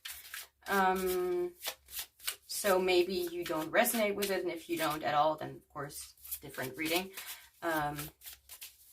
Or a different reader altogether if you don't like me. I mean, why would you be here if you don't like me, in all honesty? Anyway, I'm just gonna... I'm asking unnecessary questions. Okay, how did they view you before? I felt the energy of, like, fulfillment, as if, like, listening to a real good song. Like, let's just say, for example, I have, like, a very... like a liking of rock music, and I have only figured that out, like, and I'm almost 23, so took a long time for me to figure out. But such energized kind of songs, I don't know, not every song is good, just saying that, or not every song is how I perceive it to be good, but it really feels energizing and life-giving, as if that energy itself can really take you to dreamland or something. So, for example, this could mean that they had a crush on you.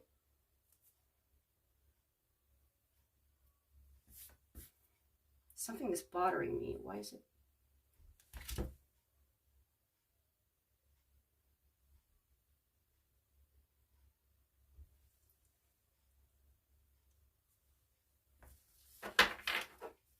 Okay.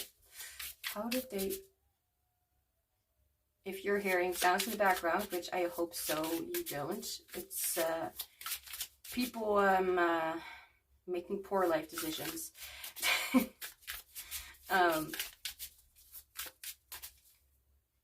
Well, not necessarily. It's like, you know, like making weird noises outside, like as if they're howling or something. But anyway, I don't know where you live, but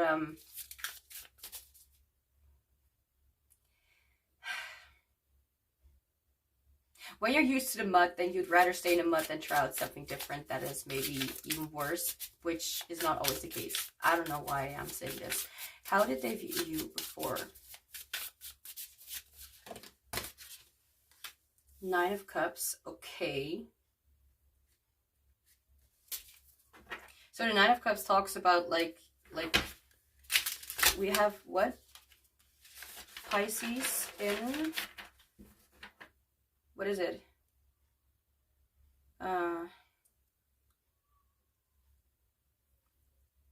It's either Jupiter or it's Pluto, I'm not sure. Or it's none of the above, and I'm just confused. Pisces in something. If you know that thingy that looks like a number 4, then yeah. Okay, Nine of Cups talks about like fulfillment in a way, like I have everything I need within and outside of me, but mostly within. Since it's, every card is just so broad in whatever it could mean, so I'm trying to keep it short and get my own interpretation on it. That's why I'm asking for a clarifier.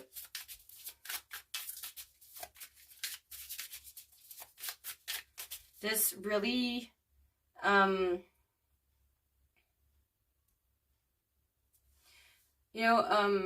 first it felt like dreamy and stuff like that, but when it goes on for too long, it could feel a little bit too much, or it feels a little bit like you're stuck in your head in a way, like it's getting obsessive, or not in a way like as if they were obsessing over you, but as if that feeling also hurt them or something like that. Like I don't even know how to call it, but it's like euphoria, but also not.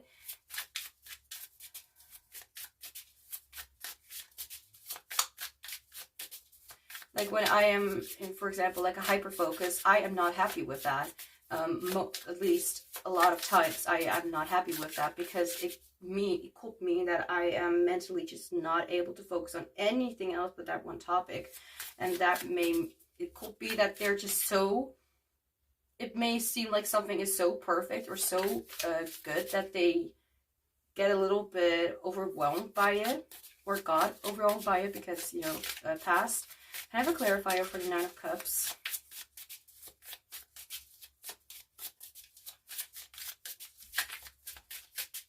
Like they honestly viewed you as if you came right out of, like, I'm also feeling like it could be that they didn't really have any expectations or what they wanted in when it comes to relationship, like whatever relationship. Let's see. We have the Lovers in reverse. Okay, yeah.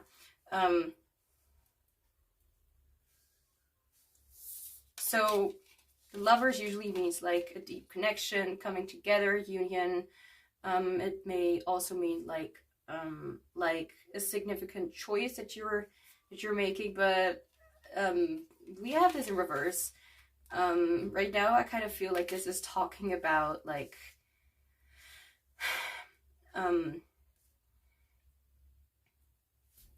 an unhealthy kind of, like, a crush that is not really, I'm hearing, fully developed. It's not really, why is this bothering me so much?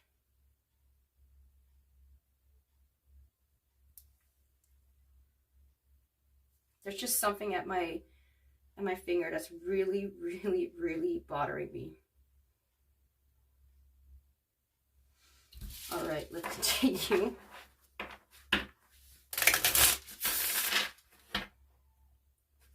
I don't want to, I want to keep a little bit away from this energy, but what I can say about this, does it? Okay. Can't, okay.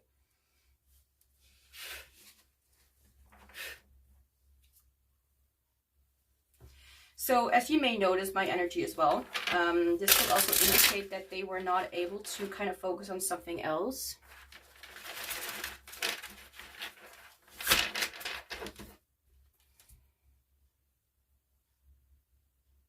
this?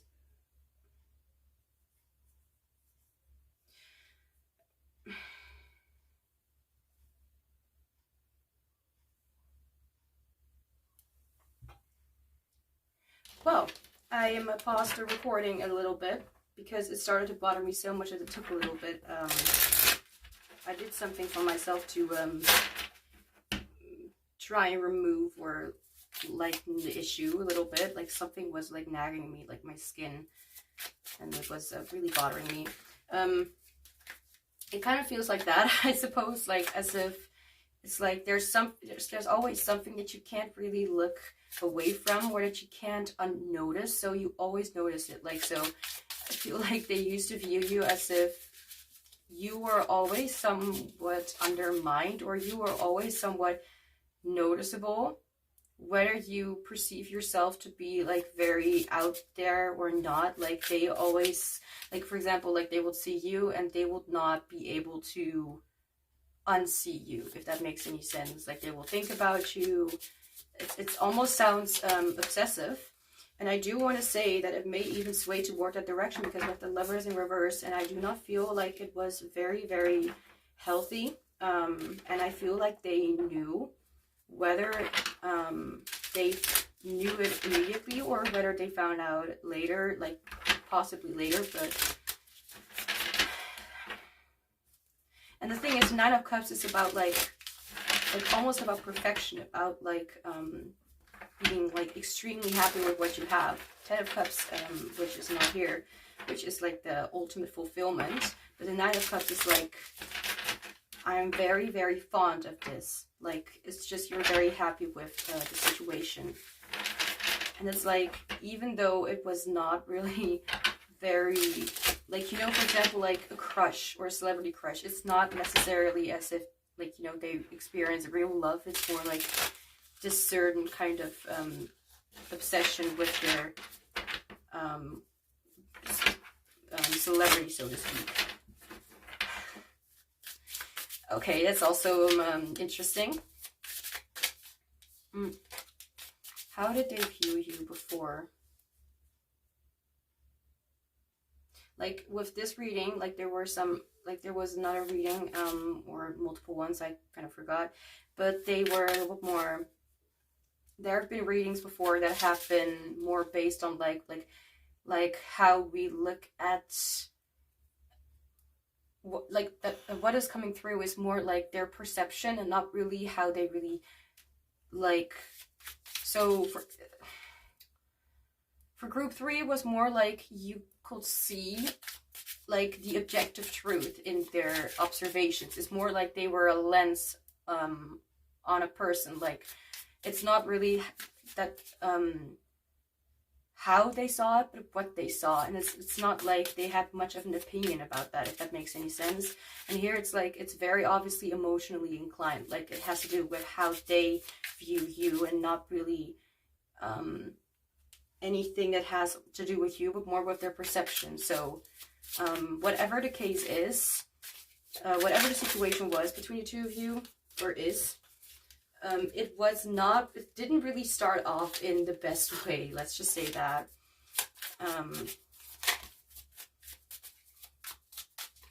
And maybe they do have like something like happening in their life, or in general, like for example, I have ADHD, and I have ASD and ADHD, so I have the tendency to have that hyperfixation, hyperfocus on certain things. So I definitely understand these things. So it could be that this person also has it, or it's something different. But it's more like something in their mind. But it's not necessarily a reflection of reality. I'm not saying that you are not perfect or whatever, but it's more like this is literally how we're looking into their mind instead of looking through their eyes to you. Like, I don't even know how to explain it. Sometimes you see like how they see you in a way, like their truth, like how they see you, how they like you, what they like about it, blah blah blah. And sometimes we see it's hard to explain. And sometimes we see, wait, what did I say before? Sometimes it's more personal and sometimes it's more objective. Let's just say it like that. Sometimes you can see the personal experience or the objective experience, and it's not necessarily based on any kind of opinion. And here it's like more of a personal experience. So how did they view you before? They will say, or they will think that you're kind of perfect, but not like literally in words maybe, but in like, they just look at you and they just can't help but like it. Like you, I mean, or like what they see. But if this is like also a question like were they ever in love, like I wouldn't call it love. I would call it either obsession or like a very huge ass crush. I mean, I'm not really one for knowing much of these labels anyway, so how did they view group 4?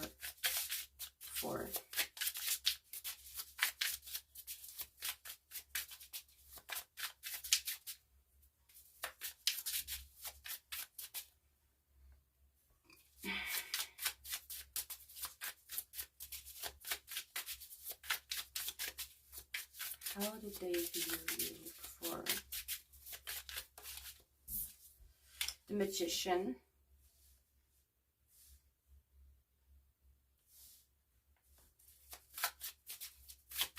Clarifier for the Magician, please. We have the Hierophant. So a lot of major arcana. Just saying that right off the bat.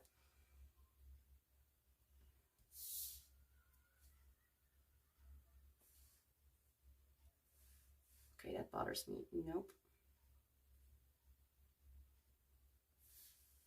So it's already interesting for me to notice how I'm already very nitpicky or whatever here when it comes to laying out these cards and stuff like that. I mean, I usually am, but how it's kind of emphasized here. So the Magician and the Hierophant.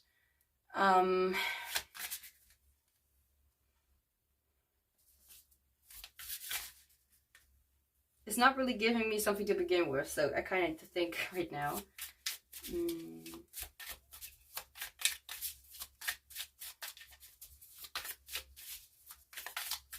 So here it's like more of a personal thing, like how they thought about you and how they looked at you.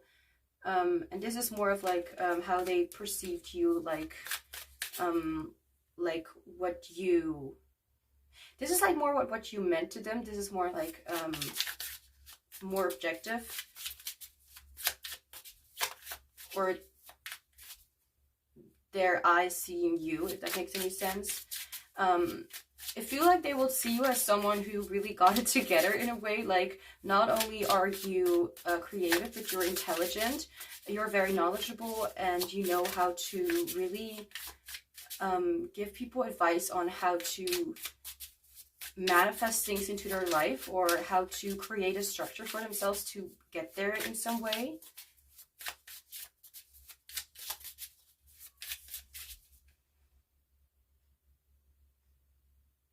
I feel distant here, and I need to note this a little more often when I'm doing readings. Like, when I'm feeling distant, it's not because I'm not doing something right, but it's more because, you know,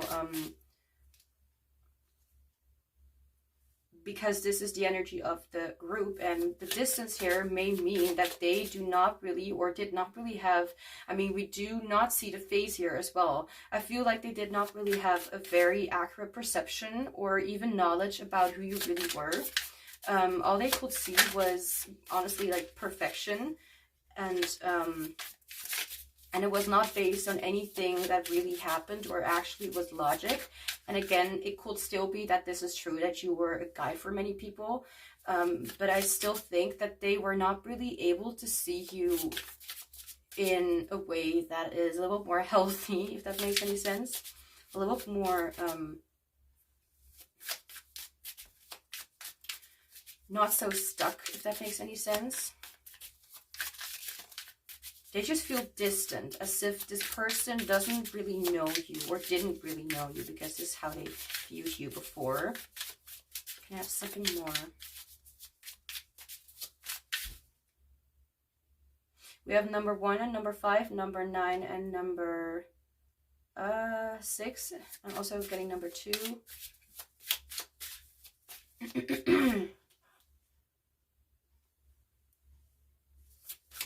I'm literally hearing right now in my head like unhealthy obsession.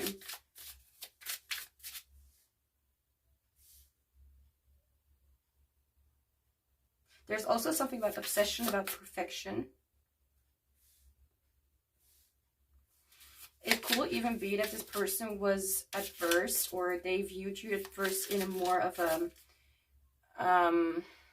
little bit more of a vain perspective, or a little bit more not really looking at you who you were, but more about what they saw from the outside. And purely looking at the outside, there's a word for it, but I don't know right now.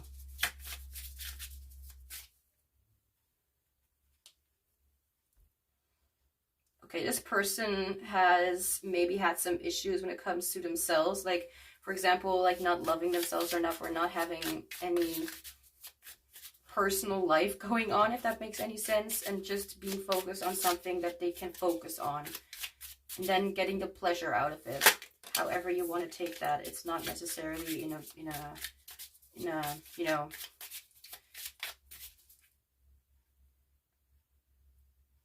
it's more like the fantasy in their mind, and not really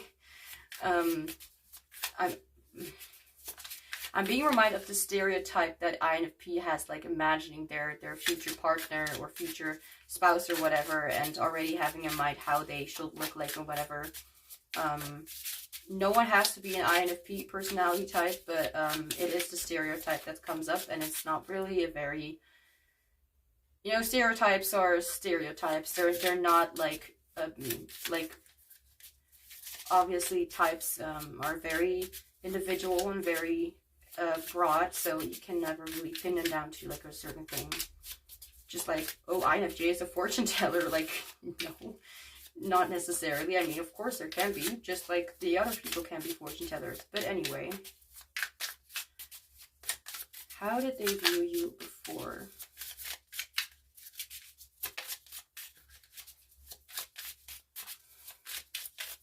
They may have thought that you really put a spell on them, like either literally or you really put a spell on them in some way. But it really feels like, as the saying, as it's, yeah, put a spell on you. A spell is not necessarily, you know, a natural thing that comes from free will or whatever. It comes from, for example, like selfish intentions. So it could be like, not that you did anything like that, but as if they were completely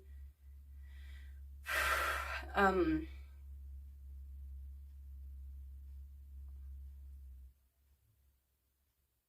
I'm missing the words. Completely not involved, for flip's sake. What's the word? Completely drowned in their fantasies is kind of what I'm getting. Okay, so whether this is actually, because I feel very distant when it comes to this, so I feel like this could be more of like a personal thing that went on for them. So, and again, as I said, it can still be true that you were very wise or whatever, but I'm not getting the vibe that this is what this actually means, is that it is very much connected to you, but more connected to their own mindset. So they look at you in a way as if you put a spell on them. They look at you in a way as if you've they looked at you, excuse me. I mean, I still don't know. Like, for example, like what if you actually like this person, but this person was not very I'm hearing supportive. If this is any kind of bullshit kind of thing, like anything that harmed you, okay, like and I mean more than just like you hurt my feelings, but more like they really were not really, they were a little toxic, let's just say that, okay, or a lot toxic, and it can have anything to do with like some sort of trigger warning, abuse. If that is the case, this is not your reading, okay? Where I'm not gonna, I mean, you can still watch, but like, you know, like you factually just can. But that does not make this reading for you. So, and I'm not gonna go too far into that. All I'm saying is that all I'm gonna stick to right now is that this person was not very, like, a little bit up in their head a lot. And I'm not gonna go any further than that. If you are looking for something like that, then I suggest, you know, therapy.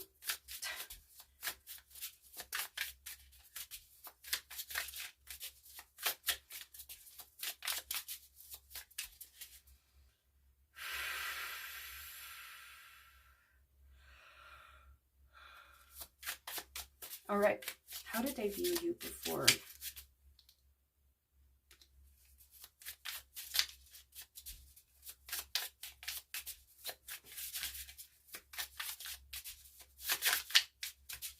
Whether this was unhealthy or not, I still feel like they were up in their head a lot about who you were, and they did not really see you for who you actually were, but more about how they wanted to see you. Why does this sound like really, you know, it usually is the other way around, like, yeah, they did this and they did that and all that stuff, because it kind of sounds like as if I'm trying to say that you are the problem or whatever, but I feel, you know, what goes up in their mind is not something that you can really control. So if there was ever some sort of blame on yourself, like you on yourself, from your side, on yourself, then I can strongly disagree with that blame, because I will strongly disagree, because it's like you do not control what is uncontrollable, which is how they behave or how they look at things or how they whatever.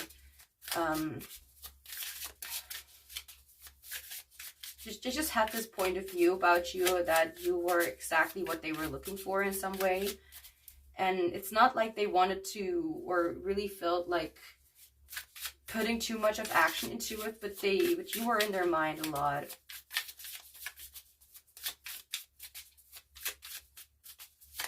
And I still want to say, like, even if this, you know, like, if this still doesn't, like, if this is maybe not at all, like, unhealthy, I am hearing unhealthy obsession, but still, if you do not feel like it was that at all, then it could also be that this person just had a major crush on you and was kind of imagining how to go about things when it comes to you, but they didn't really know how to approach you because, for example, like, they saw you as like they put you on they put you on a pedestal. They didn't really know how to approach this. Maybe they didn't even know what love was, you know, and they weren't even aware of that. That could be a possibility. But I don't at all feel that this person was really in love, but they were really, like, feeling very disturbed, you know, or not feeling, but, like, their mind was not really in the right place, if that makes any sense. Can I have a card? How did they view before?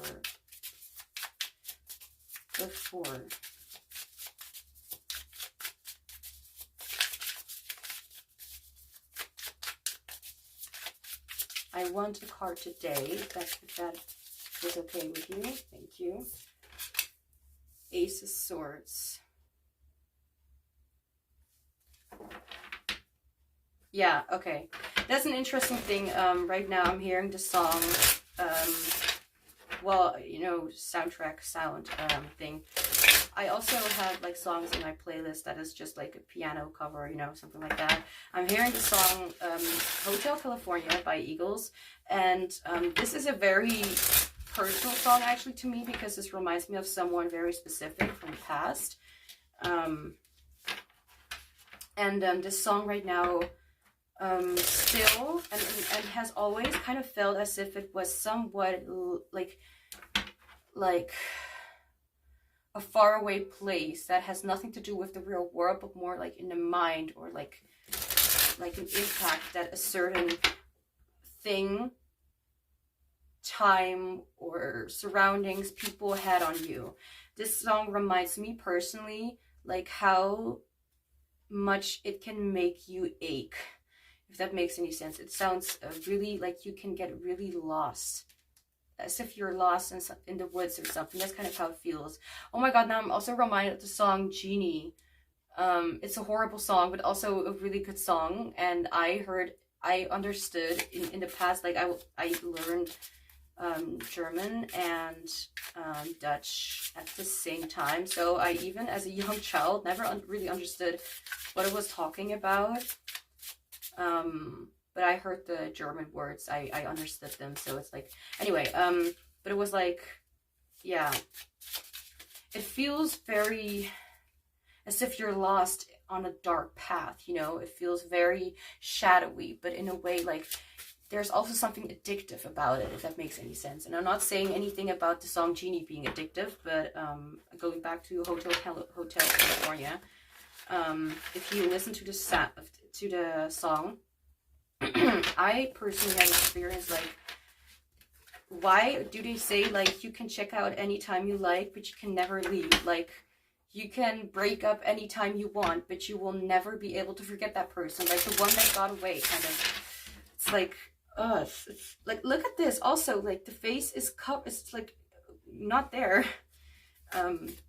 The only time where we see something is like the body here. Like, as you can see, it has the body has like a very, you know, beautiful type that a lot of people like be jealous of to not have.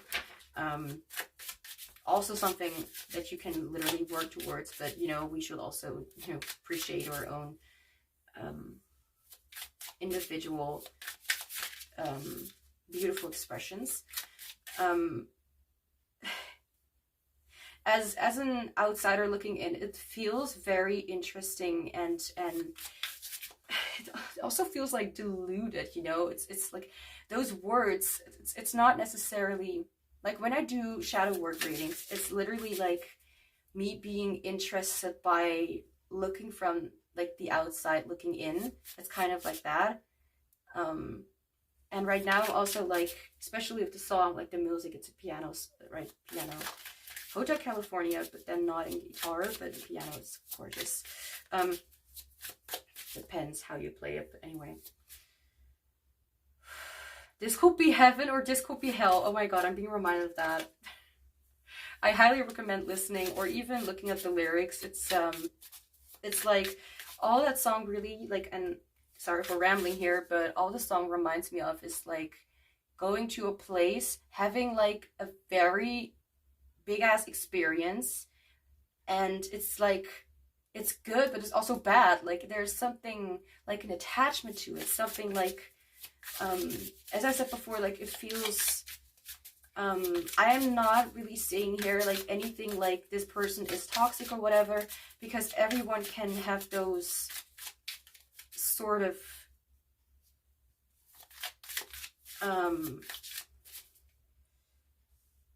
what's that, like forbidden fruit kind of moments, if that makes any sense. If anything, I can just say like they saw you as too perfect to be true, and they kind of got lost in that entire mindset. That's what I can say when it comes, like, long story short, you know. Oh my gosh. Okay, Ace of Swords. Sorry, I heard it's not even firework, it's just stupid bombs, like you know, explodey kind of shit. That was me ranting for a few seconds. Anyway, you will probably forgive me because if not, then yeah. No, okay, let's not think about the possibility. That makes me so crazy. Ace of Swords. And we're already half an hour in. Like, okay. This may or may not, that was also firework, fake firework. This may or may not turn into a little bit of a lengthier, longer reading. So, yeah, warning. Spoilers, but I don't want to jinx things, so let's just not try to be too stuck in that.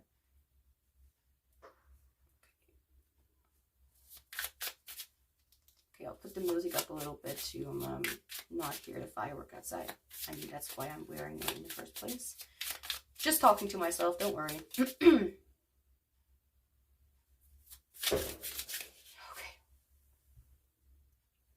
Okay, so the bombs start to happen more often, and I thought let's just put the video on pause.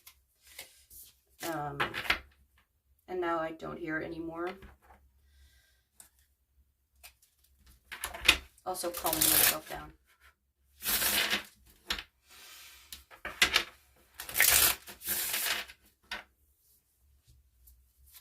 If you are very sensitive to sound stuff or something like that, I do recommend like headphones or like these smaller thingies that you put in your ear and stuff like that. I mean, I don't use that because that bothers me, but it does really help to calming me down. Anyway, Ace of Swords.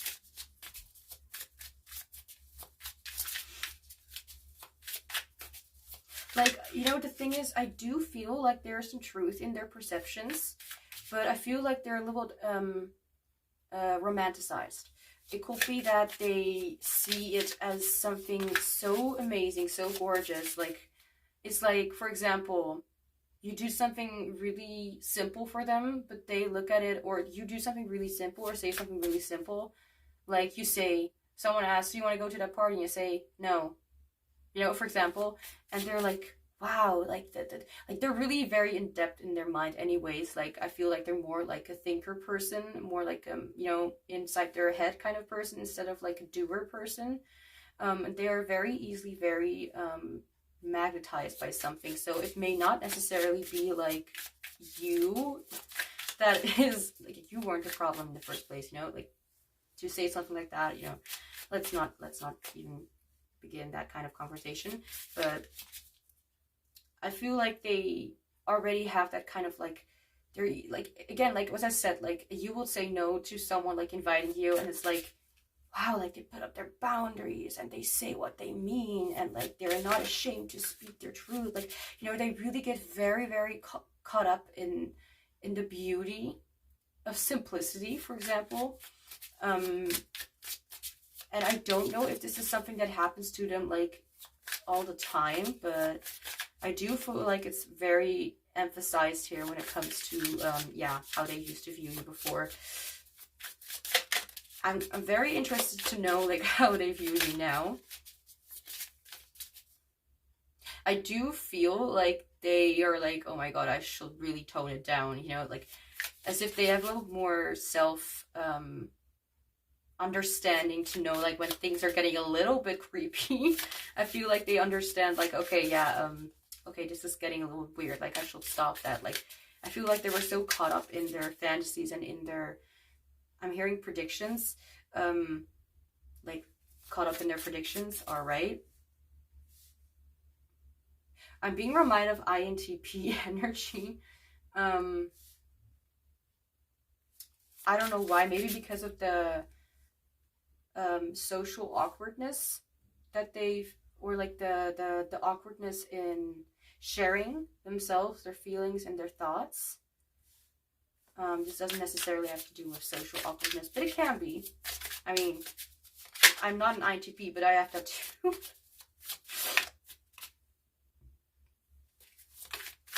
If you heard anything, that was me burping. Releasing energies.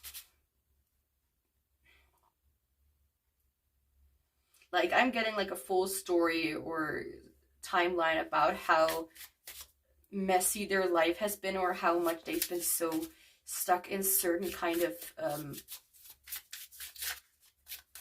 obsessions. And I'm gonna say the word obsessions right now with like trying to not make it too big of an emphasis. Like obsessions, like really very stuck with like not with fantasies, but like with what is happening in their mind and possibilities, something like that.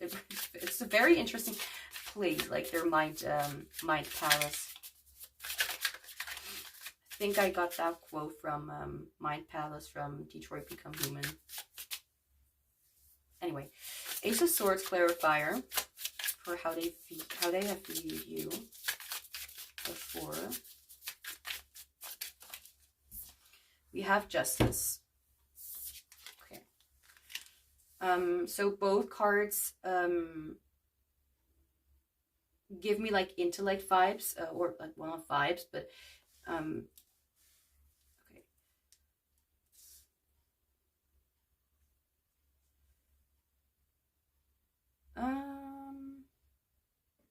Libra, I think, or just any air sign.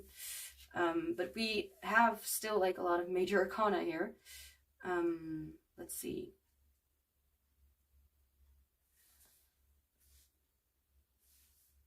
Also with this, like, sorry, but I'm very nitpicky when it comes to having the cards right, if that makes any sense. Laying out the cards right. Okay.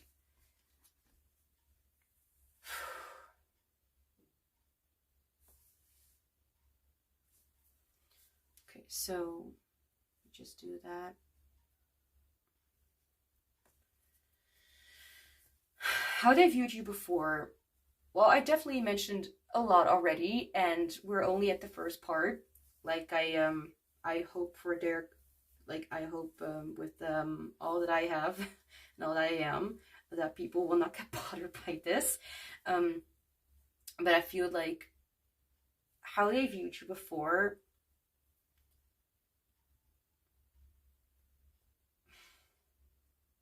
I feel like they were very insecure when it comes to you, or when it comes to really speaking up or really mentioning something. So it can, of course, be that this person still, you know, is a good person, you know, of course. But shit, wait, I forgot something. This bothers me.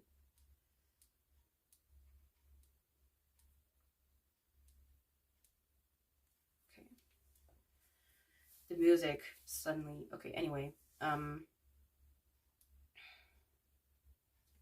they saw you in a good light, let's just say that, but it may not have been on complete truth. And if they, and like, no matter if they were or were not, I still think that I forgot what I wanted to say. Cool.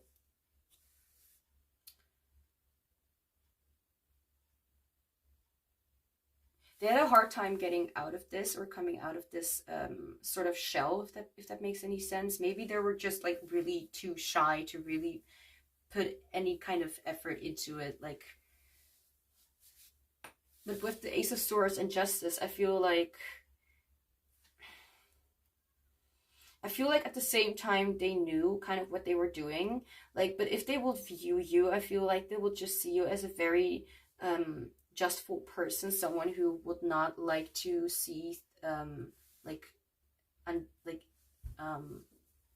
bad things happening to other people, or just you would not like to, I mean, but you would not want to see injustice being, you don't like to see such things in the world, or at least that's how they view you. There's something, again, very distant here. Like, I feel like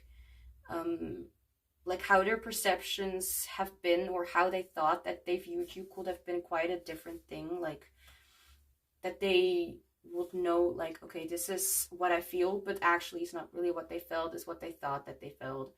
Or maybe they try to focus on logic or making sense, and not really on their feelings. So I don't know. It there's definitely like this creepy vibe to it, but also at the same time I feel like it's a little bit looked at too much. Like, maybe this is something that they see themselves, like maybe they saw themselves, or they see themselves, like how they acted or how they perceived you or how they interacted, anything like that. They saw it as, like, they see it right now like as something that was really creepy or really weird.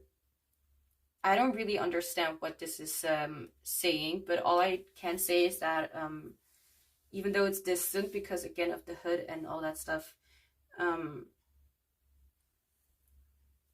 I mean, what can I say anymore? Like, I feel like I've said enough. Like, it's the Ace of Swords. It's not really changing the situation. Like, if they would look at you in a, like, if how they looked at you before,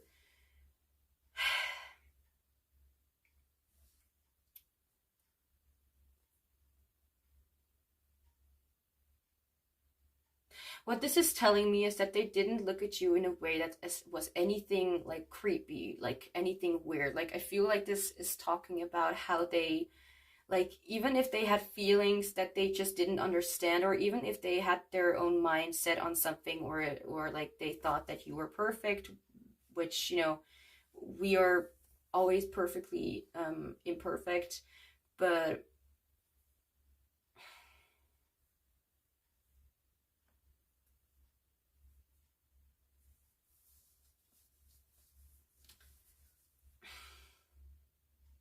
I don't know what else to say. It's also a little bit annoying because I feel like my mind is really giving up on me. So 1 second, please.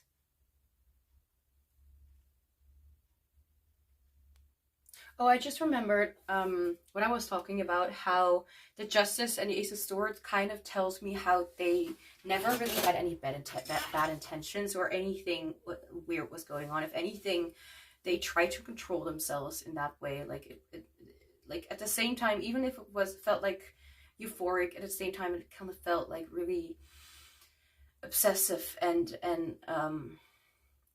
bothersome, you know. Like as I said before, like I don't like my hyper focuses that much. When it's, for example, on a specific person, then I really get frustrated with myself because I'm not able to do anything but just think about the same thing and just lie there in bed, not wanting to do anything else but focus on that topic. And if that's something that occurs with this person as well, like whether it has anything to do with hyperfocus or not, it still is something that can really affect you. It's like I guess like I will like try to not be in contact with such things that can make me feel like that. So I will limit these kind of resources or these kind of you know, things. And yeah, it kind of takes away from just easy kind of things, and it's like it's not really funny. It's not really fun. So now let's look into how they view you now. And I feel like maybe this is just coming from me, but I also feel like I want to get away from this topic as soon as possible, as if this is not necessarily needing to be spoken about anymore. But maybe this is just like all just saying how things used to feel or how things used to be. Maybe just as a check, like that this is your group, for example.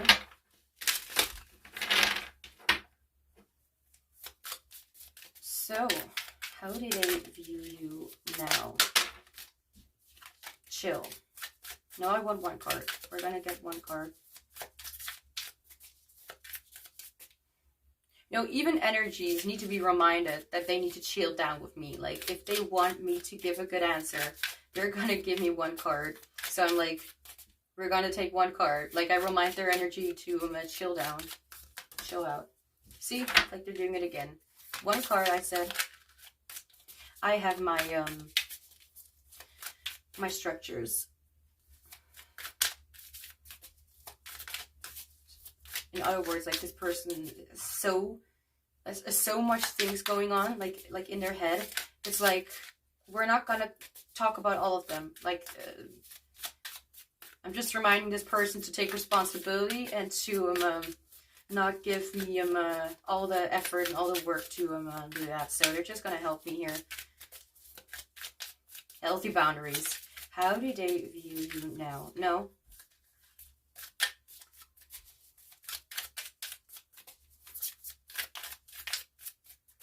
How do they view you now? How does the report? There we go. One card. We have patience. Well, that's a very good sign. That's a very good sign, by the way. Because the past energy, hey, don't do that. The past energy feels not very patient, feels very messy and all over the place.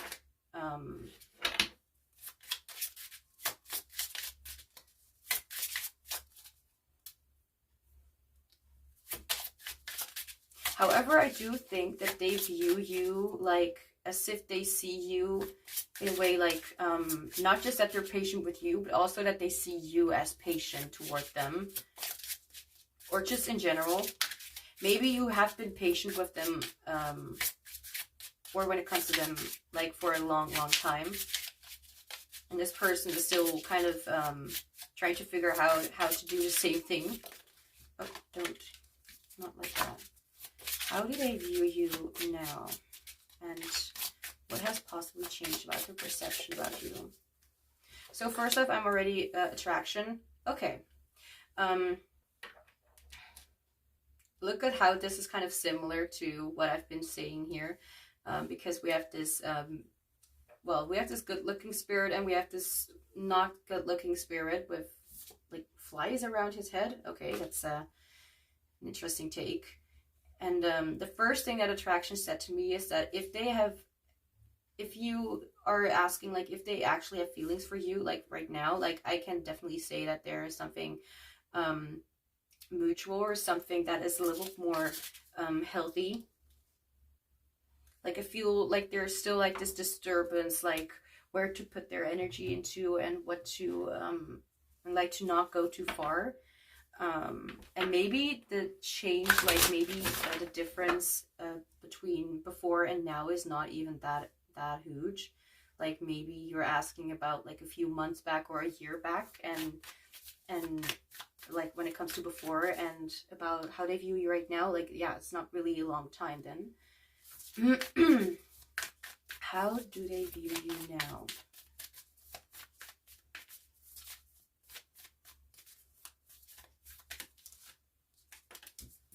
It's time to release negativity. I mean, I knew that there was a reason for me burping all the time in this reading, so I guess that makes sense. Full moon in Scorpio. Scorpio cool. I think Scorpio could actually be the case here.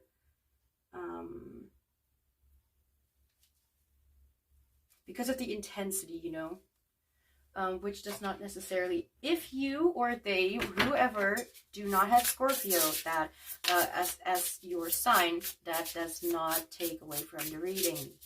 Okay, thank you.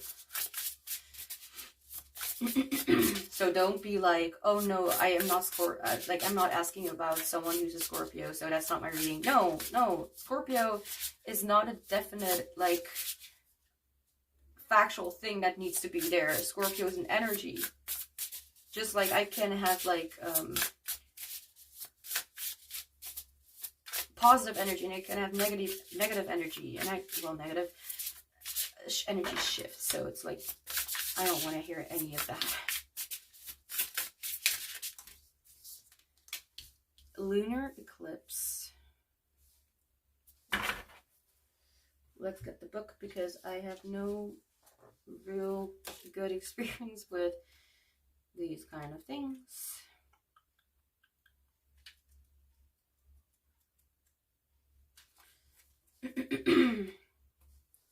Jeez. Hairs are sticking onto my stuff. That's how long my hair is. Okay, let's see where it is.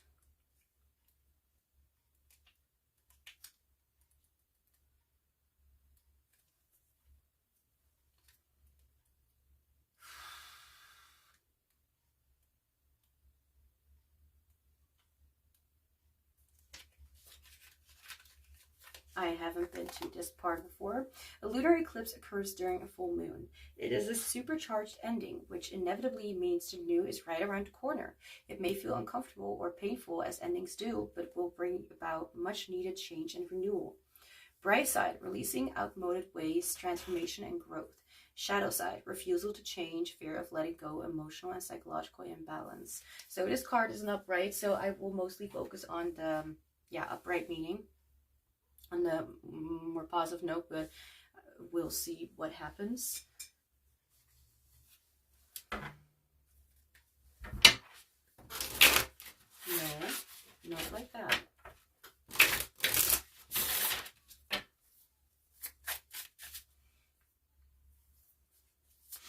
Keep hearing like supercharged.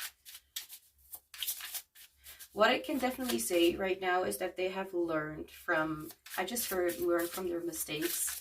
I mean, I guess that's kind of what we are supposed to do, because otherwise we don't learn and change and become a better person. But when it comes to how they are looking at you right now, they definitely see like there's a mixture of themselves in here and also a mixture of you. So I see like them confirming to themselves what their issues are or what they're struggling with. Maybe not to the outside world, but I do feel like it could be to a few close relevance or loved ones, however you want to call it. I feel like they are a lot more receptive to criticism and don't take it like that lightly anymore, or don't really focus too much on what is happening in their head, but they also need to try and be more, you know, like not outgoing, like get out of your introvert phase. Stupid. But I feel like they're coming closer and closer to understanding that there needs to be a balance for things to go more with the flow, for things to also be better for them. How do they view you now? So they are still attracted to you. Let's just say that. They still view you to be like, it's not just the outside that is what they're attracted to. It's also the inside. I mean, we see her and I kind of like looking up, like it almost feels like she's kind of like thinking about something and not just imagining, but the first thing that I thought of, like she's like using her mind and not just the mind space as in like just fantasies or whatever, but also like what actually is happening. Because this looks a lot more, I mean, except for the spirity shit and stuff, looks a lot more realistic than the Nine of Cups with all that water and all these wings.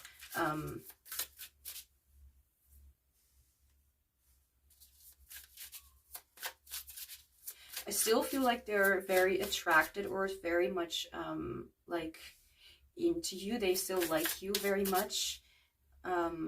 However, I do feel like there's still this inexperience when it comes to love and relationships, when it comes to these sort of things. So they're they're still very inexperienced, but they're at least giving themselves the permission to be wrong about certain things and not take things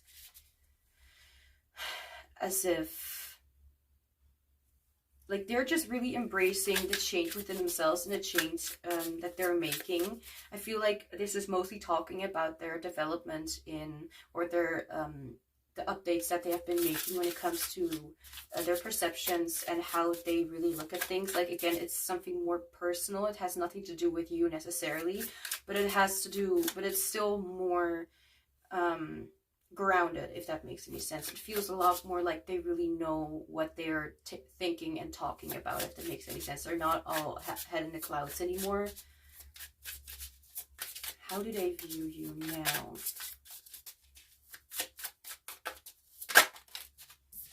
We have evolved. Yes, definitely. They've really evolved. They've really upgraded to a different kind of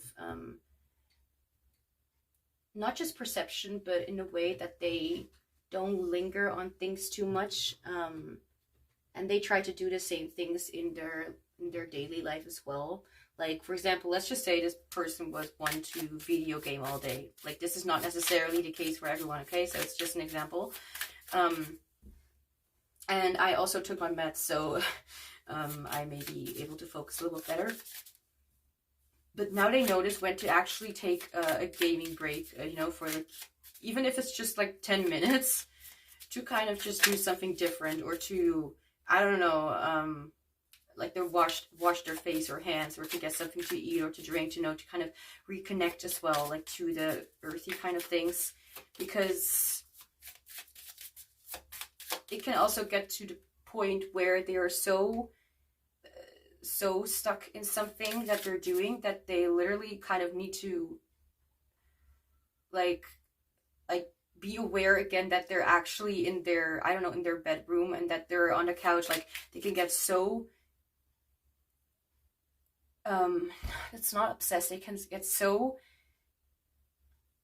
into what they are looking at or listening to, that they are feeling it or experiencing the same thing, almost like as if they're completely involved. There's something about that as well. Like it's very interesting, although I do not really know how to explain it, if that makes any sense. So how did I view you now? Oh, that's the floor. We have I am ready. And we also have I am confident. So I am feeling like most of this, like their perception has a lot to do with like the way that their mindset works, and not with anything that has to do with you. So they still are attracted to you, but it's not like they're giving much information about the things why they're attracted to you. It's just the way it is. You know, it kind of feels like that.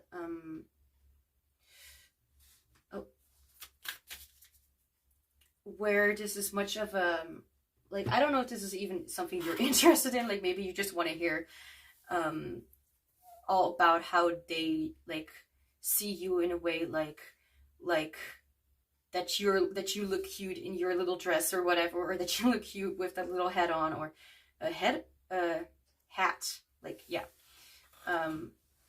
or how you have changed or something like that. No, I feel like this is mostly about them seeing you in a way of like being very, like, having a romanticized kind of fantasy about how things are and should play out. And now they're a lot more like, yeah, okay, so if I want things like that to happen, then I, she'll, get actually started with taking some grounded effort toward that desire. So whatever, I feel like they feel a lot more like ready and a lot more grounded, and even like supporting themselves and keeping themselves into the like introducing them that there is a world outside of their little head, that there's a world that longs to be experienced or longs to be seen, and they can also see those beautiful things and not be too much in their head about it, and actually have, for example, like they imagine a relationship or something, but they can actually have that relationship, but they are instead, or they have instead focused so much on having it in their head that they are not really taking action toward that desire, or maybe not even knowing if that's actually their desire, or just like a fantasy that really removes the little mistakes or thingies that do not fit their program. I don't know.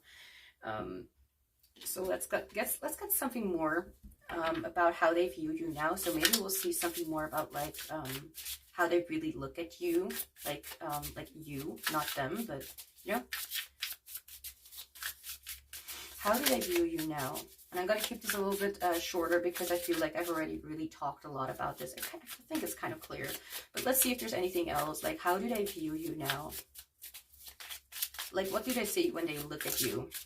Yeah, okay, let's say it like that. Thank you, Spirit. What do they see when they look at you? Like, right now. We have the Four of Wands. Okay.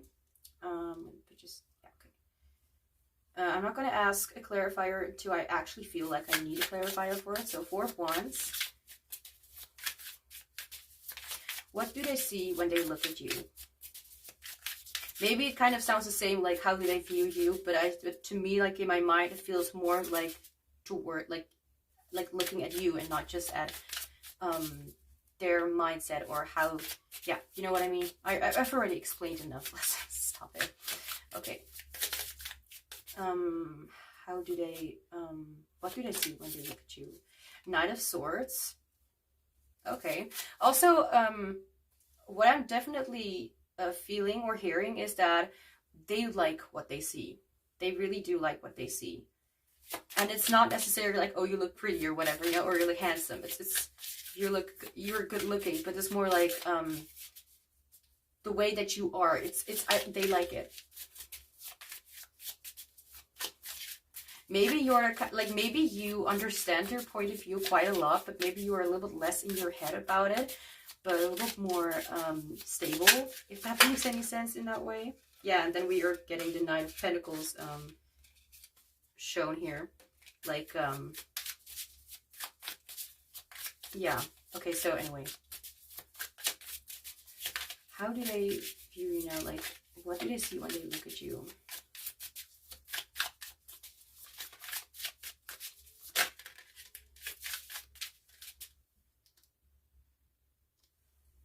Like, I just noticed, I don't know why I need to say it, but I just noticed, like, me hearing a sad song. And I could also have just let it play out until the end, but I remember for myself, like, if I do that, I might get distracted. I might not feel the right vibe for this reading, and I'm not focused on what I'm supposed to do. And then I'm focused too much on going like into that song, like feeling very sad about it. So, and since this is my actions in this reading also kind of participate or kind of could be something that is relevant when it comes to this person's perception.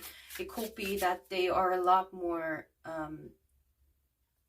aware of when things are going in a certain direction. So they're like, okay, so I notice like this is happening again. So now I need to try something to lighten it or to change the thing. And it feels a lot more mature and a lot more like taking responsibility for how they're feeling and acting and thinking, and where they are going, and knowing that they have control over it, because that's what they mostly have control over. Even if there are a lot of people who will just, you know, explain like a whole story about how they actually disagree because of this and this and this. You know, blaming other people for, or other experience or things about yeah, why something happened and why they cannot change it anymore.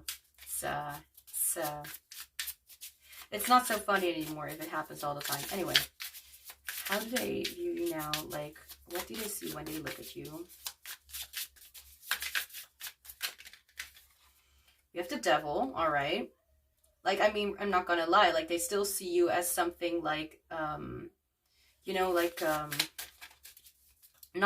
they don't see you as toxic or whatever, but they still know that maybe you, like, some people will be like, okay, so this person or this thing has completely changed or made me this way, so now I shall completely ignore it. That's not always the case, because ignoring it is actually just, you know, delaying, I think. It's not really taking action, because it's like running away from a fear, but the fear is not going anywhere. So even if you will meet someone else with the same kind of stuff, it will still happen. It's not like just because of this person. So it's like they notice that you still have an impact on them, so to speak. And that I feel like they're a lot more like focused on like controlling that, like knowing that even if that happens, like they can try and help themselves in it, instead of thinking that they should just go along with what is happening. I mean, some things like that, like just kind of go with what you're feeling, is sometimes important, I think, because it can make you aware of what you may not want to get into again, even if it's hard to get out of.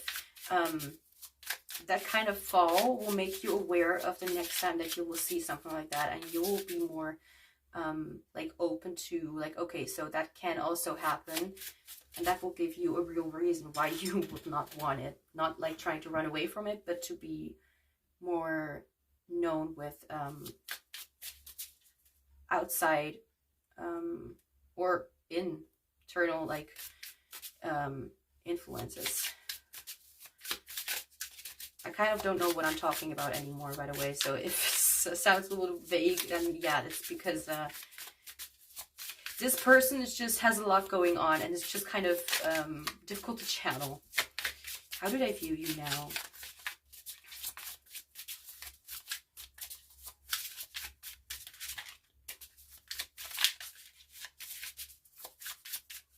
So like, yeah, okay, how, what do they see when they look at you? if you ever, like, if you have like a reading idea, anything that has to do with, like, for example, of relationships or anything that you have on your mind, put it down in the comments down below so I know what you will be interested in, and I can see if I could fit that into my program, into my future readings. Oh, I thought a card fell out. Okay, it didn't. What do you see when they look at you?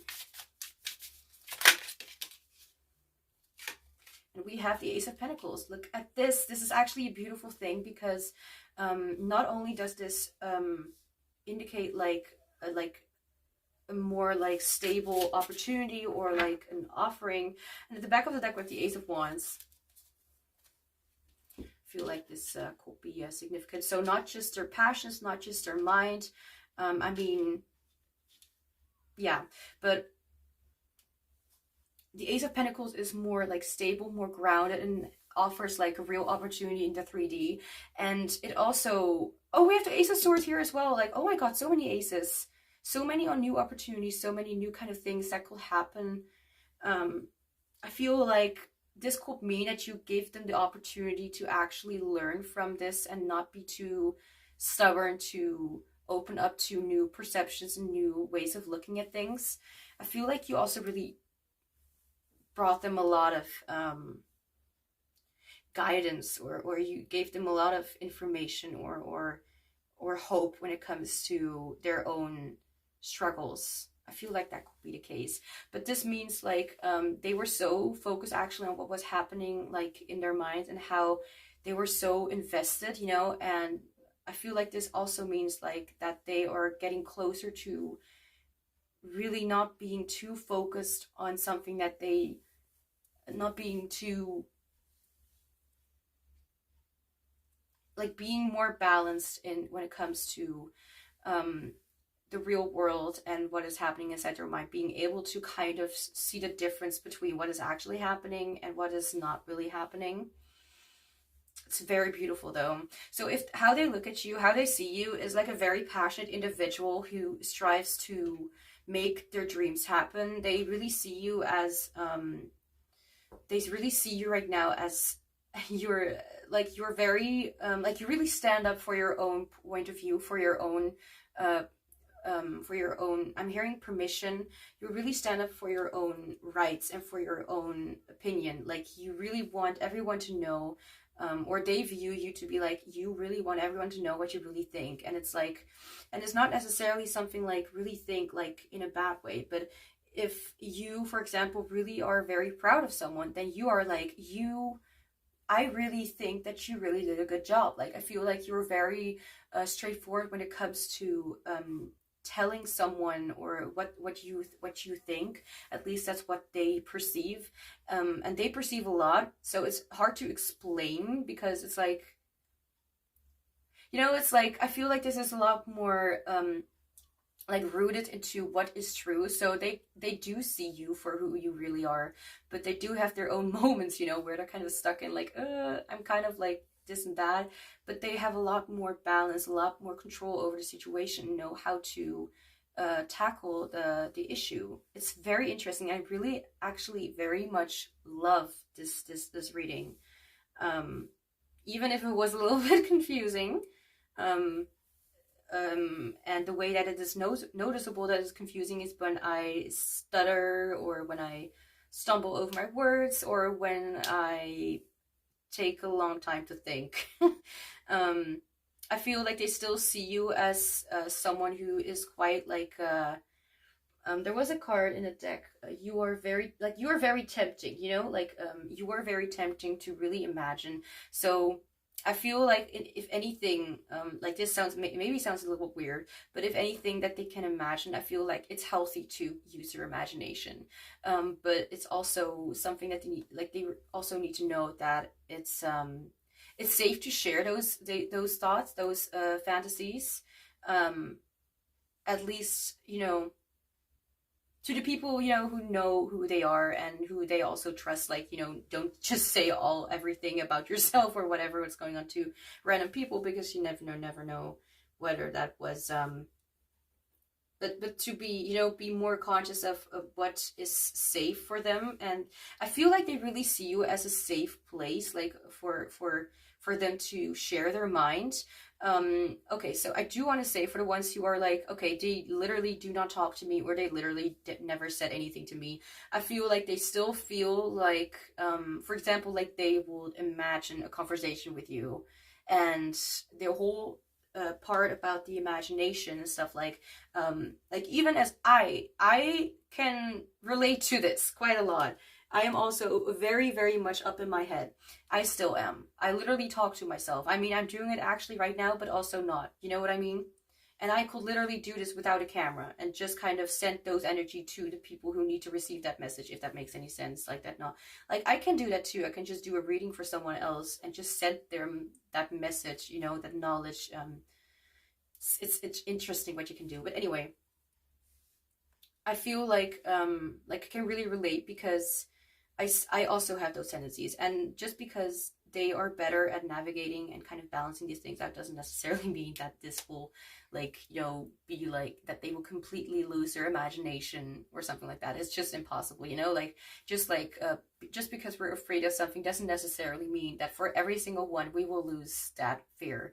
We may be able to kind of lighten the fear to kind of make it less, or to know how to deal with it, but it doesn't necessarily make the fear go away or make the whole thing, whatever was happening, go away. So what I can, like, I do have conversations with, like, I do, for example, imagine that I have a conversation with like a very specific person, which is interestingly what I was talking about, like with the song Hotel California. The song is like sickeningly sweet, you know what I mean? Anyway, but I would imagine like having a conversation that about something specific, like whether it has to do with my fears or insecurities or anything that I am not knowledgeable about when it comes to relationships or stuff like that. I just imagine having a conversation with him like that. Yeah, whoever, you know, and I can recognize within myself,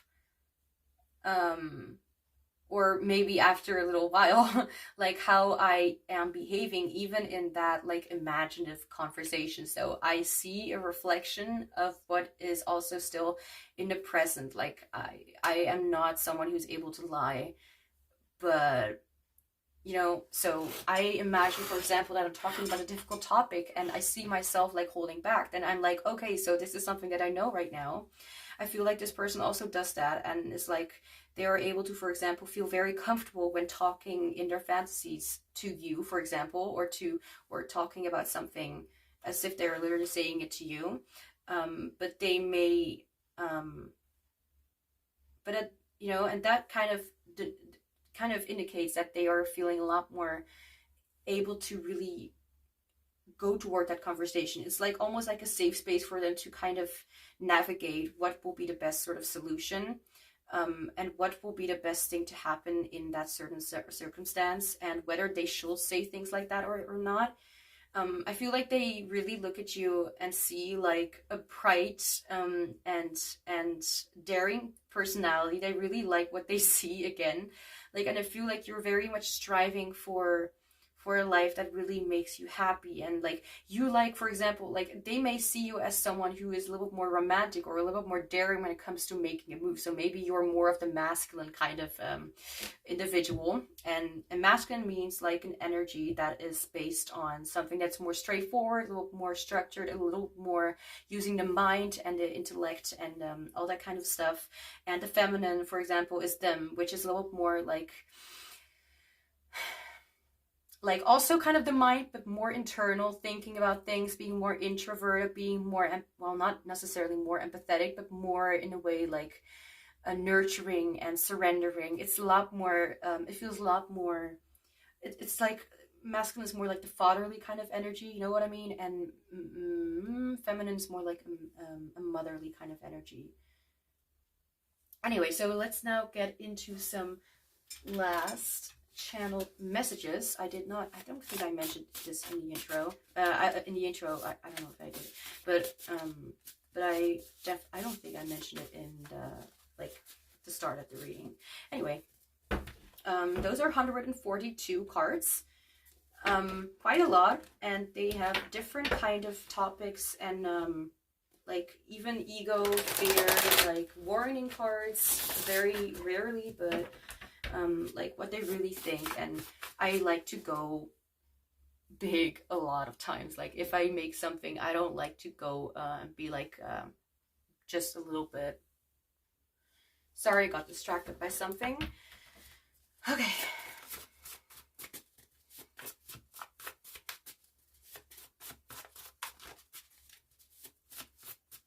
I should stop saying sorry.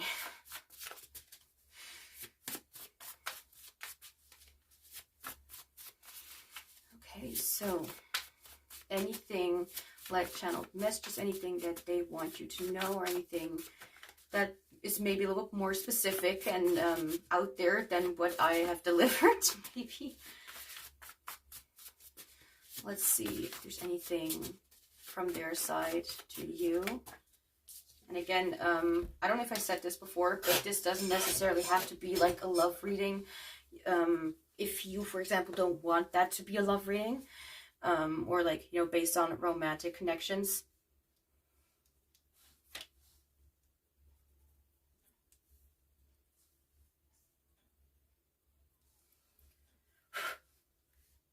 A little bit of dust, or, you know, whatever. Realization and regret.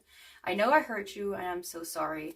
Yeah, it can be anything. Like, I feel like this is very stretched toward multiple kind of scenarios, multiple kind of situations. It could be because of their imagination. It could be because this really reminds me, like, not in a way that this is literally the case, but this reminds me of the, I think it's a new game. I'm a more of like a, I like to look at, you know, how certain, how specific, like the ones that I like, gamers, entertainers, if you will, play such games. And there's a game called The Gap. And I'm not talking about an older version. It's something about like, I don't want to spoil too much, but let's see if I can find something.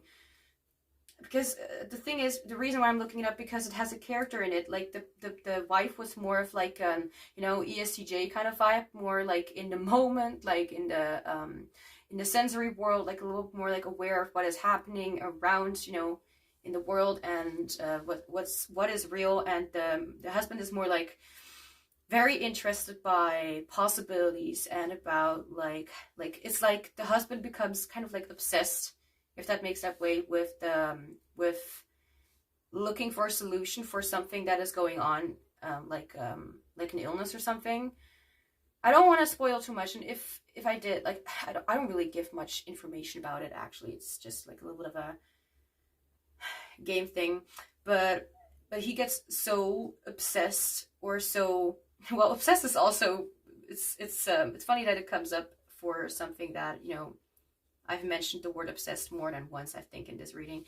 But he becomes so, like, obsessed with trying to figure out a solution, figure out, like, things about future, past, time traveling, whatever, that he completely actually forgets to really give the care to his wife that he actually needs to, like, that she needs. But at the same time, he wouldn't have gotten so obsessed with that if he didn't care about his wife. You know what I mean? So it's like, there are definitely difficulties in such a relationship. So it's more like an like an INTP, ENTP, and an ESTJ. It will be very interesting, but it will also be very difficult when it comes to challenging things in a relationship. Let's see, the Gap game.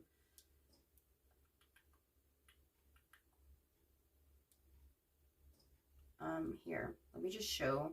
Like, I don't know if there are a lot of gamer lovers, whatever, people out here watching my video. Like, I don't know. But it kind of looks like this. I tried to cover the video, but that's kind of the picture for the game, and I found it very interesting. Driven by a rare disease or illness that impacts his family. this man tries to uncover the deepest part of his past, as beautiful and as painful, and interrogate? No, like kind of no, also not examine, but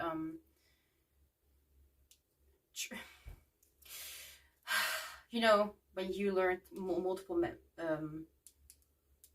languages, it's like, I know that word, but not in English. I'm sorry. Oh no, wait. Explore parallel universes or realities, anything deja vu kind of stuff, to find back his memory and win back his life. It's very interesting. I think it's a very interesting story, but I'm sorry for that explanation. What I'm trying to say here is that it's like not saying that this is literally the relationship between the two of you. I mean, it can be. I mean, depends on, you know, the circumstances, whatever. You know what I mean, I hope. But it kind of feels like that. Like, it's so caught up in the head about what they can do or what can happen, or fantasies, you know, that they kind of get lost in the process of trying to actually figure out a solution. Anyway, I know I hurt you and I'm sorry. So it could be that immediately reminded me of that. Of course, not for everyone, but maybe this message rings true for one person or whatever. I think it's more than one. Like, I feel like we can relate a lot more to certain stories, and maybe not to every single person, but there are definitely individuals who would get us, you know. I don't know why I needed to mention that. Maybe that's just me just kind of revealing how lonely I am. Excuse me. Okay, we have we have ego and fear. This is not something bad. This is just something like we all have. We are humans. We have egos. We have fears. I'm afraid of saying or doing the wrong thing. Like, I kind of get that.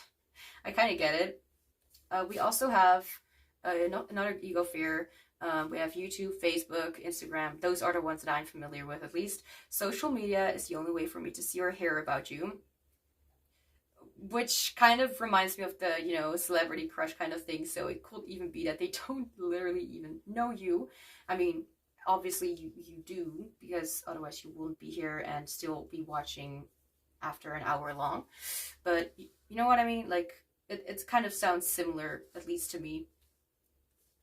Put in the comments down below if you understand what I mean with this part. I would love to see you again. And at the same time that the card comes out, I'm hearing the song Take It Back by Beth Crowley. I mean, they're very hurt by what they did. And I'm hearing maybe just even as much as they hurt you. And for some of you, I feel like there's a very warm, empathetic energy coming from your side. I mean, I could be wrong, but I don't really feel like for the majority of you, like you really despise them or hold a grudge against them. But it's still possible that you used to do in the past. But the way that I'm seeing it, like for currently, it's like a lot more open-minded, and maybe you will even want to hear about their like how they perceive the world, and what they admire about it. Like, I feel like there are a lot of people who would actually want to, like, I really feel like, you know, giving, like there's something about it. Like, I really want to give you what you desire. It's like, I did not want to turn you down like that. I did not want to give you like the feeling as if you weren't enough. I don't want to, like, this is like coming from some of you, like not from them. I mean, it could be, of course, but I feel like this is mostly like just because you use your fantasy, like I feel like you understand them in some way. That doesn't necessarily mean that is a bad thing. Like, maybe you are very close to their personality type, or maybe even astrology sign, whatever you relate to, or you have the same chakra color or whatever. Anyway, anything else from this person? Oh, we have a warning card. We only have like 3 warning cards in the deck. So it's specific.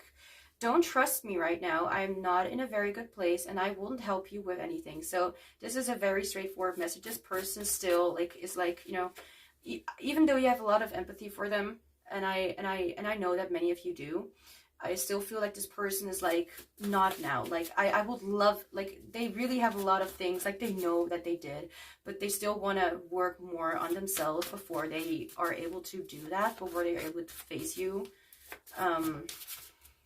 For some of you, I'm really getting, like, you have not ever known that this person, like, fantasized about you in such a way. Like, maybe it didn't even seem possible, or maybe you always thought that you were just being ignored, or as if you bothered them or something, which, yeah, I mean, but it was not you that bothered them. It was their mindset about, and it was their fantasy state that really bothered them, which had nothing to do with you. It's, you just triggered it, you know. But you can't control your, you know, your impact when it comes to your existence. Renewal and enlightenment. I've gotten myself out of unfulfilling and unhealthy relationships. Look at that. Because they've hurt me rather than support me and my decisions. Look at that.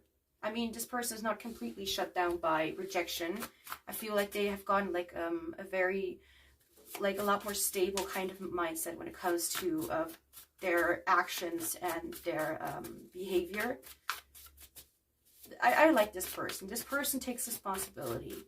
I'm not saying that, you know, I'm just not used to people acting like a responsible human being and paying for their own fuck up-ish kind of things. Like, they can control how the future goes, you know? People can control how the future goes on by continuing to be responsible in the present. Anyway, anything else?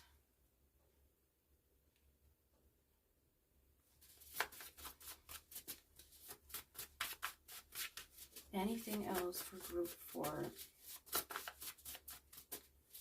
This could really get into a very beautiful kind of relationship or connection. I feel like just because it started off on the wrong foot or the wrong mindset, that doesn't necessarily mean that it's completely rotten and not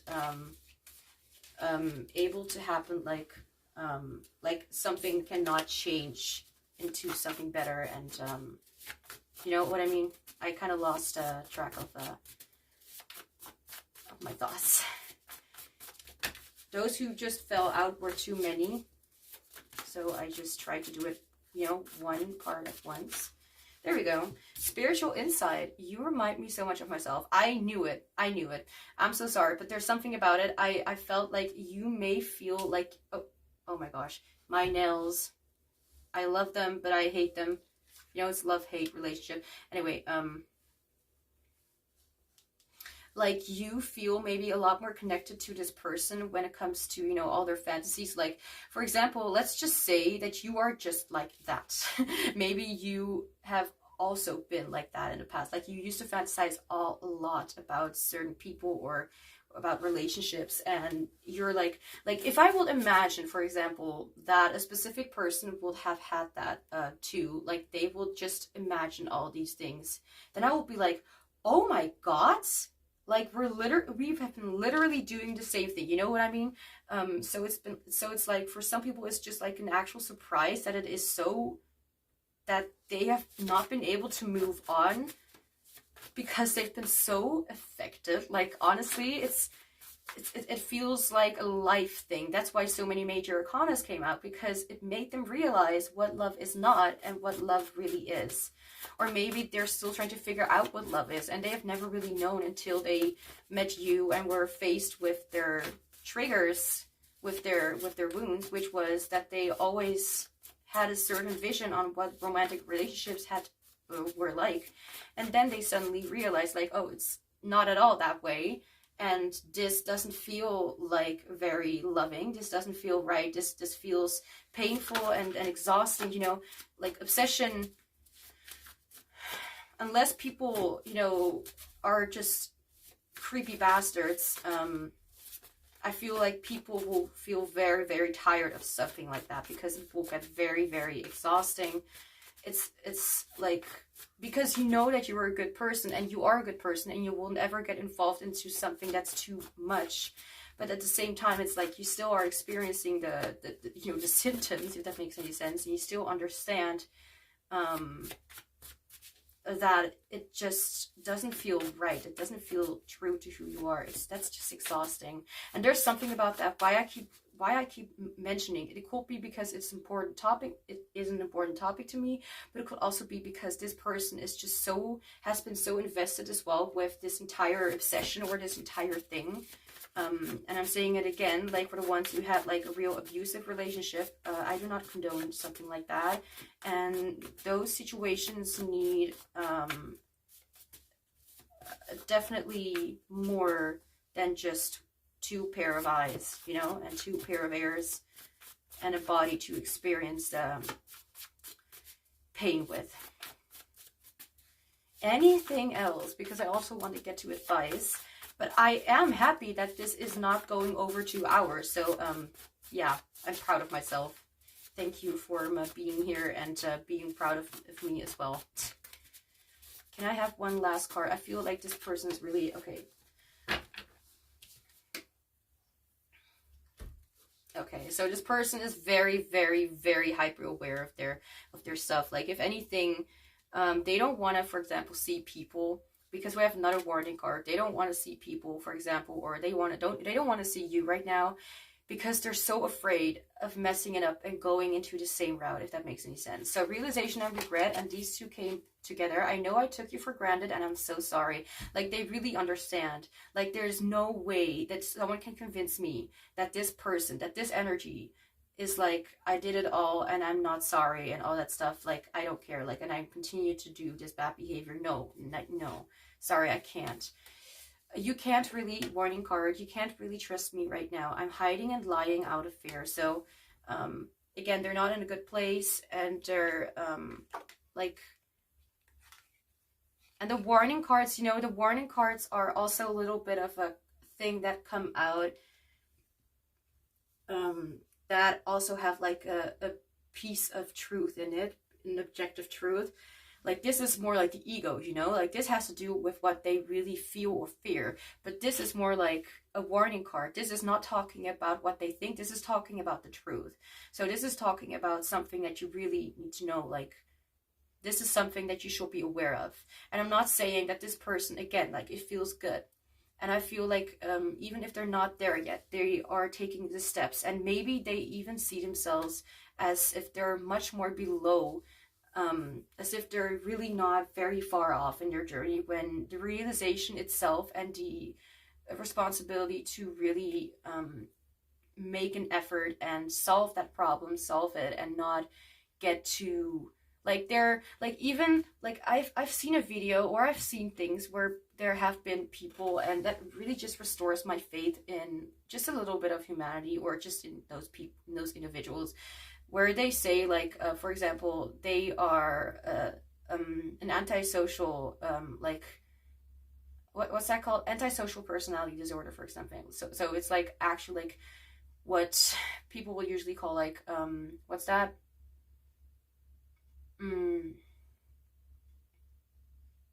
A psycho, what's that? Like, why am I forgetting the words?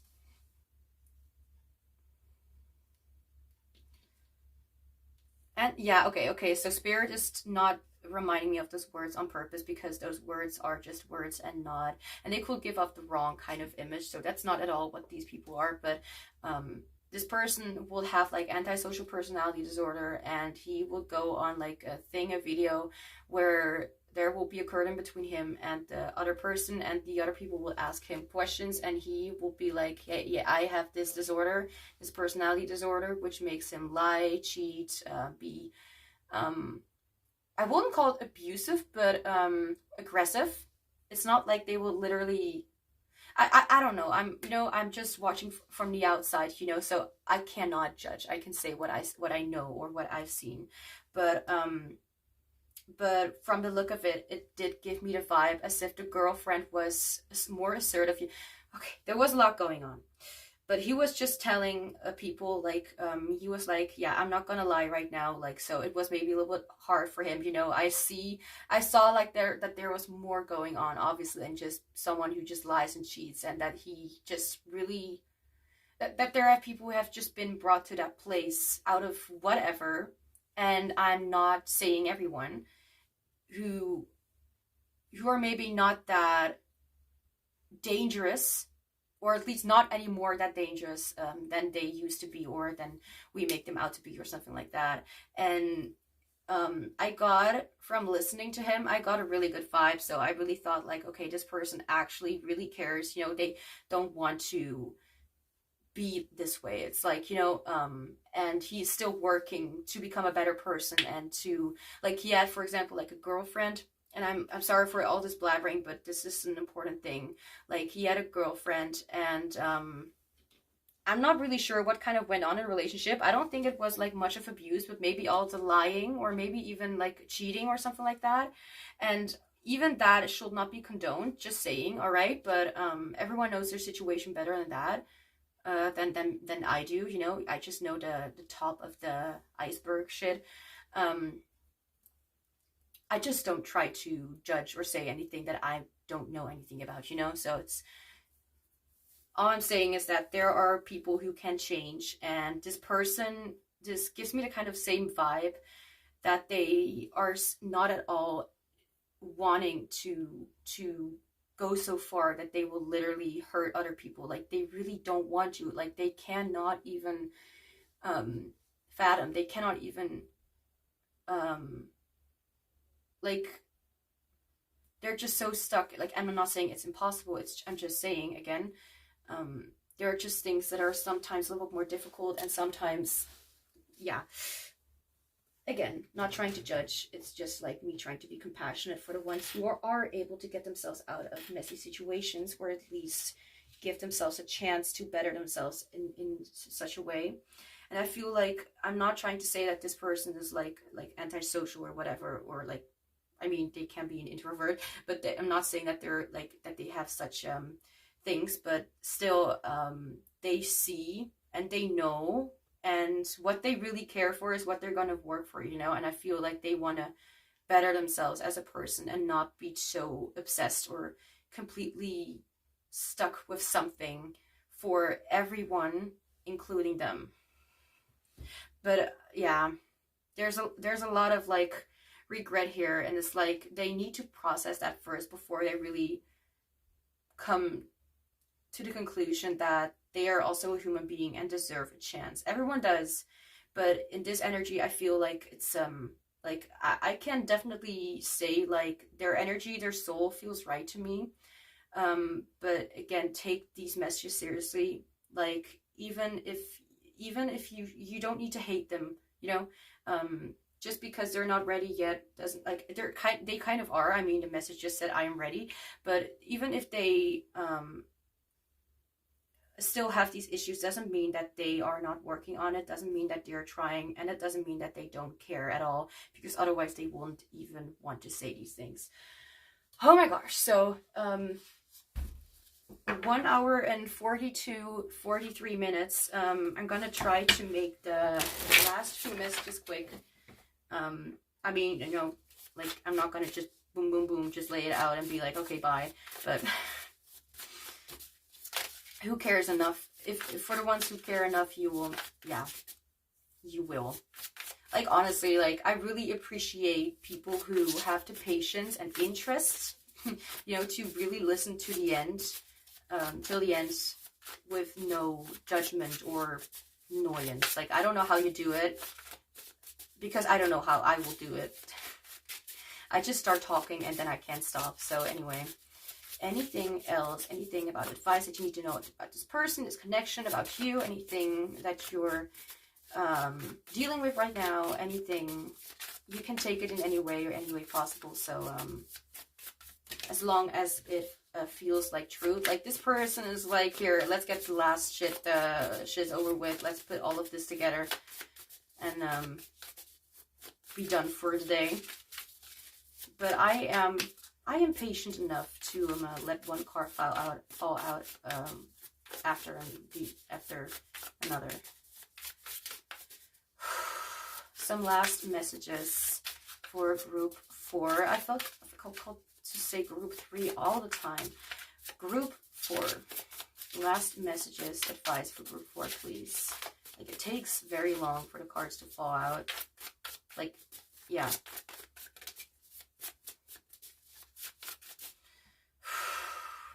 Do you mind? Like, just because I shuffle these cards and I do it almost every day doesn't mean that some decks are not heavy or give some spasm kind of feelings. I don't know.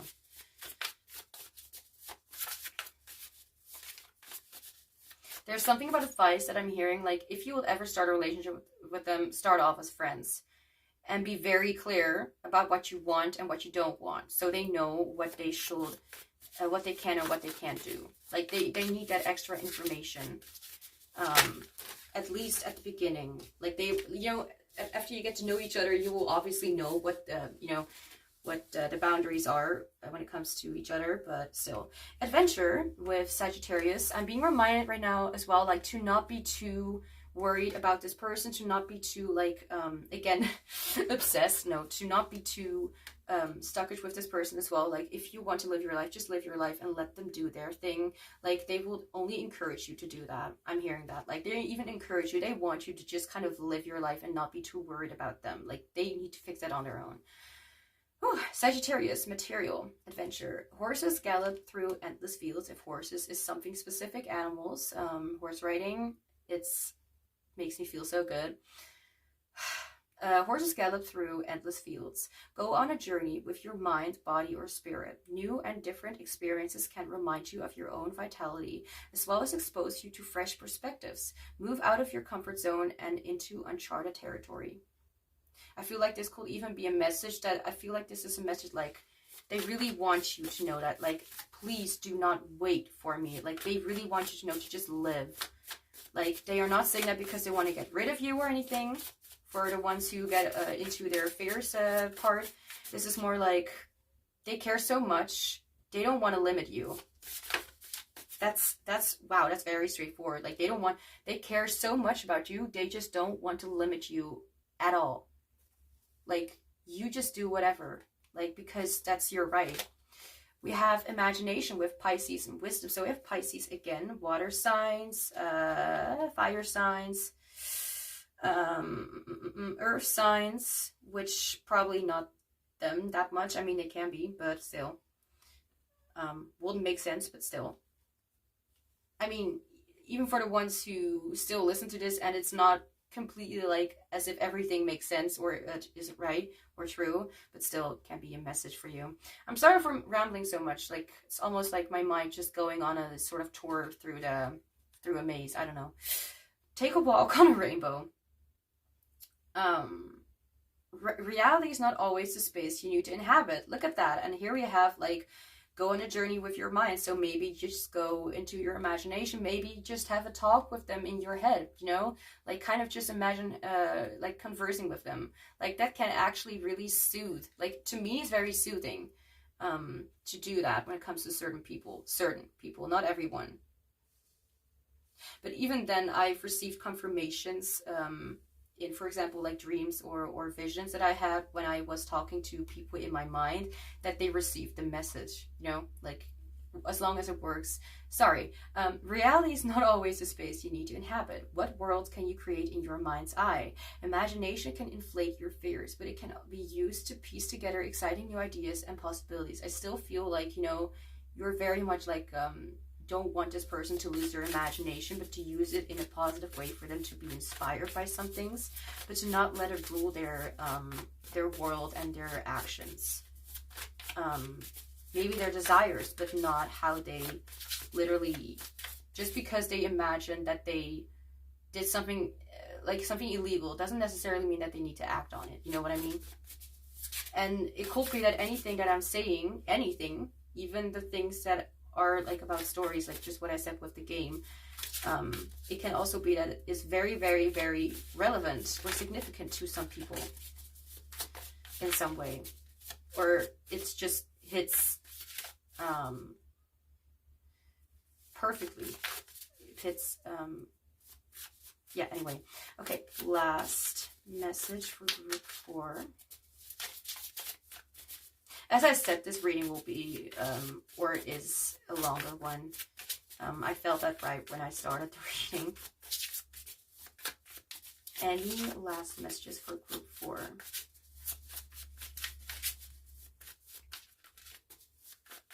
And I'm not going to apologize for those long readings, because one of my longest kind of readings that maybe almost takes 2 hours is one of the most successful and most liked ones. So being yourself actually has a lot of benefits. Any last messages for group 4?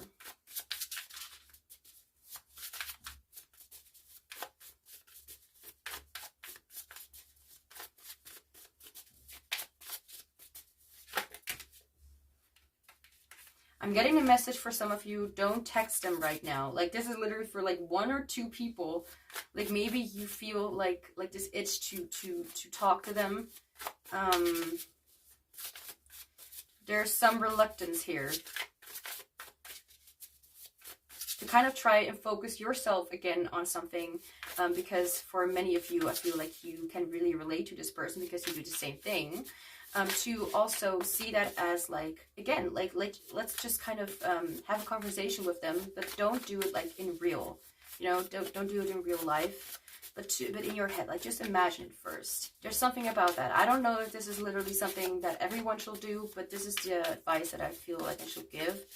Like, to really approach in a situation that feels very familiar, but also it kind of makes sense, no? It kind of prepares you in a way. Don't shame, just like this person has a tendency to do that. Don't shame your ability to go to different places just because it doesn't happen in the outside world, but in the inside world. Last messages, please, for group 4.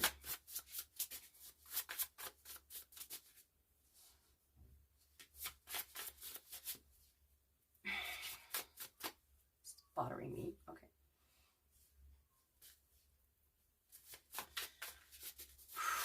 Last messages for group 4. Spirit, I'm getting tired.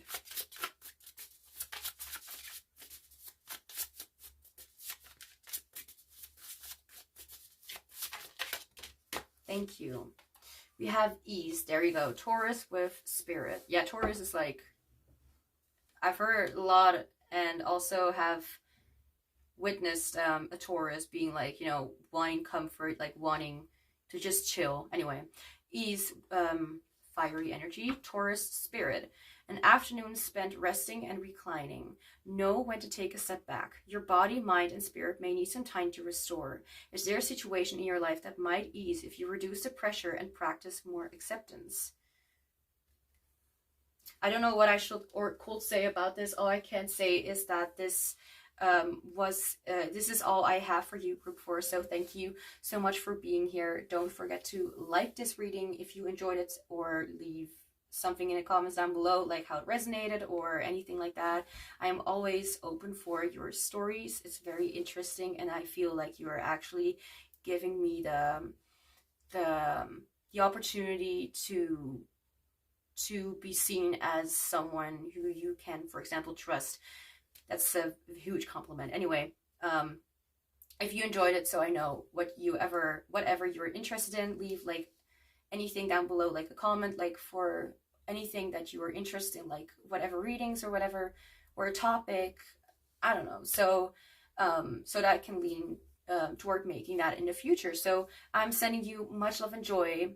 Thank you so much for being here and having patience throughout all of this, because this still lengthy readings, even if I adore them, I don't know if people always have the patience. And if you still are here listening to my blabbering, then I am very, very grateful.